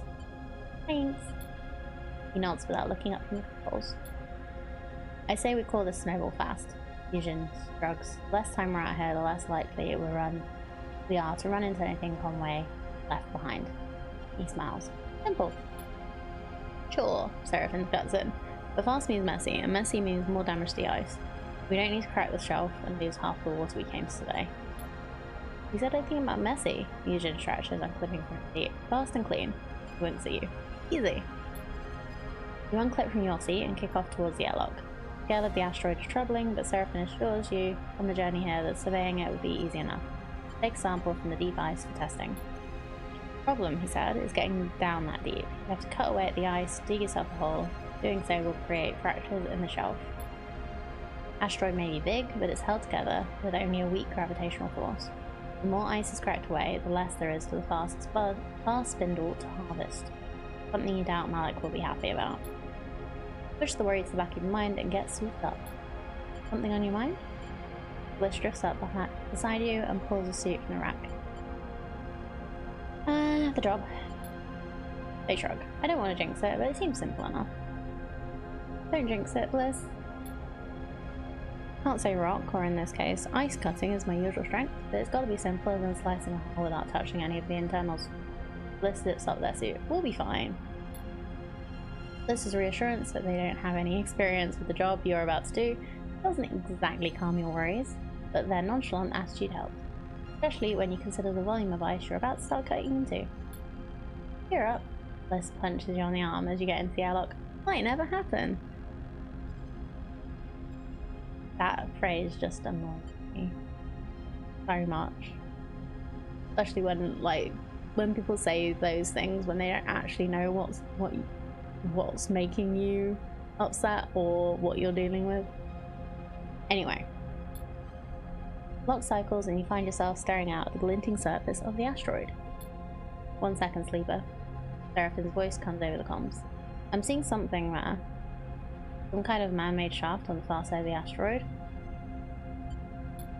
Interesting. Eugene is stood beside you in the airlock, but in this vacuum, you only hear him through the comms link. We sometimes stash goodies out here on rocks like this. Let's go take a look. Pats you on the shoulder. Just hold up. Seraphine's voice cuts through. Survey is our first priority, and the integrity of the water ice. Hunting for buried treasure comes dead last on the to-do list. North almost hears his eyes roll through the comms link. Don't get distracted. You squint at the rock and spot a dark recess just over the curve of the asteroid. That'll be the distraction then.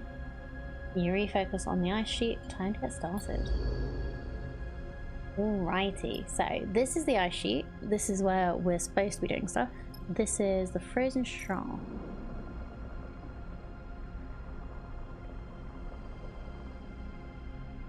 We have an engineer now. Where were you last time?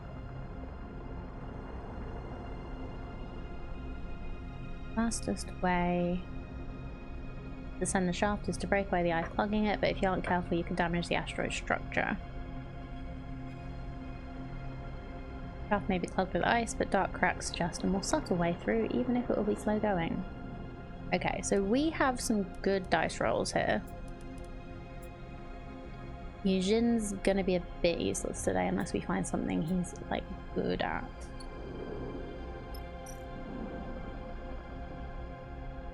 Nope. Actually, completely nope. Slice away ice. Rather than scanning for a sampling location, you can make one by chipping away the surface ice to reach the core. This is an aggressive approach. Or, my thing. Section by section surface scan will guide you to a good sampling location. With such a vast sheet, progress will be slow. Okay, Bliss has a 6, and they are an engineer, so that should be good.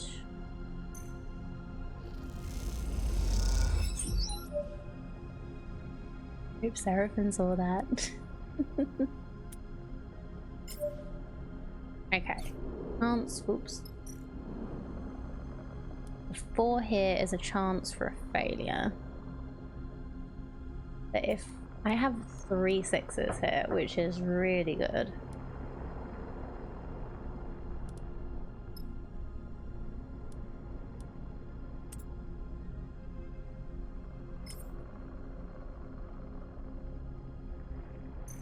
Let's see. I think we're going to get 2 for this. Yeah, it's really nice. Well, I have good dice rolls.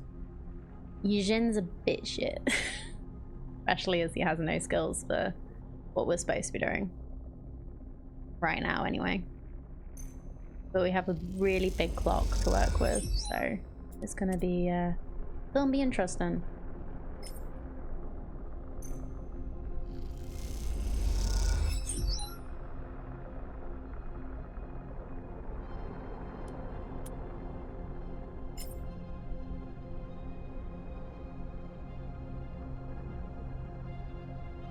Oh, actually, I could use a 4 on the other one and get a 5.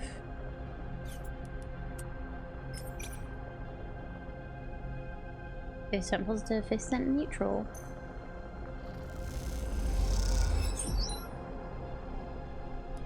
Okay, and let's risk this one.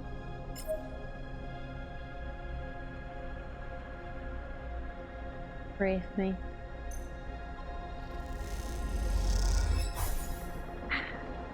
Okay, neutral. +2, to location plus 1 stress for bliss. That's not too bad. So we've used most of our good rolls.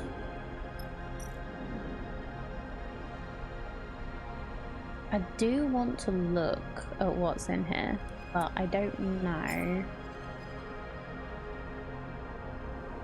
Could be risky.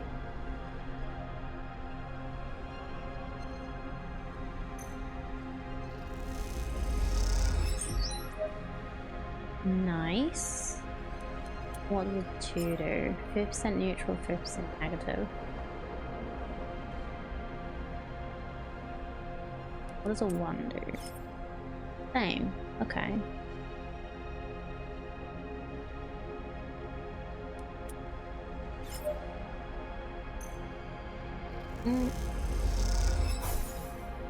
Okay, neutral.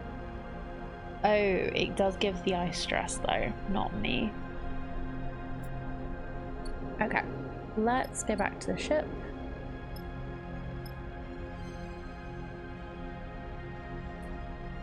And we'll end this cycle and go again.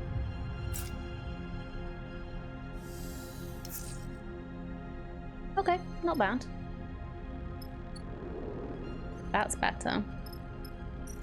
Alright, let's see if we can get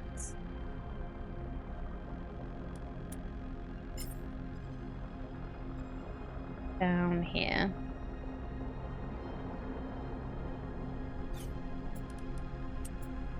Do my thing.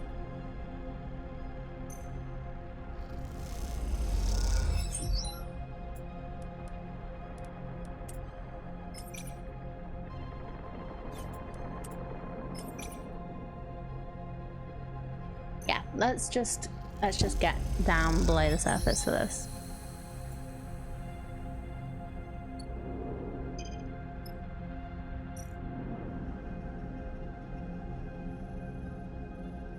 Okay, so this is an extraction, which we need Fusion for now. So, glad we have him. Also can't use anyone else, really, without some big danger. Although, I guess, yeah, it just puts us down to a 1.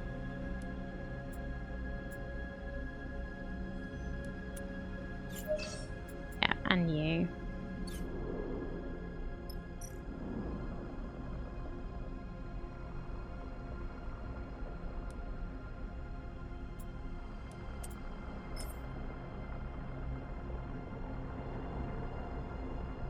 I still want to explore.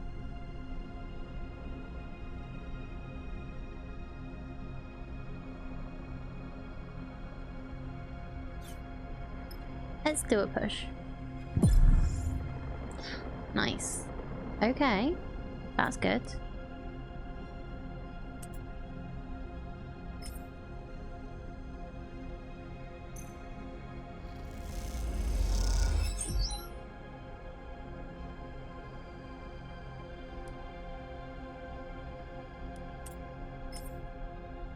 Okay. Fingers crossed. Get down. Yeah. Okay. What do we get in this one? Engineer or interface? Okay, that's good. Mysterious. Some mysterious terminals sit in the dark. Their cases may be rusted, but perhaps the drives inside can be spun up. Ghosts of the past. What was this place? If you can get one of the terminals started, perhaps you can extract some answers. More rusted treasures. The place has been abandoned for decades, but perhaps there are some useful components tucked away. You inspect lumps of corroded scrap frozen into the walls. This place looks grim, but maybe within the ice you can find something useful. Okay, I'm going to do... I'm going to risk this. Very nice. And then... Is this only... Yeah, this is only Fusion. So let's Have another day.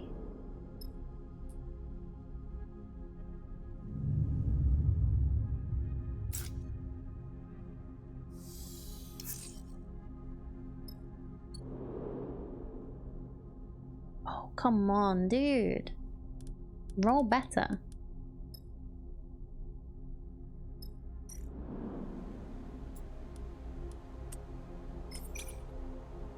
So the others have dice too, cool. Yeah, it's really good.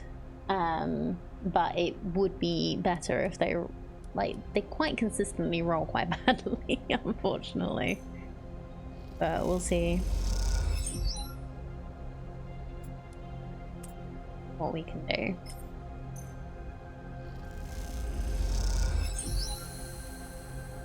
Okay, so we've gotten a positive outcome for that. Flickering screen catches your eye in the dark of the bunker.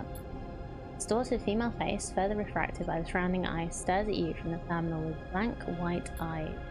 You move closer, straining to hear her voice, but the recording is silent. Perhaps the terminal's audio output is broken. All you can do is watch the pale face as it contorts through the corruption and noise. Could be explaining some important secret, long forgotten, or just recounting a personal anecdote. It's hard to tell. Circles and curving arcs flash across the face, graphical visualizations of orbits and flight plans. You squint at them, the shapes unknown to you. And then as soon as it starts, the playback ends, leaving a frozen frame on the screen. Ghost face circled by orbits. You slot a drive into the terminal and copy what residual data is left, unsure where it might lead you. Once it's done, you shut off the terminal. Roll. As you leave the bunker, the pale face flashes once more in your mind. His blank eyes, flat stare. Was that a human or something else? Yeah, if they have the skills it can be better, but they don't have specifically the skills. They have enough skills so that it doesn't reduce their dice roll, but the skills that I actually need right now, they don't have a plus to those skills. I don't know if we can improve them at any point, but we'll see. You turn the image over in your mind, unsure of its importance.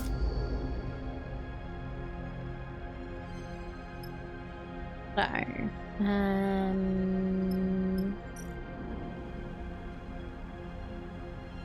right, we've done that. Like a lot of Citizen Sleeper games out there. As far as I know, there's only, like, video games. There's only the first one and then this one. Or you mean like ones like this? I do like the style of this. Like lots of story, some RNG, some decisions. I think there's like a actual tabletop game that's happened as well. The bundle looked different. Oh right, yeah, they changed the stuff around. Made it look different. Let's go for this. See what we can do here. No problem, huh? Okay, we'll try a 50% neutral, 50% negative and see what happens.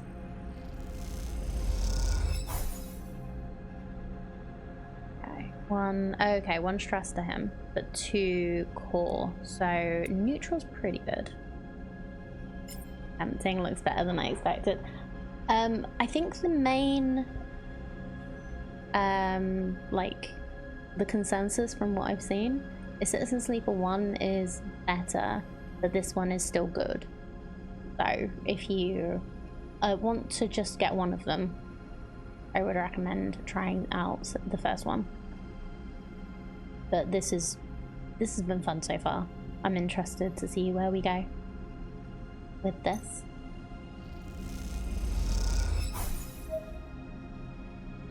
Okay, a little more stress, but we're doing it. So this would be, yeah. Let's not do that. Seeing as we managed not to cause any ice stress, let's try this again.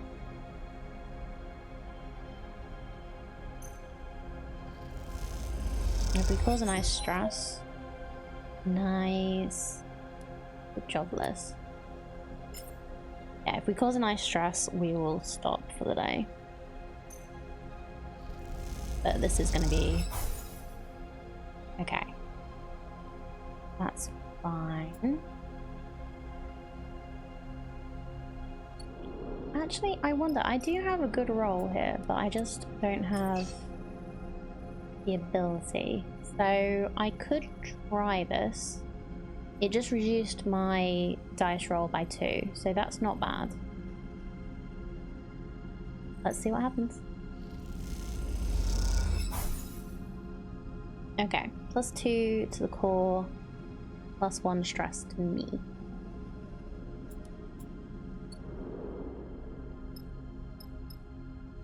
Let's have one more day.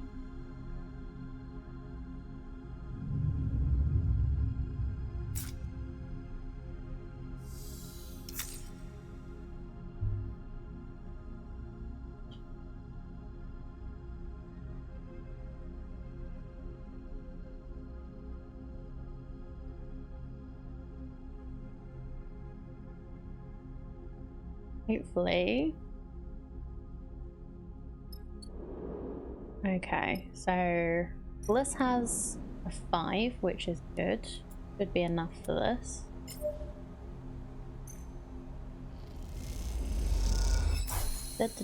Oops. Okay. Got rusted treasures. Cool, got some more components.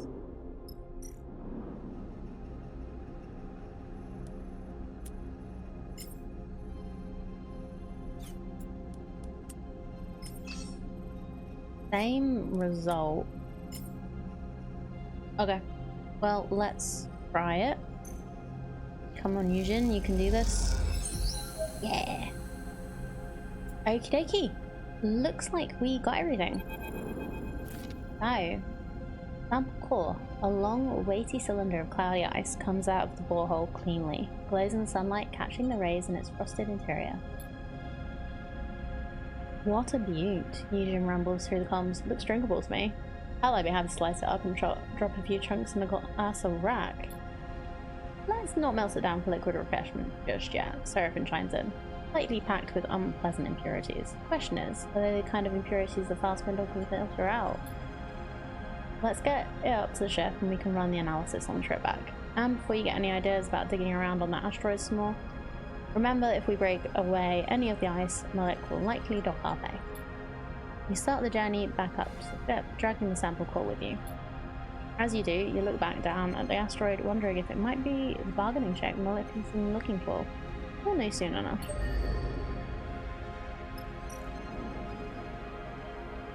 Yeah, we've done everything. So looks like we're all good. And I didn't break any of my dice. Which is kind of a shame because I'll get a thing for it. Still 3 stress left, yeah. We can't do anything else now, which is cool. We've gotten the data. So this is full. So this is unavailable. We got the treasure. This is unavailable too. So we were really lucky there. So contract concluded.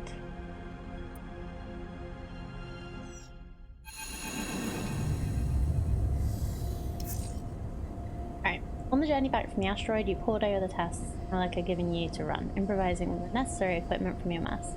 Each run produced spools of data, much of which you couldn't pass. Arriving into the vicinity of Far Spindle, you broadcast these strings of data to Malik's personal terminal on the Springtide, as instructed. Despite all this preparation, you're still surprised when you find Malik standing at the far side of the docking tunnel as you leave the rig. Sleeper, he nods neatly at you. I thought it was better I come down here, away from my crew, to discuss your findings. And the findings were? Straight to the point. Clasps his hand. Good. As I suspected, the asteroid was rich with water ice. Thankfully, the contaminants can be dealt with. Speaks matter-of-factly, betraying little emotion. With the data you provided, I should be able to convince the Far Spindle administration of its worth. Then we're good? Malik smiles. That remains to be seen. Before I make payment, I would like to ask in person if you saw anything of consequence. Anything to share with me that might affect my dealings with the star spindle? Folds his arms across his chest. I'd prefer not to have any surprises when they go to retrieve the water. Huh. Do I tell him?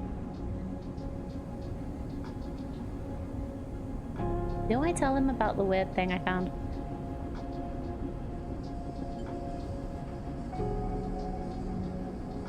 I'll be straight up. There was a shaft. Interesting. Malik smiles. It is likely of no consequence, but if there is something of value there, it could pay to my benefits. I'll mention the potential of additional salvage to the Far Spindle administration. Given the data, it doesn't seem to have impacted the ice. Malik reaches into his pocket and produces a stack of cryo chits, bound carefully with a strip of paper. 250 cryo, as agreed. You take the chits and quickly tuck them away. With that, our business is concluded, Sleeper. Malik nods lightly. I must speak with the administration to negotiate the release of my ship and then prepare for immediate departure. The Syndicate will be eager for my successful return. Thank you.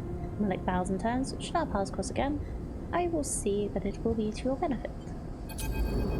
Okay. Something flickers in the back of your mind. You stop. You have to stop to blink it away. There's a tightness behind your left eye, an aching point that refuses to move. Then the voice begins, hissing through the background noise of the rig system. A new whine among the chorus of life support and ventilation. Sleeper. This brings Lane's sharp features. I suppose you thought you'd slipped my net. Export jumps into your mind, an image of the station immolating in white light, though you are not conscious to witness it. You are distant, his voice hisses into the white noise, but you are not free of me yet. I'm coming, Sleeper, the hiss drops, and I will retake control of what is mine. The closer I come to you, the more you will feel it. Lane moves your finger to tap your forehead. Here. Until you cannot resist. A bright smile, pale eyes, a growing hiss that hurts. Then the hiss is gone. The rig suddenly quiet, stinging tightness diffusing behind your eyes, but the fear remains. Sleeper, you good? Seraphine is there, floating by your berth. You were talking. Lane's coming. Seraphine looks alarmed. You feel him, right? Looks away. We can use that. Stay ahead of him. He squeezes your shoulder. We can do this. We're fast and smart. We keep moving. We don't stay anywhere for long. And we find a way. He rounds. Somehow. You nod. You do not know how Lane is able to reach into your mind like this, how he's able to speak to you, but you want so desperately for it to stop. You must find out what he's done to you, before it's too late. You must stay ahead of Lane, at all costs.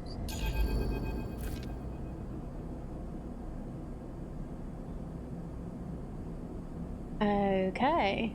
Hello. Sleeper. Cadet drifts from the shadows outside Bliss's Bay, looking around nervously as she approaches. Even I'm gonna need to call in that favor. Her face is pale and deathly serious. You okay?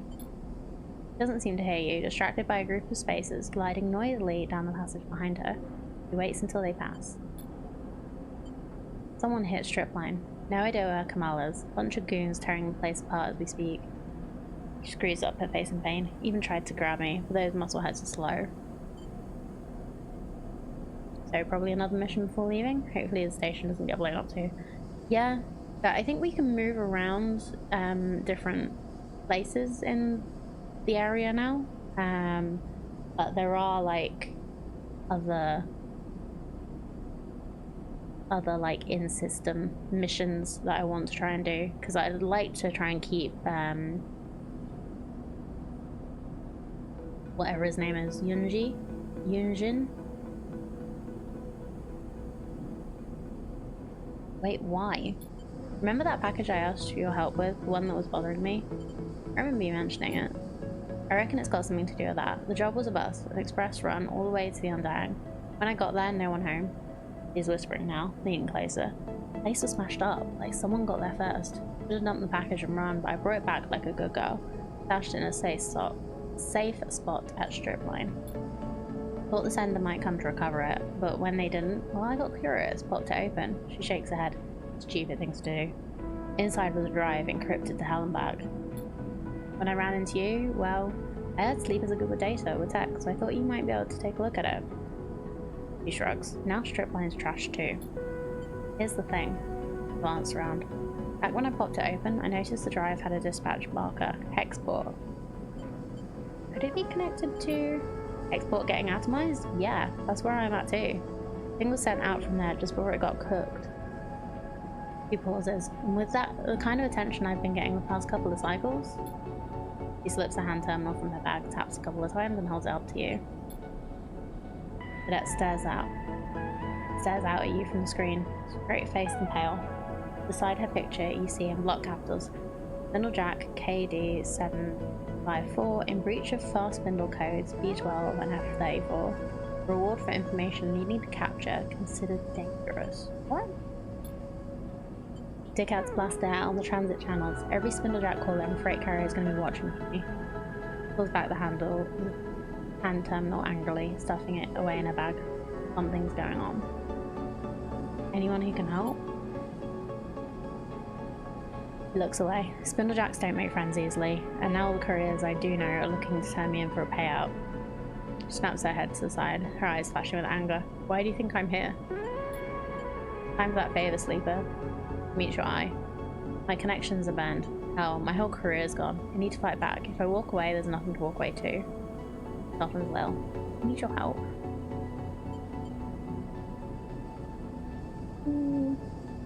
What can I do? I need you to get that drive. Takes a breath. They want it that much, so I can use it to buy my way out of this shit show. I tucked it away somewhere safe, so my guess is they haven't got it yet. Just slip in. I'll give you the location and pull the thing out. Folds her arms. Should be simple. None of this is simple. Just snatch and go. Don't overthink it. Look, this thing turns out to be worth something, you'll get your due. All I want is my life back. Drive is in the workshop. There's a loose panel behind the airbike rack. He leans in. It's taped to the back of the fuse box inside. I've got to keep heading down Spindle, to the overhang, past the end of the transit tunnels.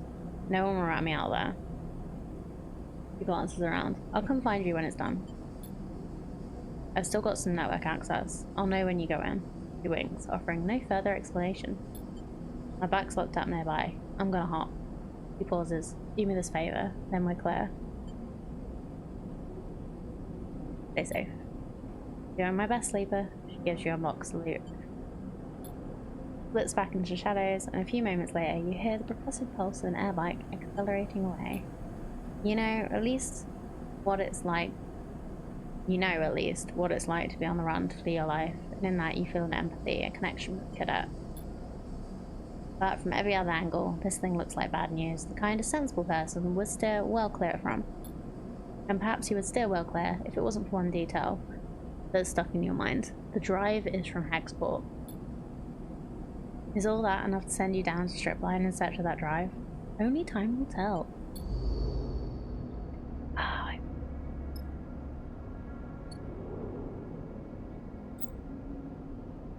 Lane is hunting you once again. His progress will be tracked by the hunt clock. If this is filled, he will catch up with you. It will increase once every cycle you spend in a hub.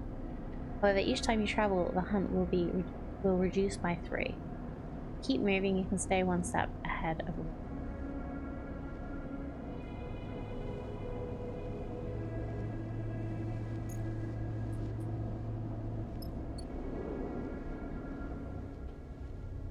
Okay, so if I go out on a contract,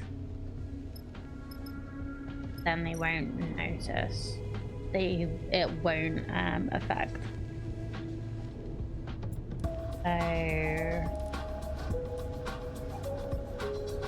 I could do this.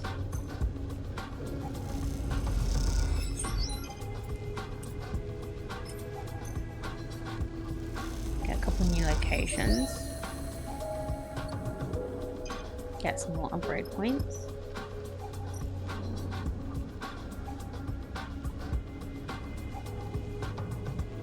Stealing shift. Most of the fast spindle workers don't like going out to steal out new units, so they'll leave that trying and dangerous work to outsiders.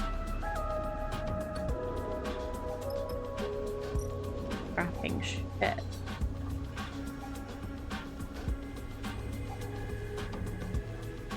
Okay, so we could either buy some scrap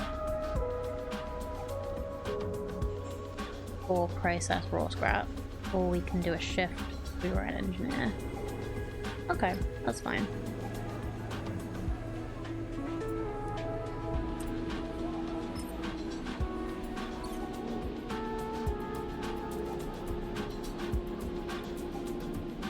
So we could go here. Ah, okay. So I do need some dice to do this.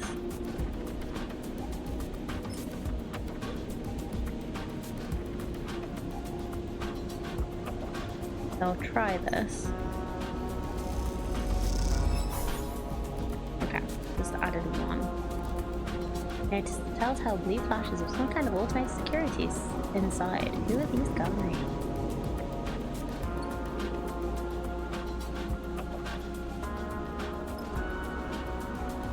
Okay, and I think we'll go out on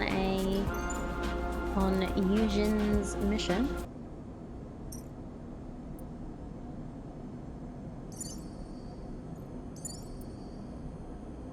Oh wait,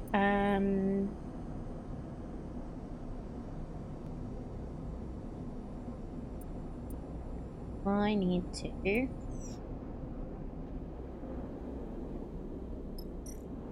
refill on fuel and supplies.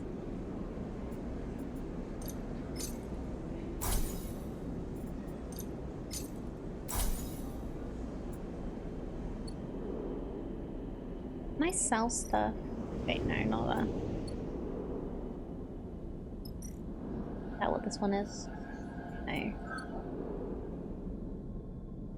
I have like this data. The rare components are useful.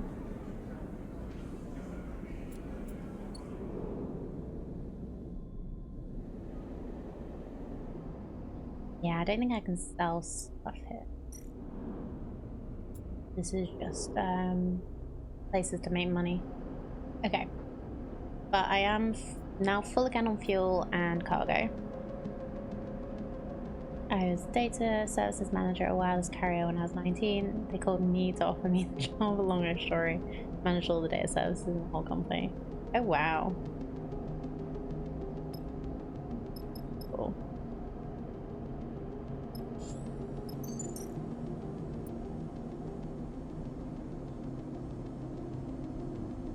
Okay, let's go.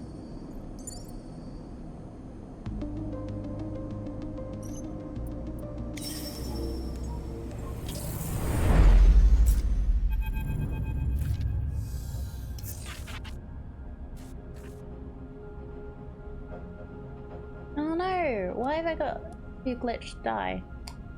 Okay, fine. This is not what you promised. Seraphin turns to you, Jim, with a raised eyebrow. Looking out across the field of debris scattered around the small asteroid whose gravity has kept them here, you have to agree. Where do you even start looking? Eugen shrugs, unfazed.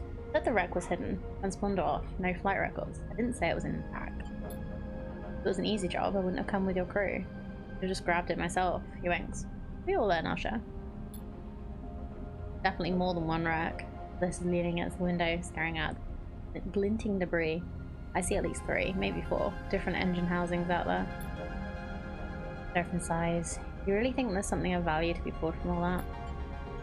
I know there is. My tip-off is good. We just need to find the right part. He looks at a wide field of debris. Of the right ship.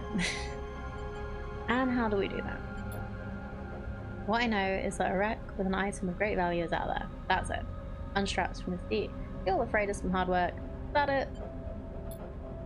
Seraphin starts laughing. So you're telling me we don't know what we're looking for, where it is, or what it's worth? Trust me or don't. Eugen shrugs. This will be worth your while. Hot tip. Sleeper, please. Seraphin says, you're exasperated. Suddenly, a percussive beep interrupts this conversation. All of you turn your attention to Seraphin's terminal. What the? Taps a few keys. We've got an incoming ship. Their transponder just popped up. See? Eugen smiles. What did I say? A hot tip. We better claim it before they do. She has a finger at the readout. What have you got us into? Eugen looks innocent. I've given you a head start on a big haul. Don't waste it.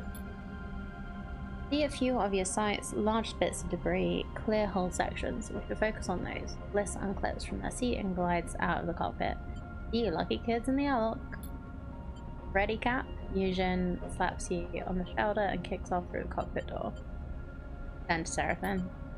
I do not like that guy. Seraphim shakes his head. Let's give him a chance. Seraphim turns back to his terminal. Hey, you're the one that's got to go out there with him.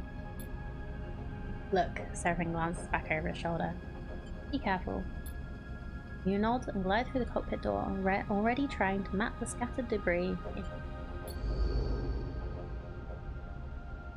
We will almost completely knock your phones, though he did have some Mitsubishi phones, crappy but cheap, and 2 Ericsson phones. One was amazing, one was garbage. Yeah, I remember the Sony Ericssons being quite cool. Oh, this is going to be annoying with the glitch dies. I completely forgot that that was going to be a thing after I got contacted by Lane. But we can work on it. So this is signs of an incoming ship.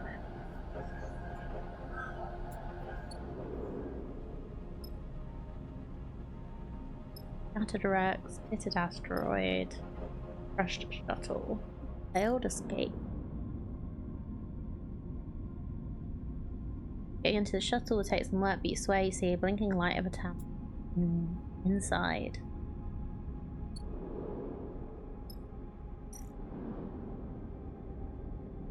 Scavenger's Hall. There has to be something of worth among the remnants that dot the asteroid. You just have to find it.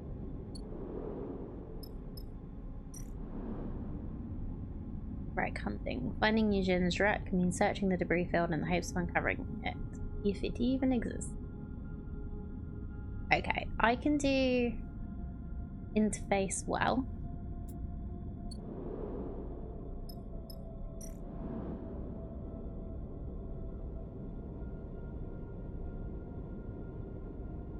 Both me and Bliss can do this. And Julian can do this.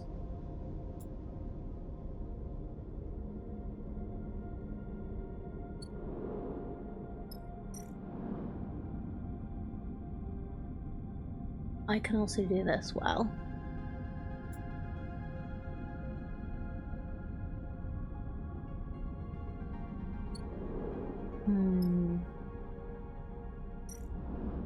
This one seems to be the one that is most likely to be what we're looking for.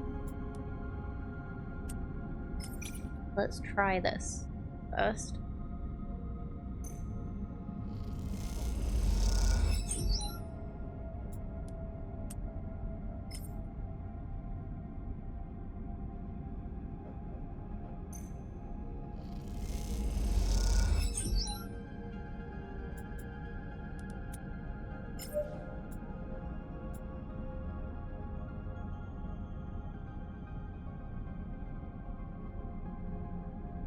Rather than scanning direct approach, finding the wreck would be as simple as kicking off into the debris field and hunting it down. Go for it, Eugen.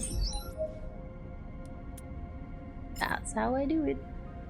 Alright, now go on, get another positive from Earth 4, will you?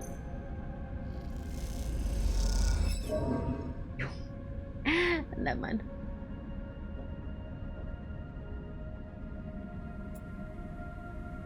Okay, Bliss is going to be not very helpful for this.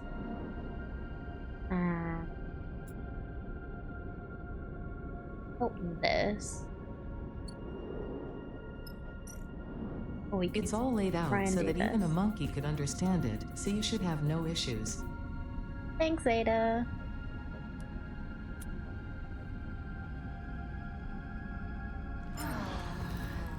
Thank you for the hydrate.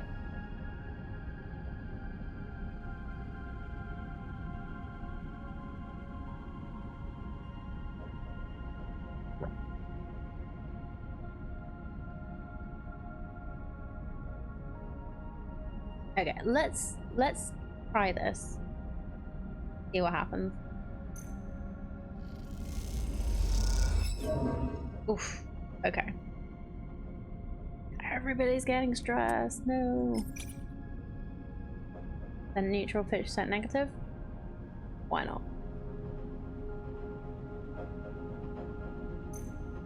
Come on. Dang it. Okay. Fine. Right, I'm not using those. Let's just end the cycle and get some new dice.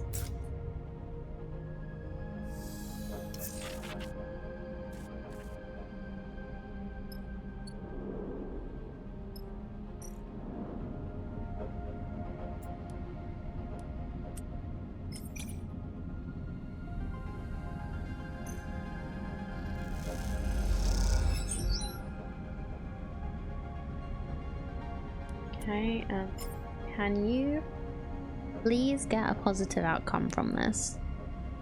Please. I'm asking very nicely, because then we will be done with this, maybe. God. Dang it.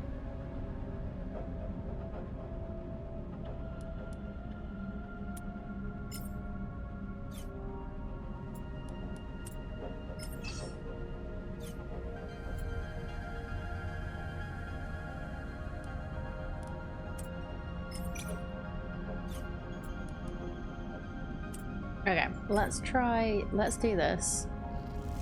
And then we'll use our 3. Try and get one more. 75% chance of this working. Yeah. Okay.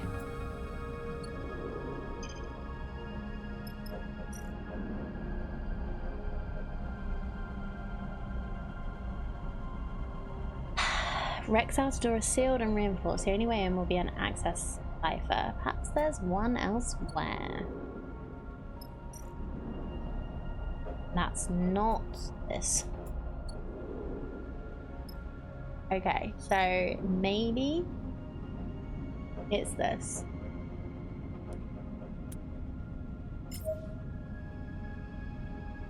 Come on, Bless, you can do this.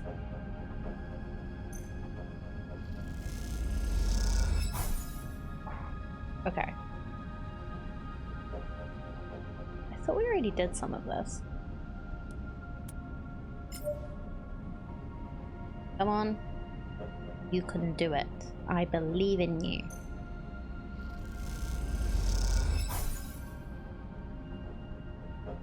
Okay. Neutral outcome. +2, 1 stress.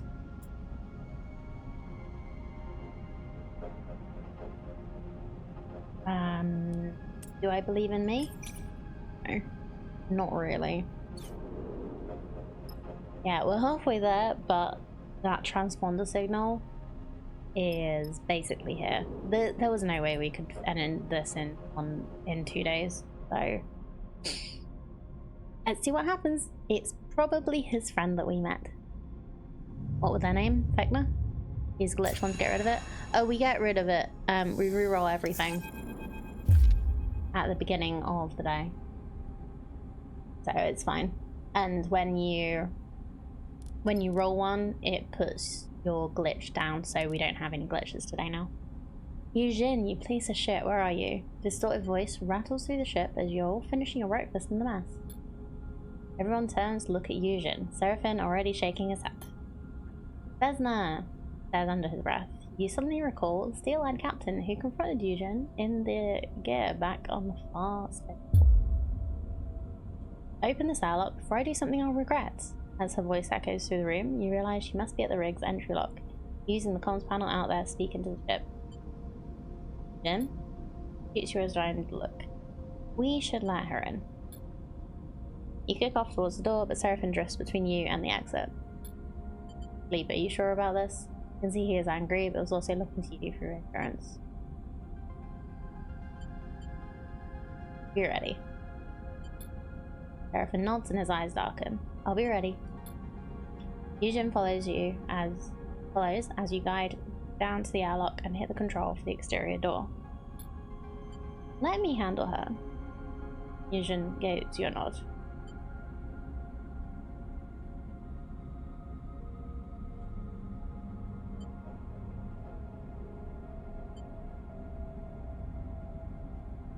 I don't know.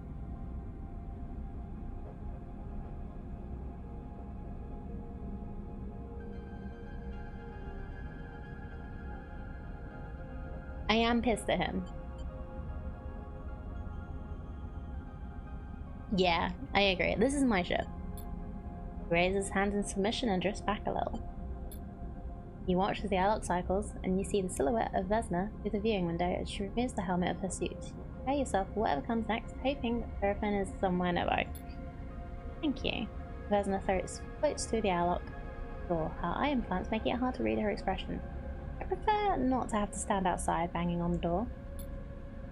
Turns to Yujin, seeing him behind you. First, I prefer it when my contractors don't try to screw me over.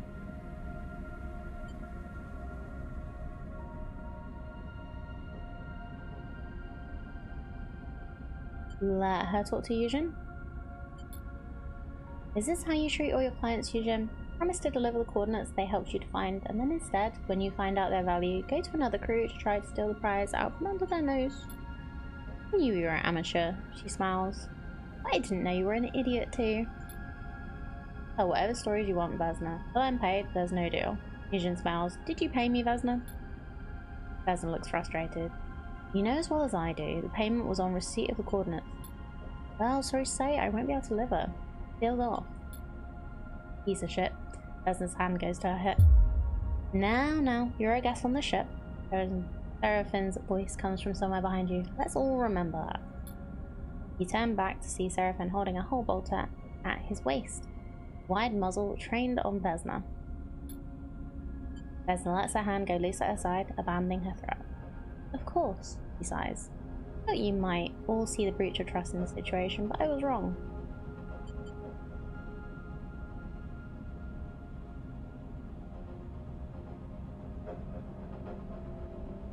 I don't want to escalate this. Get off the ship. It's very different. These are going to be very different endings.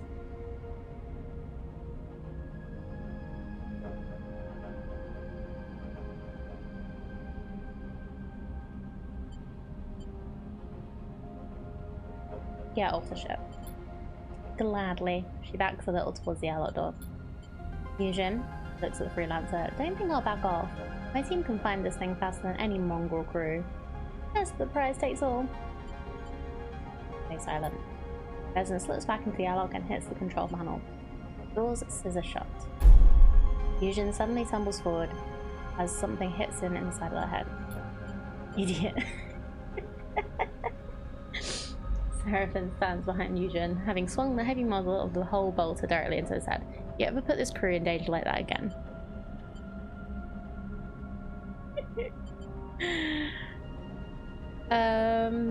Yep.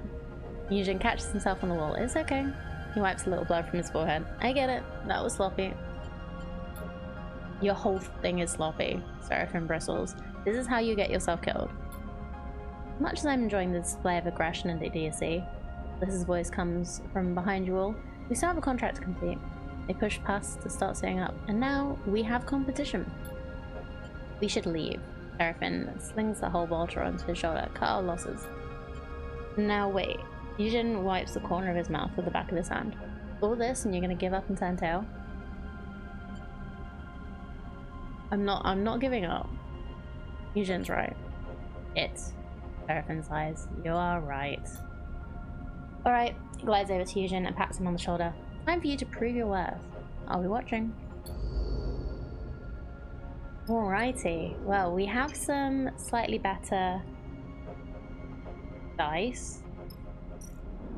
We're trying to get this, aren't we?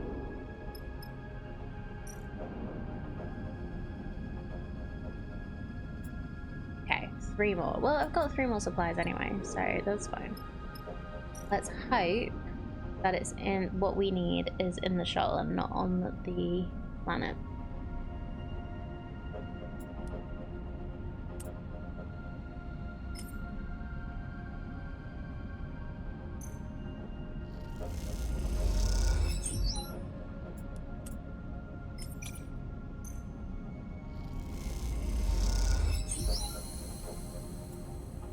Okay, we have shuttle access.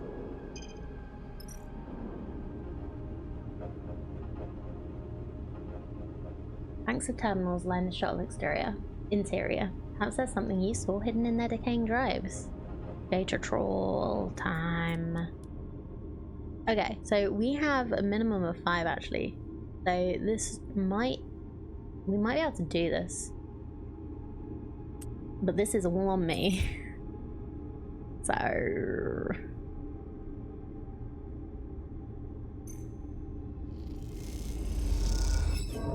nope.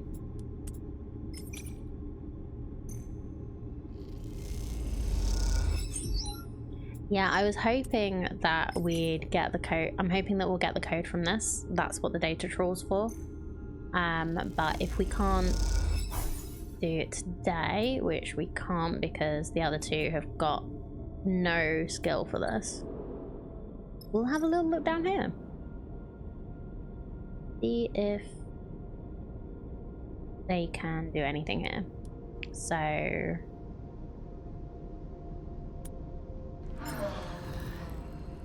thank you for the hydrate. That 5 die is nice. It is. It is on a dangerous one though, so maybe.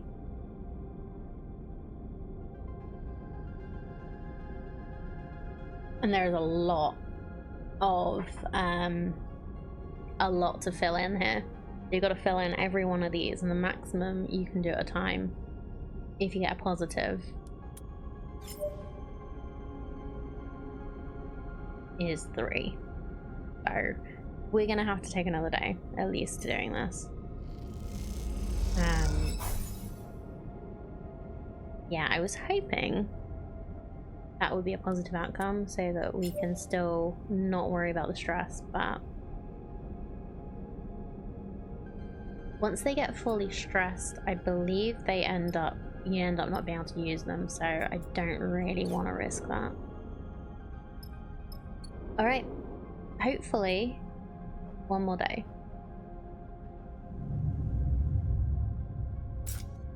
Hopefully.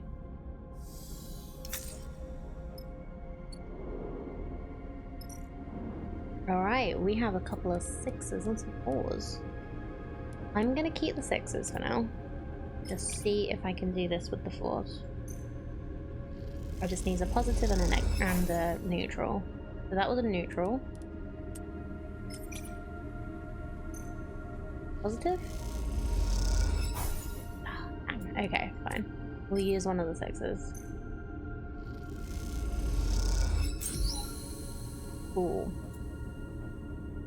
Okay, so that's the data troll. What did we get? We got the cipher.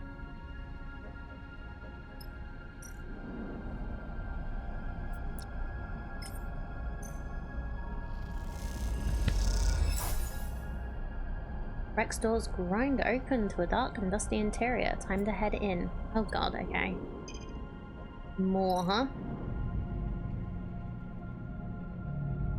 Yeah. Okie dokie. So we have...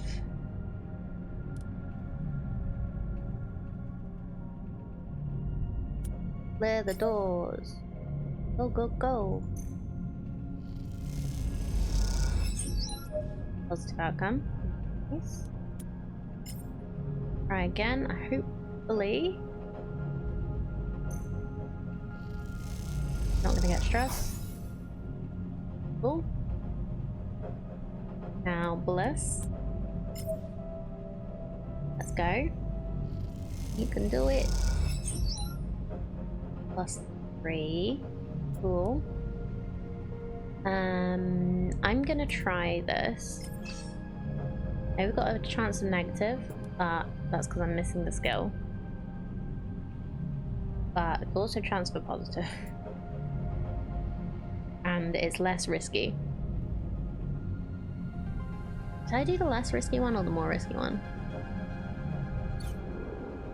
I'm gonna do the more risky.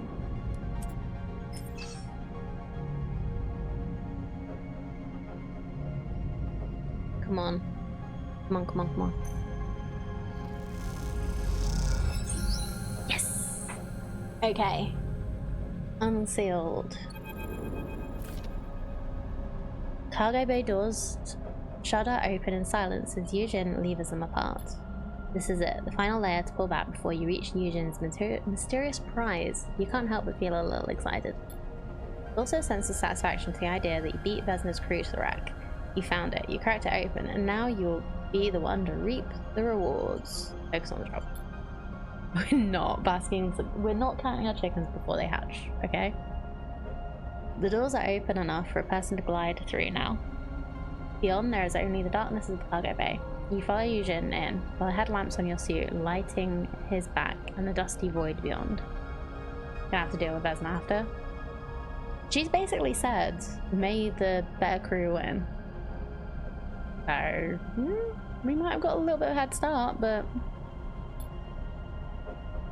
You see the boxes appear, as if by magic, out of the dark. Eugen glides past them. Does he not see them? You stop and take a look at the loot. A stack of 4 sealed boxes sit in the middle of the bay, their armoured exteriors caked in dust. You wipe it away and squint at the aging label. Yeah, she is mad. Yeah, true. They look like industrial ship components, still sealed, totally untouched. In the belt, where most tech has been through hundreds of hands, patched up and reconfigured. This is a solid haul, but not the kind of haul that gets crews fighting over it. Something doesn't add up. They aren't here. Eugen's voice crackles through radio. What? Back wall of the bay, come see. You kick off from the crates and glide through the dark until you see Eugen. Back wall of the cargo bay, and something that confuses you for a second. A black shape, a ragged circle around Eugen. You squint. Inside it, tiny lights twinkle. It takes you a moment, but you slowly realize you're looking through a hole in the wall to the stars beyond. Someone beat us to it. They're long gone. Are you serious? Look for yourself. This happened a while ago. They punched in and took it. What was it? Eugen turns back to you, his face pale in your torch headlights. He seems to be lost for words. Folks? List's voice comes through the suit comm channel. I've got Seraphim telling me Vesna's crew are heading this way, so whatever you've got in there, if you want to keep it, grab it now. And grab it and get out now. Already heading for the rig. I'll get the cargo bay open and prep for your arrival. Don't dawdle. One last look. We're here, we might as well. Scan the bay and notice braces built into the floor near the hole. Whatever this thing was, it was big and tied down. Eugen suddenly seems to regain his focus. The crates. He nods. Let's grab them and go. Glide back across the bay, your mind still racing with questions. Something about Eugen's reaction tells you he knew what he was expecting to find here. If that's the case, you think it's yet another lie he's told you. You both reach the crates and quickly lash them together, guiding them weightlessly out of the room between you. As you do, you meet eyes with Eugen, and he looks away. Really hope you two idiots are on your way back, Seraphim chirps over the radio, because Vesna's boys are just about to reach that wreck you're on.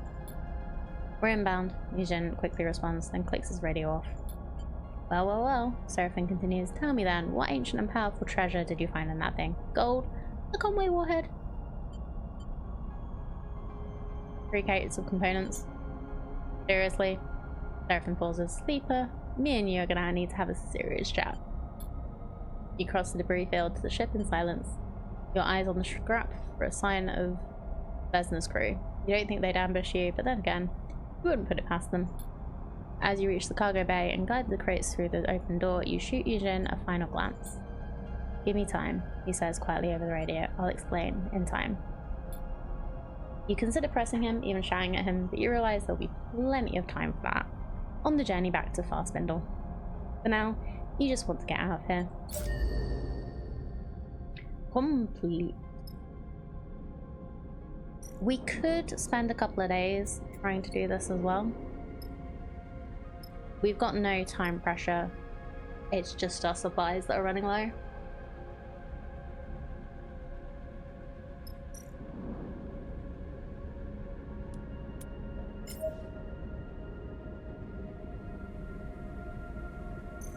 I'm just gonna see.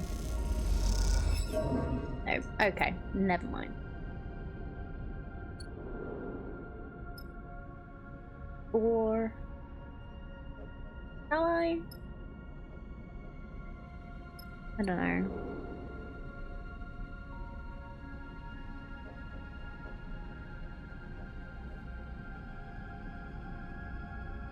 Yeah, let's just leave.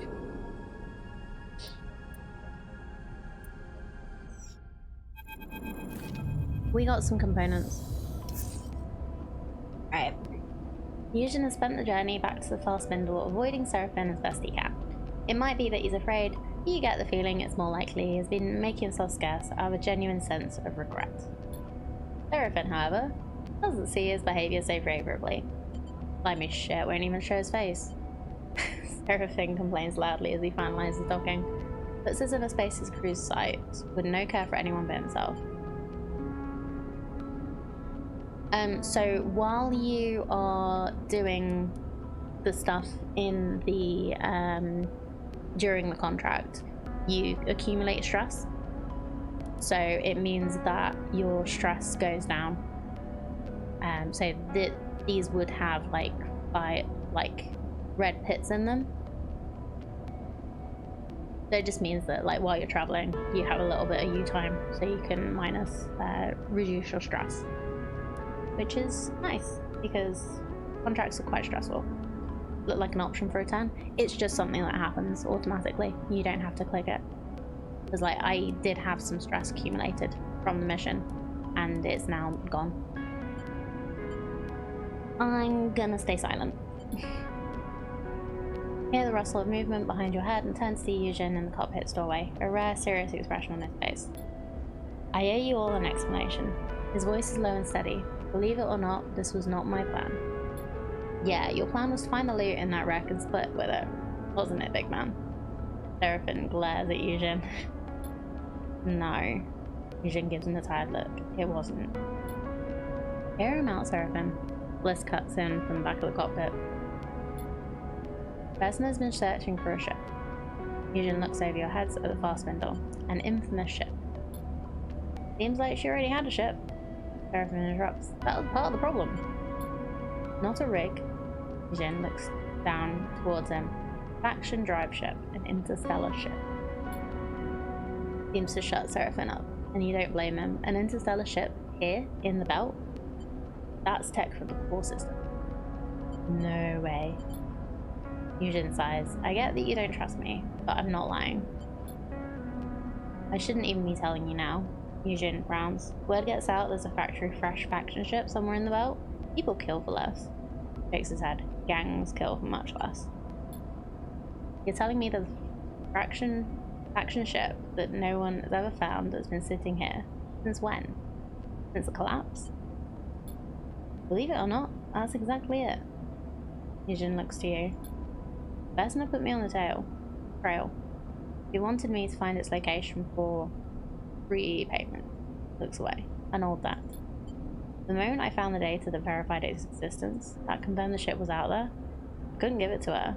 That's when you found me. Why keep it from her?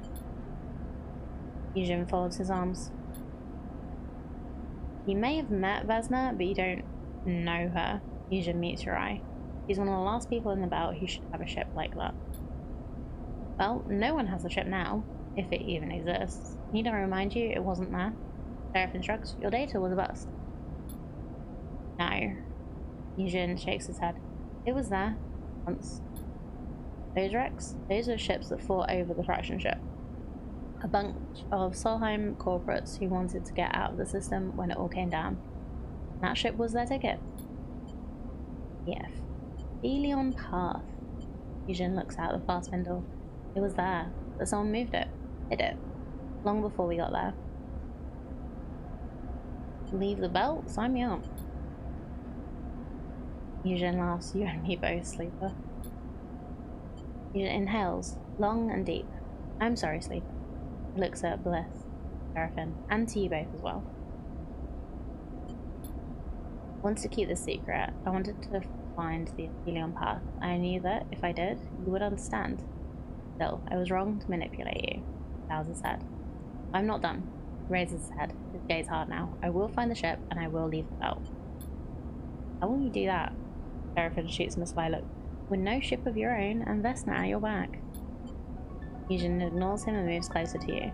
Sleeper, I will uphold our deal. I'll serve on your crew. When I have news of the Aphelion, you will know. That is what we agreed. Seraphin says to you, I know. I always say it, but this time you have to listen, Sleeper. Seraphin gestures to Eugen. This guy is no good. I've known his type. Don't bring him. This can be your escape too, Sleeper. Eugen meets your eye. Oh, I want a heavy on my ship.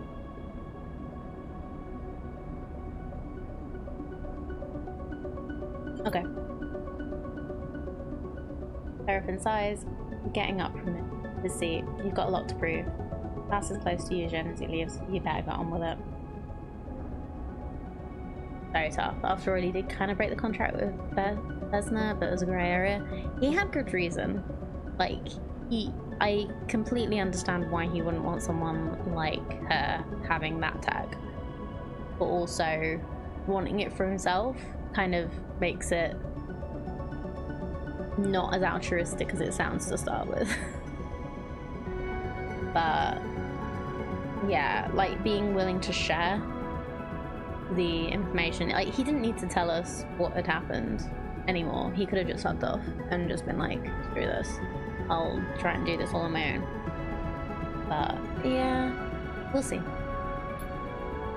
Eugen meets his eye but says nothing. Once Seraphin is gone, he looks to you and nods. Thank you. He turns and leaves too. Quite the ragtag group we have here. Bliss nudges past you. I know you understand what second chance means for you, Sleeper. They smile. I'm glad to see you understand that others need the same. They slip out before you can respond. Yay! I like Bliss. Stare out of the cockpit at the lights of this fast spindle. You hope Eugen understands his mistake, and you hope even harder that Vesna doesn't hold a grudge, even though you know for a fact she does. You sigh. The bunks are going to need expanding at this rate. Cool friends! Sleeper. Seraphin catches your attention as you go to leave the ship. Can I have a minute? Of course. Ducks into a maintenance passage and waits for you to follow. In the narrow passage, framed by loose wires and thick conduits, Seraphin looks suddenly small, trapped. He looks at the open circuitry panel as he speaks, avoiding your gaze. You see he's playing with a coin in his hand, nervously spinning it in the air. Since we cleared Hexport, I've been putting feelers out for something. Rubs his hands nervously. I've been in the belt a long time, and I came here alone. But back on Darkside, just before we made a break for it, I heard something. I heard someone was looking for me. He pauses, trying to organize his thoughts. Who's after you? I also heard something else. They said the person looking for me claimed to be my sister. You have a sister? I did, yeah, or I do. Shakes his head, but I don't even know if it's really her. Just because someone says they're my sister, well, I can't be sure. Thing is, I haven't seen my sister in a long time. I was still a kid when I left. So was she, so I don't think she would have liked to admit it at the time. He smiles to himself. Seraphin's a concern? He's our friend that we've been with from the beginning. So I feel like there's more relationship between the two of them than we know, because Sleeper has amnesia from a reboot that they did, or that got interrupted by Lane at the beginning of the story. So I feel like we'd have to push Seraphin really, really hard for them to do anything to hurt us. We would have to be completely horrible. But yeah, they are our friend. We'll keep that trust. But it sounds like Seraphin have new quests too. Cautiously Kabiru's. Yeah. No. We'll go tag along with whatever he wants. But we will make sure to keep everybody safe, including him. Because like, while we don't know what the relationship is, we still care for him because he's done a lot for us. I know you don't remember how it was back in Darkside, I mean. Besides, but we were alone, you and me. Lane didn't let us out much, just to work, and that was all. So when I overheard one of his guys mention someone was sniffing around, trying to find me, I didn't know what to think. He frowns. And then, hearing it could have been my sister, it goes quiet. You try to recall that time. Cycle spent under Lane's influence, working for him in exchange for stabilizer. Close your eyes, focus, the details flicker. The images collapse and reform. Has Seraphim told you before? Was this all part of your plan? Wait, is this why you helped me escape? You wanted to go find her? Yes, he shrugs. It changed things for me. The thought that she could be out there. Don't get me wrong, I want to get you out of there too. He pauses and you sense he is finding this difficult. I know it doesn't matter now, but I told you about her back then, before. I'm sorry I don't remember. It's okay, Sleeper. I understand. Since we got away, since Hexport, I've been asking around, speaking to spaces, traders. Like I said, something's finally come up. It seems whoever was training me left Darkside pretty soon after Utsubo caught wind of her sniffing around. I doubt they made her feel very welcome, but I managed to get a name. The name she gave, Luz, wasn't my sister's, but that doesn't mean much. It gave me something to follow.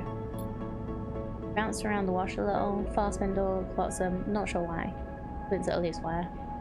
The last thing she did was book passage to Wellspring on a Lotic freighter. That's it.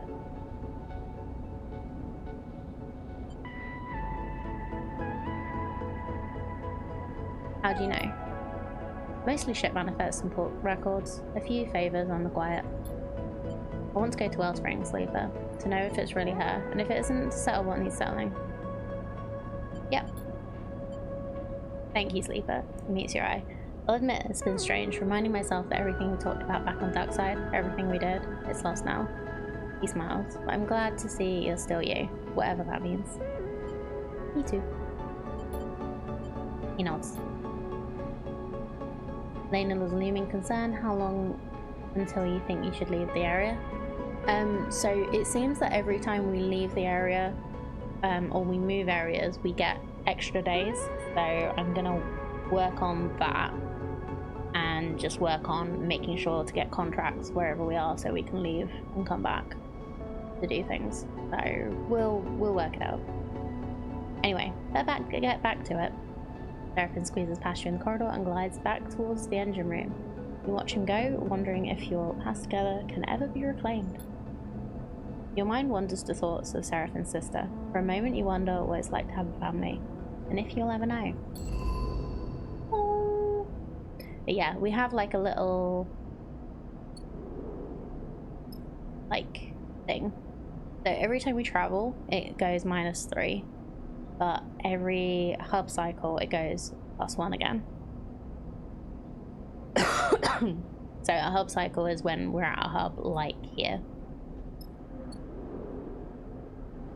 And we sleep, basically.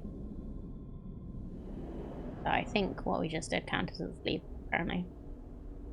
So fingers crossed, it'll all be good. So we have unlocked everything here. Wait, no we haven't. There's a few things that we can still do. Trade hall.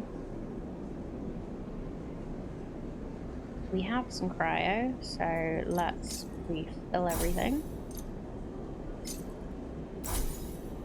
Really could do with more space for supplies, but it makes sense to have a limit. Oh, we still need to do that thing for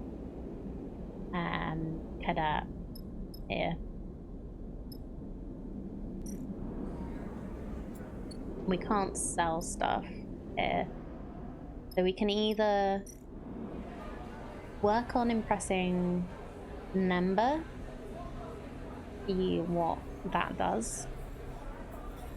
It is safe, so it doesn't matter if we just use our worst stuff for that. We could do with helping out that, so let's start doing some more of this. Oops.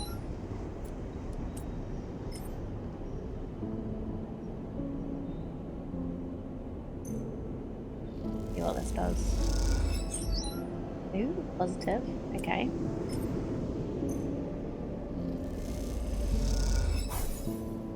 One.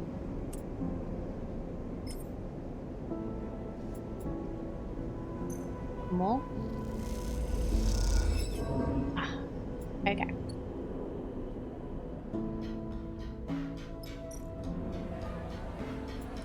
We'll earn a meal. See if we can not fail this. Eee. Okay. We got a neutral, that's fine. We just need to actually get positives though. But that's the way to get free energy, which is nice. Yeah, the first game is all on one PlayStation, and you choose like the routes you go on and what you do. So it feels a little different, and you don't have a crew as such. You make friends who do things with you. You don't have a crew to like tell them what to do.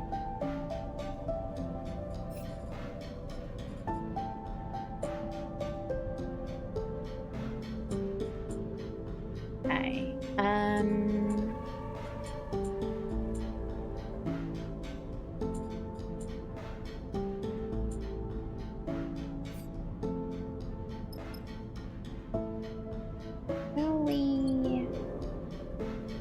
Yeah, let's sleep here.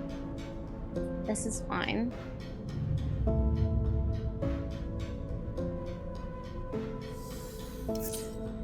Oh, I should do...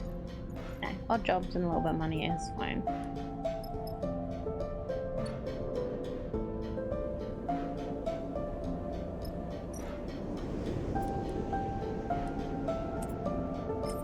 Okay. Let's see what we can do here.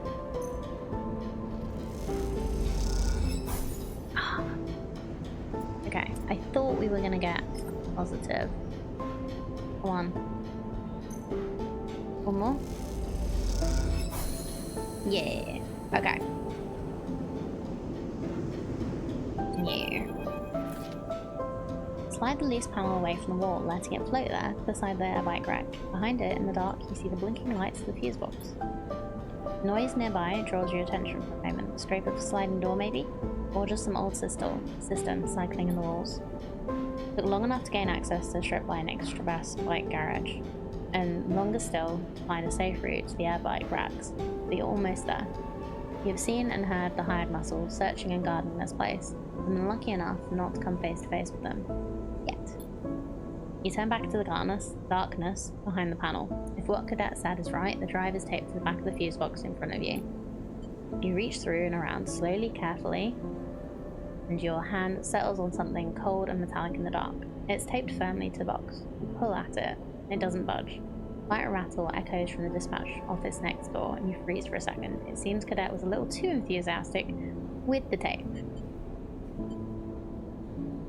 Really?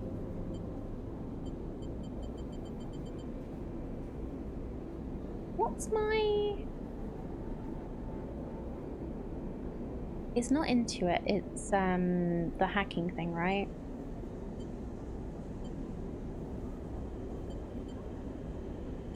Okay, I'm gonna be trying to do it quietly this time.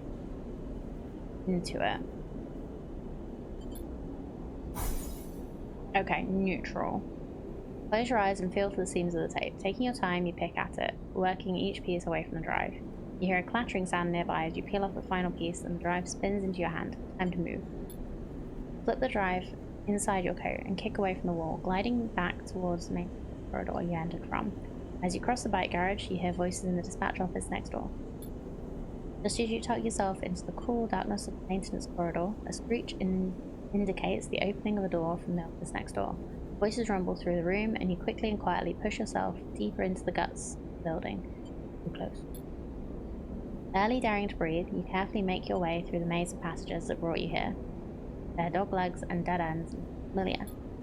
Eventually, you spot a thin slit of light ahead, marking a loose panel you leveraged open to gain entry. You take a deep breath, almost there. As you reach the gap, you freeze. Voices rumble from beyond, and peering through, you see two figures in dark clothes, searching the chaotic bay behind the strip line. Your eyes are drawn to the dark, boxy weapon one holds at their side. It, you hiss silently to yourself, your eyes searching for the pathway through. Let's go with wait for an opening. Okay, neutral again. You wait, silent and still, as the figures search. They split and drift across the bay. You take the chance sliding open the panel and slipping behind the scrap and boxes at the edge of the room. You work your way around until you can't get any further. You kick off hard, making a dash for the far side of the bay and the public passage beyond. There's a hiss and the guttural chatter of a pressure valve as an air bike pulls up beside you in the passage. Cadet leans over and grabs the collar of your coat. Hop on. In a moment, you're on the back of the air bike, clutching the strap of Cadet's bag as she guns it down the passage, the air resistance almost ripping you from the seat. You lean against her back and let out a sigh. The drive pressing into your ribs beneath your jacket. You did it. Ooh. Okay. Still alive back there? Cadet's voice brings you back from the hypnotic rhythm of the tunnel lights rushing past the air bike. She slows the bike with a rapid series of hisses. You realize she's brought you back to the passage outside Bliss's Bay. You try to understand the route she took, a long loop through the branching transit tunnels of the station. They give up. Yeah, sneaky work that time. I tried going fast last time we did one of these things, and it was bad, but it still worked. But it worked badly, you know what I mean? I don't know. Anyway. You can let go now. She straightens up and you unhook your fingers from her bag strap, separating yourself from her back. You push off the bike gently and float in the passage beside her. You okay? Look pretty rough back there. She smiles. Appreciate you putting it all on the line for me. Who were those? It's all good. She nods. You got the drive then? You fish the drive out of your jacket and hand it over. That's the one. She squints at it. Should have chucked it when I had the chance. You get your first look at it, and there's not much to see. Small lump of solid state memory with a few markers on the case. You spot a yellow hex among them. Export. We shouldn't hang around. Damn right. Slides her bag around her shoulders to the front and slots the drive neatly into her pocket. I know someone in the scatter yards who can crack anything. Should be my first port of call to crack this thing open. Stretches her shoulders. I should make myself scarce from the spindle anyway. All those dickheads catch up with me.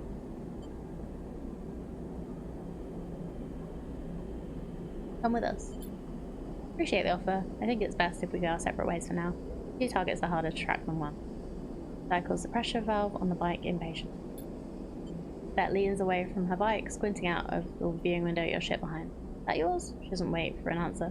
If I'm not mistaken, that old thing is going to struggle to reach the scatter yards, unless you added a nav suite. No. You'll need hazard navigation to make the crossing safely. Lotic Syndicate created the tech to help their tankers across the belt. Common knowledge. That nods to your ship. Maybe if you head up to Wellspring, you can barter or steal a suite. She adds casually. Yeah. That unties a bag lashed to her bike frame and holds it out to you. Not enough here for a refit, but maybe you'll find some use for him. You take the bag and something clinks inside as you do. You open it to see a couple of engine components. I was going to use them for booster. She taps the frame of the air bike, but you deserve them. Meets your eye, looks away. Not like I'll be doing any runs for a while anyway. Thanks. Nothing. Like I said, you deserve them. She flexes her fingers on the bike's handles. Good to be away. That's air bike stutters and purrs, trembling in the air like an arrow ready to be loosened. See you around. She winks and guns the throttle, slipping off down the passage with a pulse of air that ripples through your clothes. You stare after her as she goes, bag of components still hanging in her hand. You realise, as you look down the passage, you never asked Cadet how plans to get to the scatter yards. That question, like a score of others, will have to wait until you run into her next. Though you have a feeling she'll find a way to slip away before you can ask them next time too. You head back towards your ship to stow the components, idly wondering if you could justify buying an air bike to Seraphim as you do so. Cool. Okay, so we have a new mission to improve our ship to get there. So I think we've done most of what we can do here. All right. Well, that went well.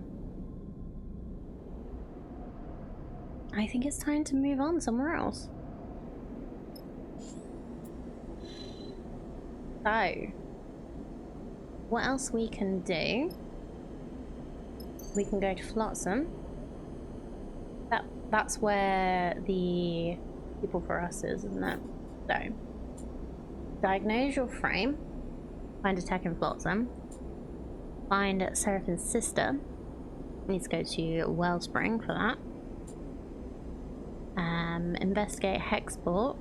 That's the scatter yards, which I think is there. Impassable hazard. Okay. We don't want to go to Darkside.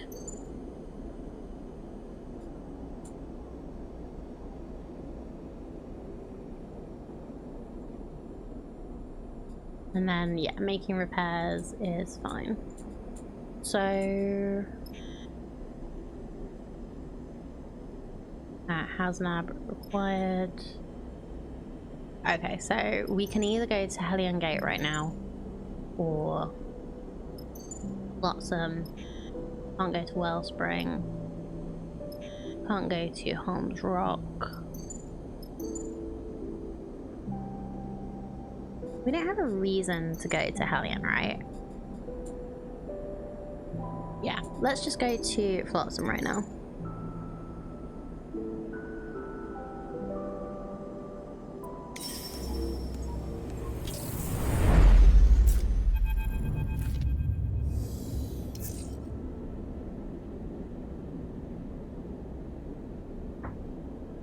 Okay. Hard to tell where Flotsam ends and the ship's parked at as many docking bridges begin. As Seraphim docks with the station, you realise the rig now looks like just another piece of accumulated technology. One more bit of driftwood added to the raft. I love this place. Seraphim smiles as he shuts down the engines. You never know what you'll find. Been here before? Yeah, back when I first came to the Belt. The crew I signed on with used to run salvage jobs out of it. Fun place to spend your wages. You see Bliss eyeing the station with what looks like both horror and fascination. You see the seals? They point out towards some twisted assemblage of ship parts. Little cowboy worlds. They could pop any moment. Seraphim weighs away their concerns. Oh, that's just the outer layer. Heard there's 6 or 7 in all. So if one fails, it's no problem. He stretches and turns to you. You've got to taste some of the stuff they grow in old Takai. Takai? He kisses his fingers. That is the good shit. Oh, great. This size. So many layers of redundancy and fallback, so you have no hope of isolating a leak and fixing it. They wrap on the wall of the rigs. Sounds like a ship I know. Defend the rig. Seraphim joins in, 2 of you shoulder to shoulder. She got you out here, didn't she? Shrugs at Bliss. No sense of gratitude. I was joking. Bliss looks a little hurt and drifts out of the cockpit, shaking their head. Sorry, Bliss. You go to follow, but Seraphim puts a hand on your shoulder. Leave it. He looks suddenly serious. Remember what I said about getting checked out? There are artificers all over this place. Take a bit of searching, but we need to know what's going on with you. He meets your eye. That's why we're here. Did I here fix it? You may have. Good. Seraphim nods. Let me know what they say. I'm gonna go see if any of my old haunts are still open. Drifts out of the cockpit with a mock salute. Catch you later. You're left alone in the cockpit with a view of Flotsam's chaotic structure. You look over the multicolour plating. It does, you admit, have a certain charm. We do still have Yujin, right? Great to tell. 5 points available. Wonderful. We can finally increase Oh, it's interface that I'm good at. I'm gonna increase Intuit because I really want to see my crew. How do I see my crew?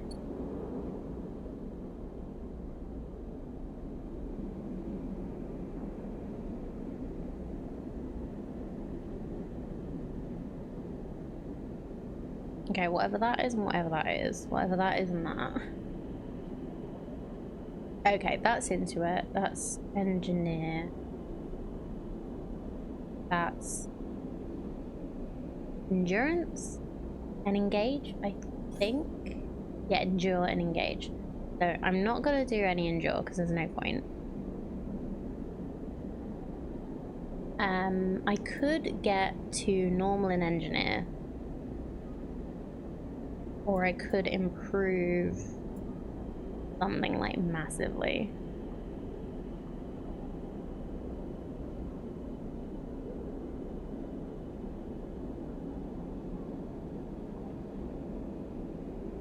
Or I could get really good at interface.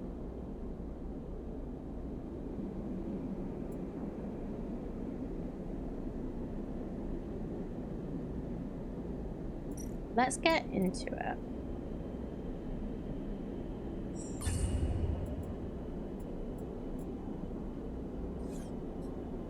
Okay. Having the skill makes such a difference, it seems. It does, but I'm not that bothered about making sure I can do everything when I have my crew that can do things too.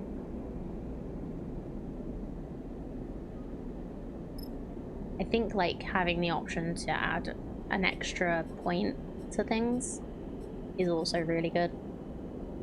It's basically a choice between being jack of all trades or a specialist. I think specialist works best with the crew stuff. Does the crew level up? I don't think so. Well, they haven't so far. Maybe they'll level up if there are some kind of like maybe there's companion quest type things you can do. All right, Blossom Hub. Let's have a little looky. Ah, here we go. This is helpful. I've upgraded my Interrupt, so this is going to be better now.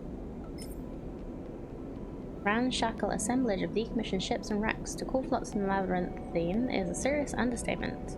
Flotsam Explorer. Learning the chaotic structures of Flotsam from corridor to ship and back again takes time.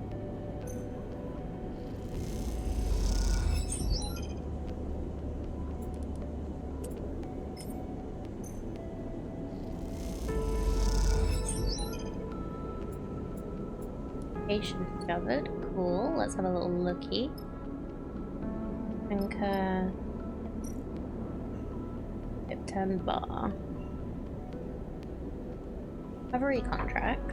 Narrowscape's barman, Boyton, has a tip about a recovery contract for the future, so he'll give you the coordinates. Rig's blown its propulsion. I'm stranded on some godforsaken rock. Repair crew needed. We'll split haul. No time wasted or thieves. I'm armed. Okay. You can get a meal. And this. We can buy components or buy fuel. Okay, no supplies yet though. We did fill up on supplies before we left, which I'm really glad about. Okay, we'll fill her up. Always nice to be full.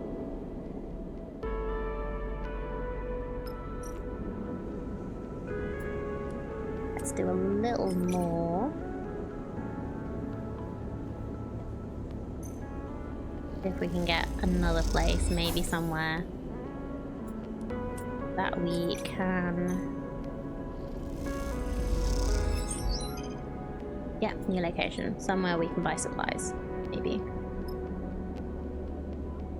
Old Takai. Antique hydroponic ship. Buy supplies. Oh. Oh. You have as many supplies as a rig can carry. That's fine. We'll work the hydroponics. Old Takai is the oldest ship in Flotsam and now serves as a huge hydroponic farm, keeping the station live. Shifts are always available.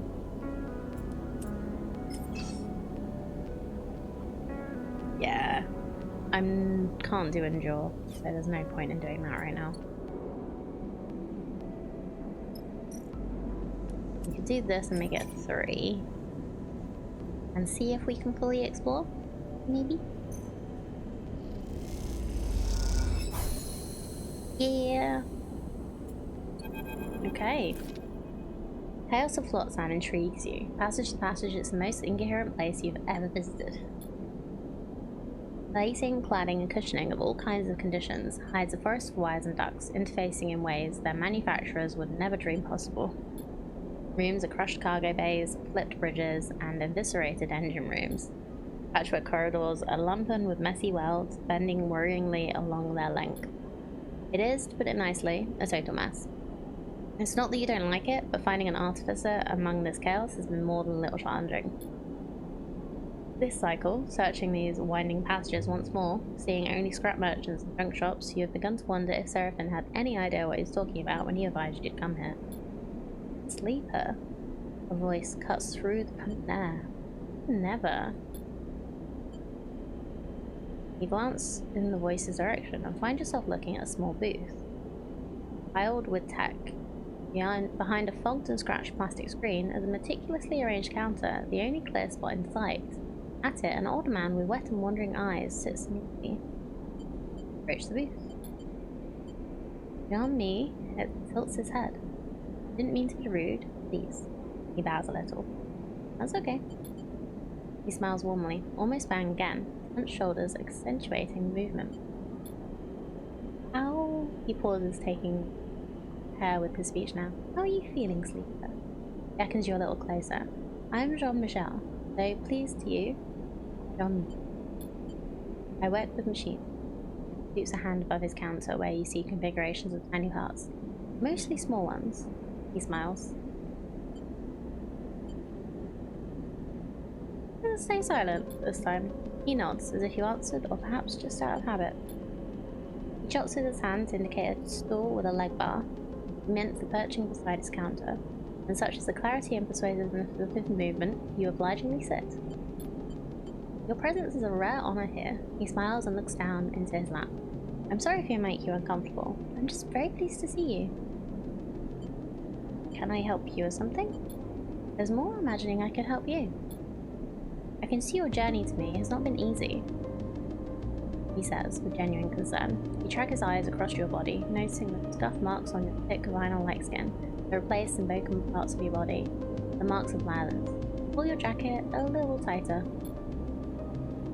Jean-Mi folds his hands one over the other, places them on the counter. I do not know what your experiences have been, but I want to assure you, I see you as a person, a being, a soul, shall we say, as valid as any other. You look at Jean-Mi, his own age and wear also evident, a life of precise and careful work shaping his body into a reflection of his process.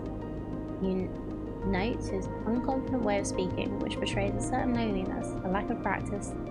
It is his turn to feel observed.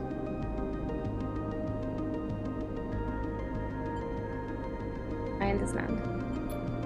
You are kind. The frankness of the remark takes you by surprise.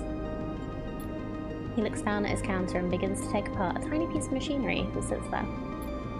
Many years ago, when I began my apprenticeship, I would find that whenever I saw something that, how to say, was not working well, I was fixated on it and its repair. He tinkers with the parts, twisting them precisely. Of course, the belt is filled with this kind of dysfunctional detail. And so I was busy, for many years, with these small fixings. He smiles in reminiscence.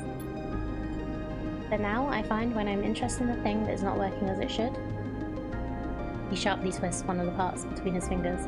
It's because it might have some quality not yet foreseen or discovered. He releases the altered object into the air, where it balletically twists in a hypnotic display, like a spinning top whose movements are totally unpredictable. Jean-Mi smiles at you, watching his hypnotic toy. I can see you're in a process of becoming, Sleeper. He catches the spinning toy between a finger and thumb. Let me aid you in this.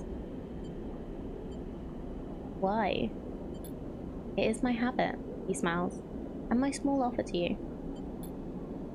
Jean-Mi's precise hands drop to a device around his neck. He deftly pulls a pair of goggles up to his face, masking his wet eyes. Hold still, sleeper. Something flickers inside the goggles, their face blank. Jean-Mi's hands play across buttons and switches on the exterior, turning, focusing. That's gonna let him work. Interesting man. When the goggles are finally lowered, they reveal a look of concern on Jean-Mi's face. I think you better come inside. He kicks up from his desk and disappears. A moment later, you hear a rattle and a small bulkhead door beside the booth that you had assumed was rusted shut creaks open. Jean-Mi beckons you inside. Jean-Mi's workshop is even more cramped than you expected. As you enter, you are surrounded on all sides with netting holding bundles and bundles of terminals, servers, drivers, and cables. At its center, a padded seat and a set of articulated arms mounted with sensors and tools fills the space. The seat, please. Jean-Mi gestures at it with a polite smile. Sit. You tentatively settle in the seat, slipping your arms and feet into the straps meant to keep you from floating out of it in 0G. Jean-Mi floats beside you. He looks across your body. There is damage here. I see that. We will get to that. I see something else here as well. This is why you came. He looks at you solemnly. Yes. I'm not gonna bullshit this guy. He knows what's up. There's no point. Though I have never met a sleeper, I have studied them. I was lucky enough to acquire some materials from Essingen Arc some time ago in the interest of my own endeavours.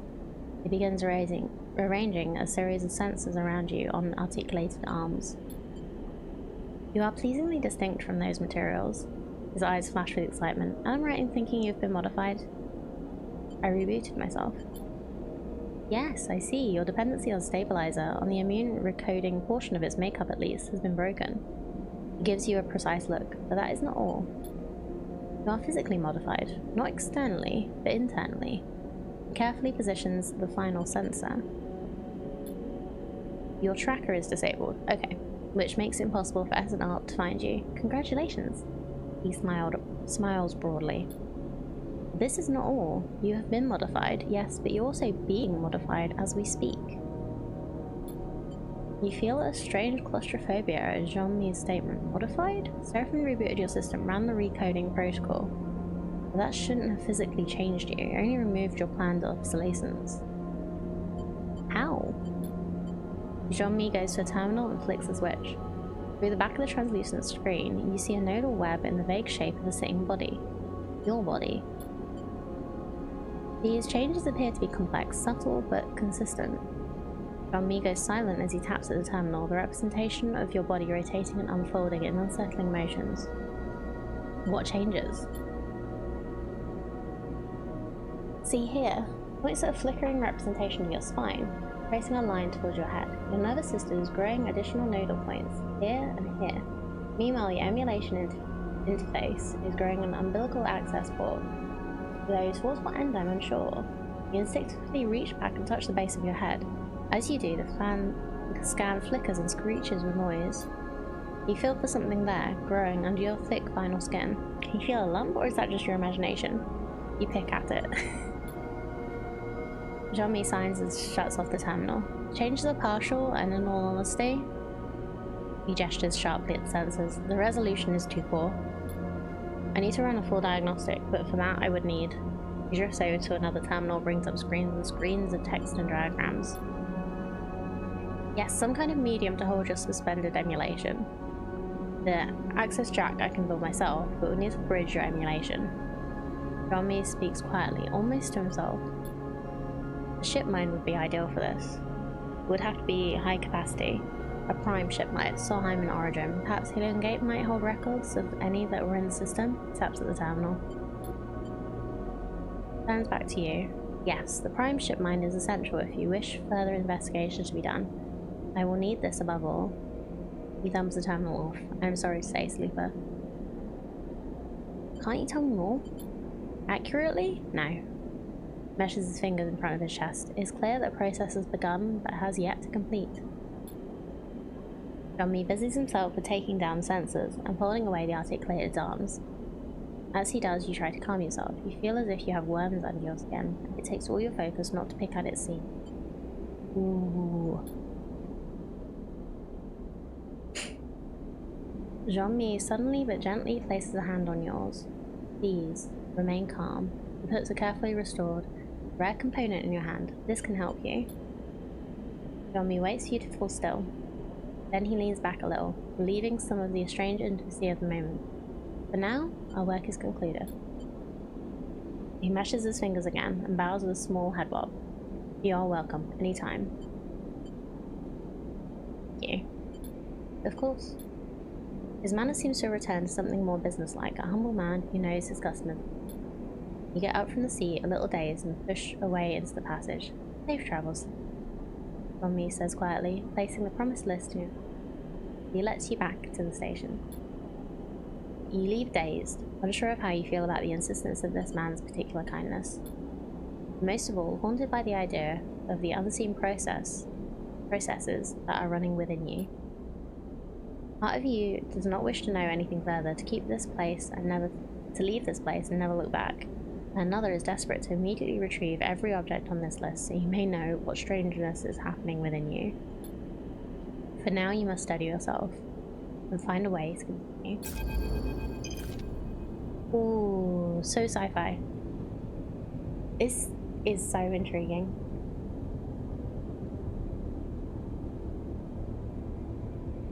I really wish I'd played this earlier. It's so good. Seraphine comes to find you in your bunk. After Jean-Mi's assessment, you find yourself drifting back to the rig, in need of the familiarity and comfort of your own ship. Sleeper, he drifts in. You found an artificer? Hovers by the door, looking concerned. I'm not going to conceal it from him. He's done so much. You tell him about Jean-Mi, how he offered you repairs and ran an assessment of your frame. Describe the cramped booth, the articulated arms, and the strangeness of seeing your own body anatomized upon the terminal screen. And you tell him your body is changing, growing in ways Jean-Mi can't identify, that some process has been started and you do not know where it will end. You mention umbilical ports and nodal points, trying your best to remember the details of the things Jean-Mi asked you to retrieve. Seraphine goes pale and silent and shakes his head when you stop talking. Lame. He frowns. That piece of shit has to be behind that. Behind this. Maybe. For sure. Seraphine looks stubbornly at the floor. We'll get what you need. We'll find that ship mine. He nods. A bit of work here and there, and we can make it to Happy Gate and wherever else. What about your stuff? We'll do that too. He thumps the wall. We're free, Sleeper. No one can stop us. Say the word, okay? He goes quiet. Don't give up on yourself just yet. Get up and get back to it. With that, he turns and kicks off down the corridor, disappearing from sight. You wait a little while, staring at the same ceiling of the bunk, letting the thoughts settle in your mind. And then, when you're ready, you get up and leave, dazed but with a stony determination growing in your chest. Alrighty.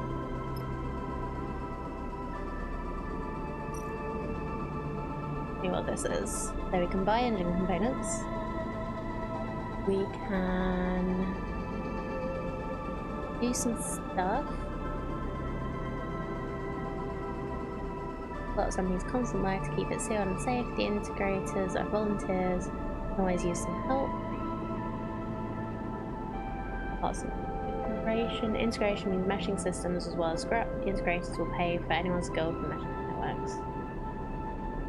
Cool. So we can do either of these for money. Also buy engine parts. And okay, that's Jean-Mi again. Now we just need to get the ship mined for him.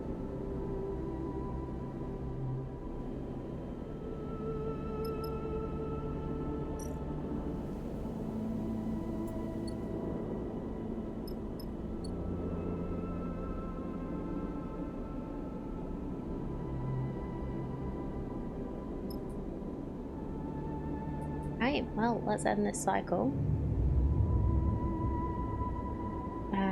Might take the job. That here? Yeah.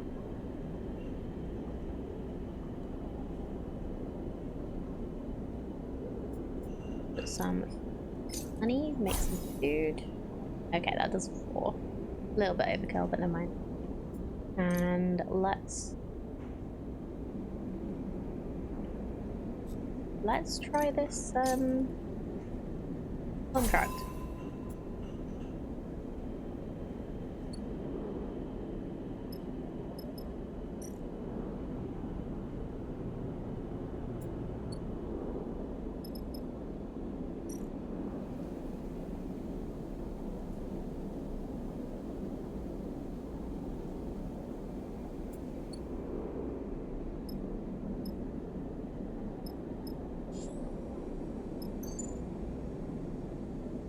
Oh, this is the one that was a stranded rig. Blown its propulsion and stranded on some godforsaken rock. Repair crew needed. Will split haul. So yeah, let's go.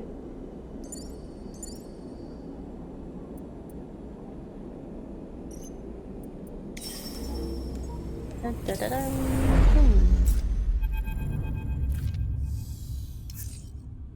Keep your hands where I can see them. Voice cracks over the open channel of your suit comm as you near the stranded rig. You slow your approach a little as you move towards the ship, its shape lumpy and skeletal in the distant light of the sun.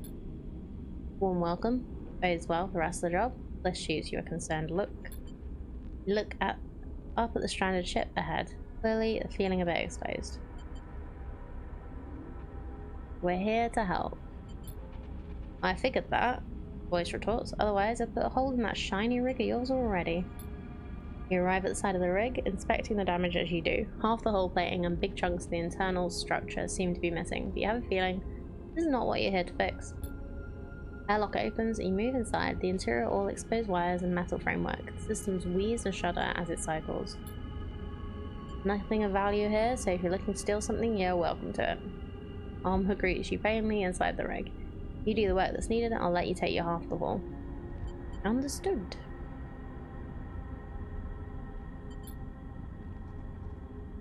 Well, alright then. Her face is as placid and unchanging as a rock. Here's the short of it. Engine's conked out on me and I'm no engineer. Can usually get her going, but this time no dice. Looks between you and the rest of the crew. Surprised there's so many of you, to be honest. Bliss smiles sympathetically. Sorry about that, but don't worry, I've worked on these engines before. They give Alma a wink. I can handle this. Don't be so sure. Alma leads you towards the engine room. Layout of her rig, much the same as yours. This girl is the sensitive type. You need to know how to handle her.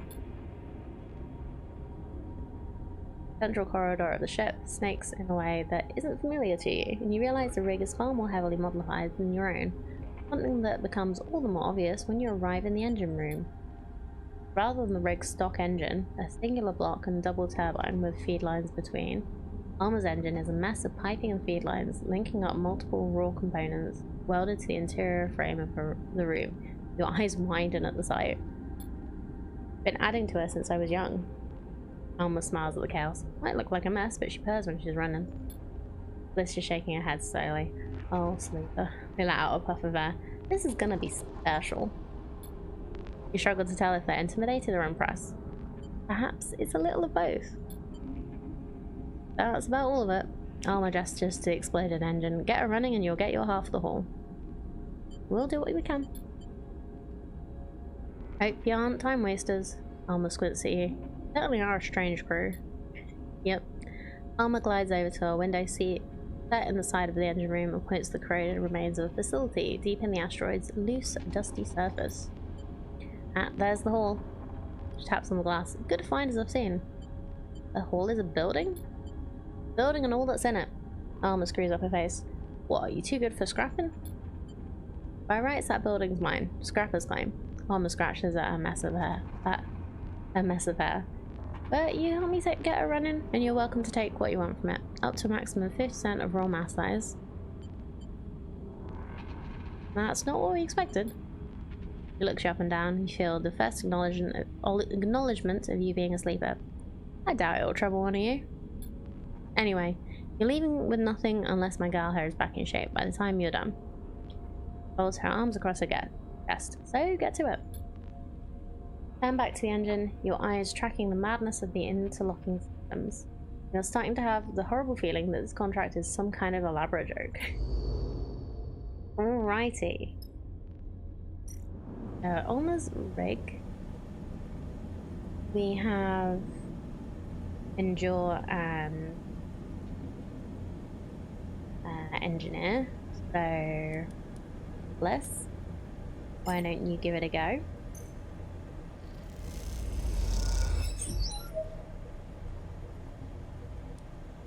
Fusion, why don't you give that a go?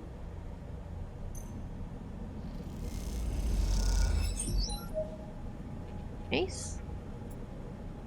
I don't have either of these skills. Let's have a look at their own facility.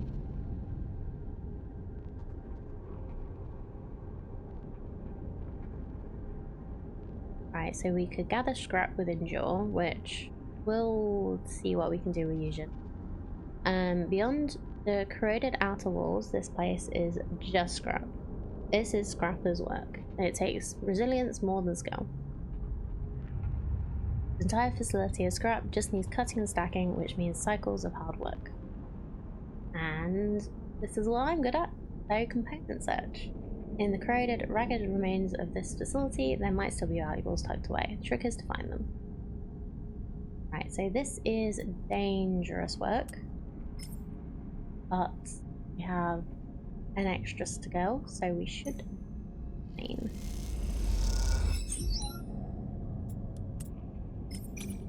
At least for a couple of days today.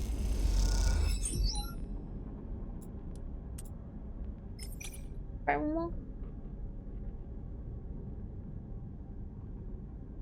Go on then. Give it a go. Nope. Okay. That's fine. We try one more engineer. Let's try. Yeah. Okay. Alright. Well, let's do a cycle. Get our stuff back. Ooh, nice. Okay. So Bliss, we'll use that on this.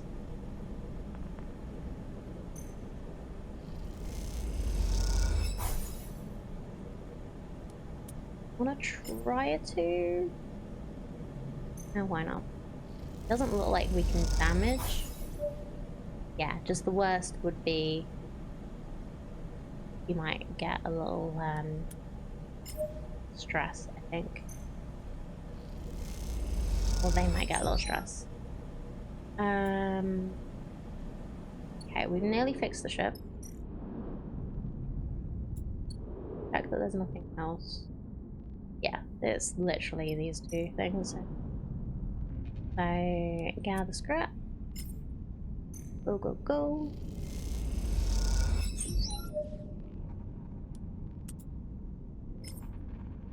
I'll have a little go on this.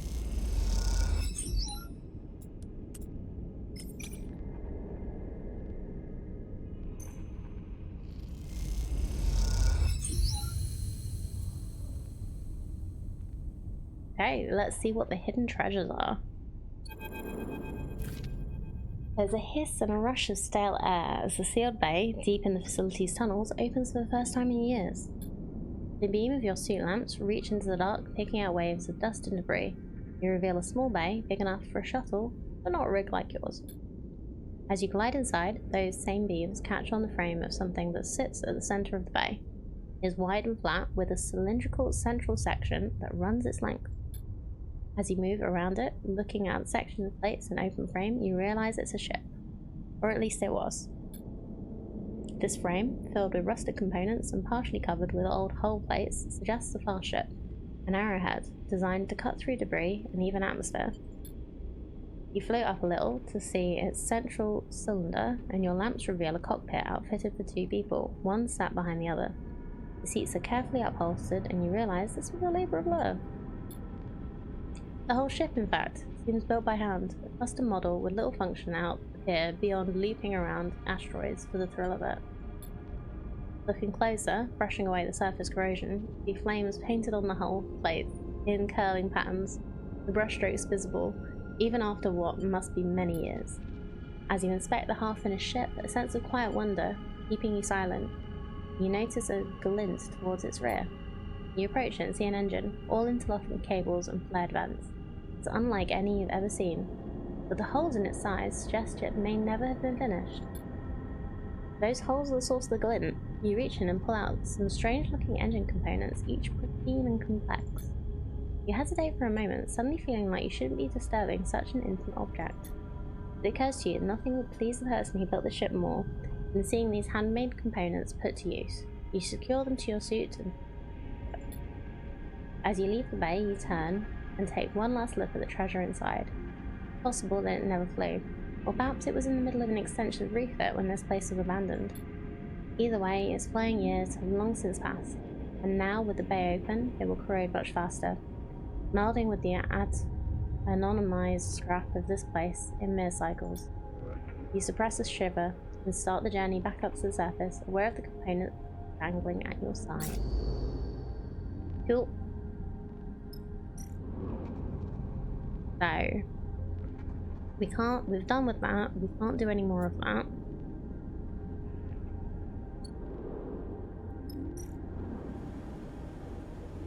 And I can't help with this, so let's end another day.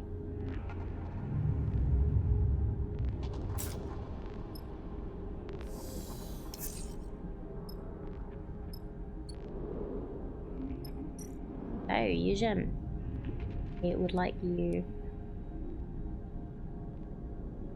You're not doing well, are you, buddy? Right, you can try. Go on. Nope. No, I didn't think that would be what you wanted. Right, try that. Yeah, nope. Okay, and I'm gonna try, even though it's risky. On.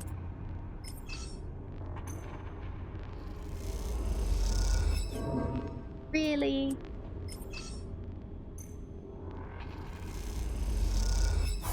Okay, we got one.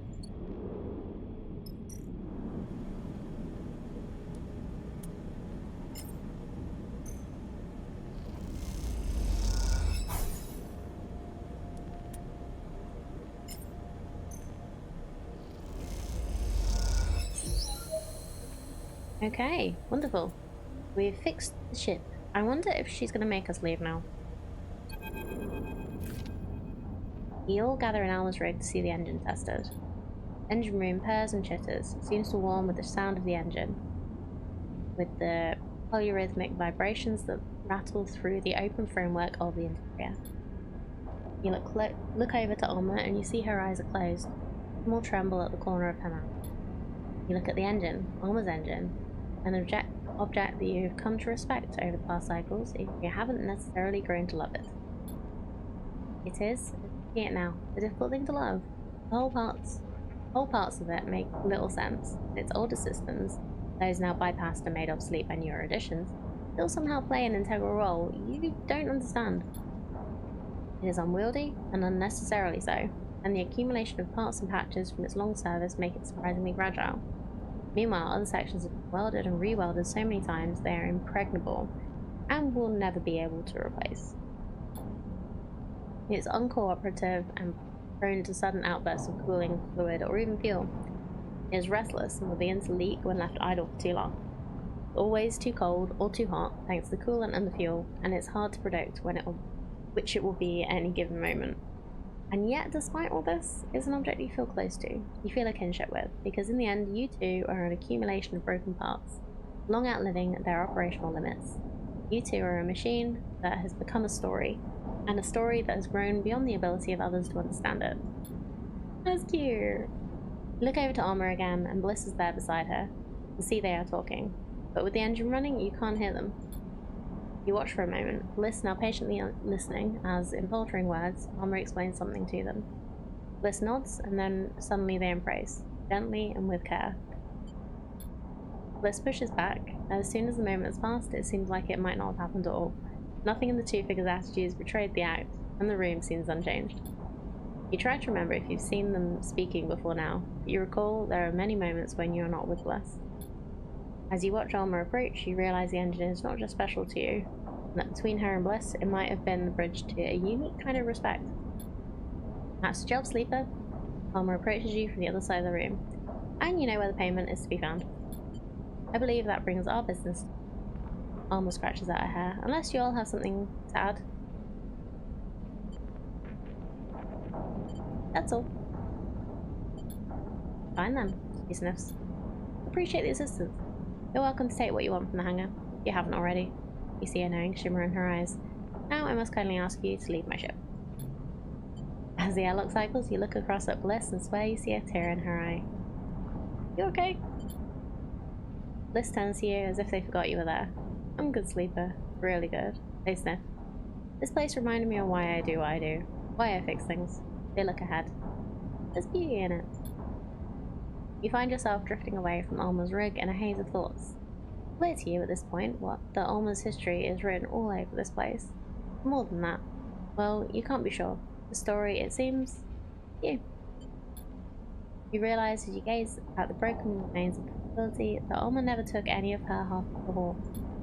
You turn back and squint at the cockpit of her rig. You see her there, looking out across this wasteland, still as a statue.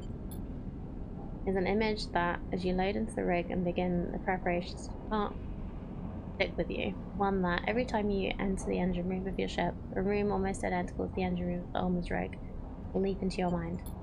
A woman floating above the wreck of what was once her home, looking for a reason to keep going. Okay.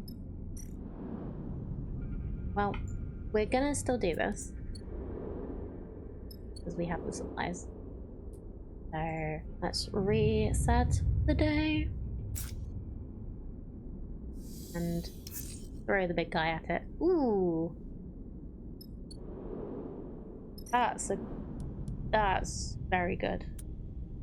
That is very, very good.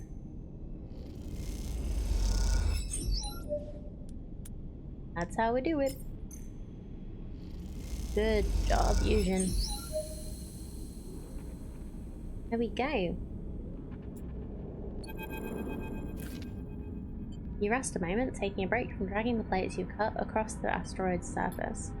Find yourself looking up towards Alma's rig, still there on the edge of the crater, and wonder if she's watching. With her engine fixed, you half expected her to leave immediately, but she remains there on the horizon, unable to leave this place. As if in response, your comms channel buzzes. Nice power you got there. Alma announces herself on the open channel. We'll make scrappers of you kids yet. That scrap will earn you a pretty penny if you know what you're doing. Holmes Rock's always a good place to offload. I'll give you that for free. You look at the stack of ragged, torch-cut plates as they are loaded up into the rig's cargo hold. You have to admit, you do feel a little pride at the work done. Thanks. You earned it. You glance over your shoulder at the cockpit of Alma's rig, where you can see her watching. What is this place? There's a click on the open channel as it closes. Alma seems to take a moment to consider her response. She clears her throat. How about you tell me what you think, Sleeper? A hangar. I found a ship. Alma coughs and sputters, then goes silent. Got good news for salvage, have we? She sniffs. Not just a hangar, though. A home. Alma goes quiet for a moment, but you wait, getting the feeling there's still more to be said. See the old arrays on the far side? Turn and look up at the rock, towards the broken frames and funnels you can see out in the dust. Catching the suns. Those are the first priority. Get power running. Recharge the cells, the excavators, the world. Then scrap into something livable. He falters and coughs. Look at them now. See the tumble-down collection of hands. They look like they were scattered by a careless hand, discarded without much thought. The comms channel clicks off. You see the distant silhouette of Alma drift from view, out of the cockpit of a rig. You turn back to see that scrap has been loaded into the ship. You're half the hull, though you suspect this place is more than just a hull to armor.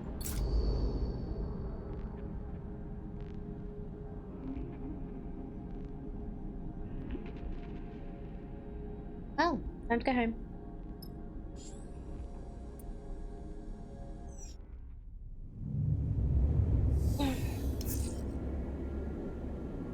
Okay, so what we want to do is refill our stuff,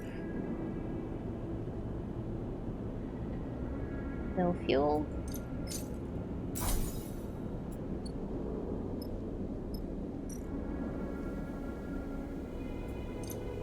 fill supplies, getting low on money.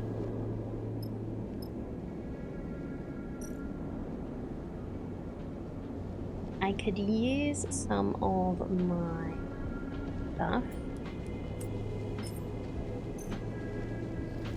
Make a little bit more.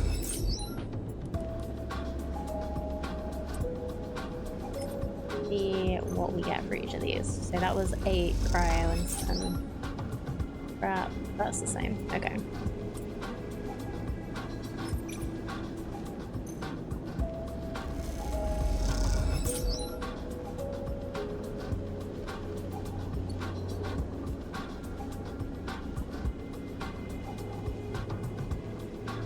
Realize it's giving me a bit of Battletech feeling just without the time of fighting robots. Cool. I don't know what I haven't seen Battletech. I think we want to go to Human Gate to sell some stuff and check for those items we need.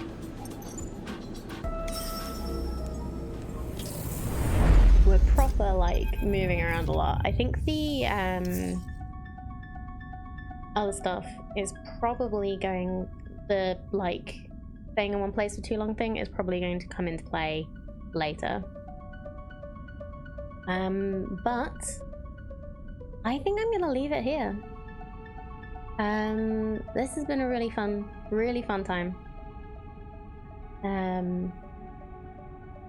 I highly recommend the first one, and if you've liked what you've seen today, this is also very good. I've had a lot of fun just trying out the different things. Like the storylines feel quite interesting and like are pulling me along, wanting to know more about what's going on with me, what's going on with the other people.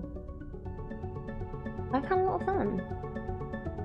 So, as always, whether you're a chatter or a lurker, I appreciate you all very, very much. I hope you have a lovely few days, and I will be back on Friday. Well, I hope to see you there. Bye! Thank you.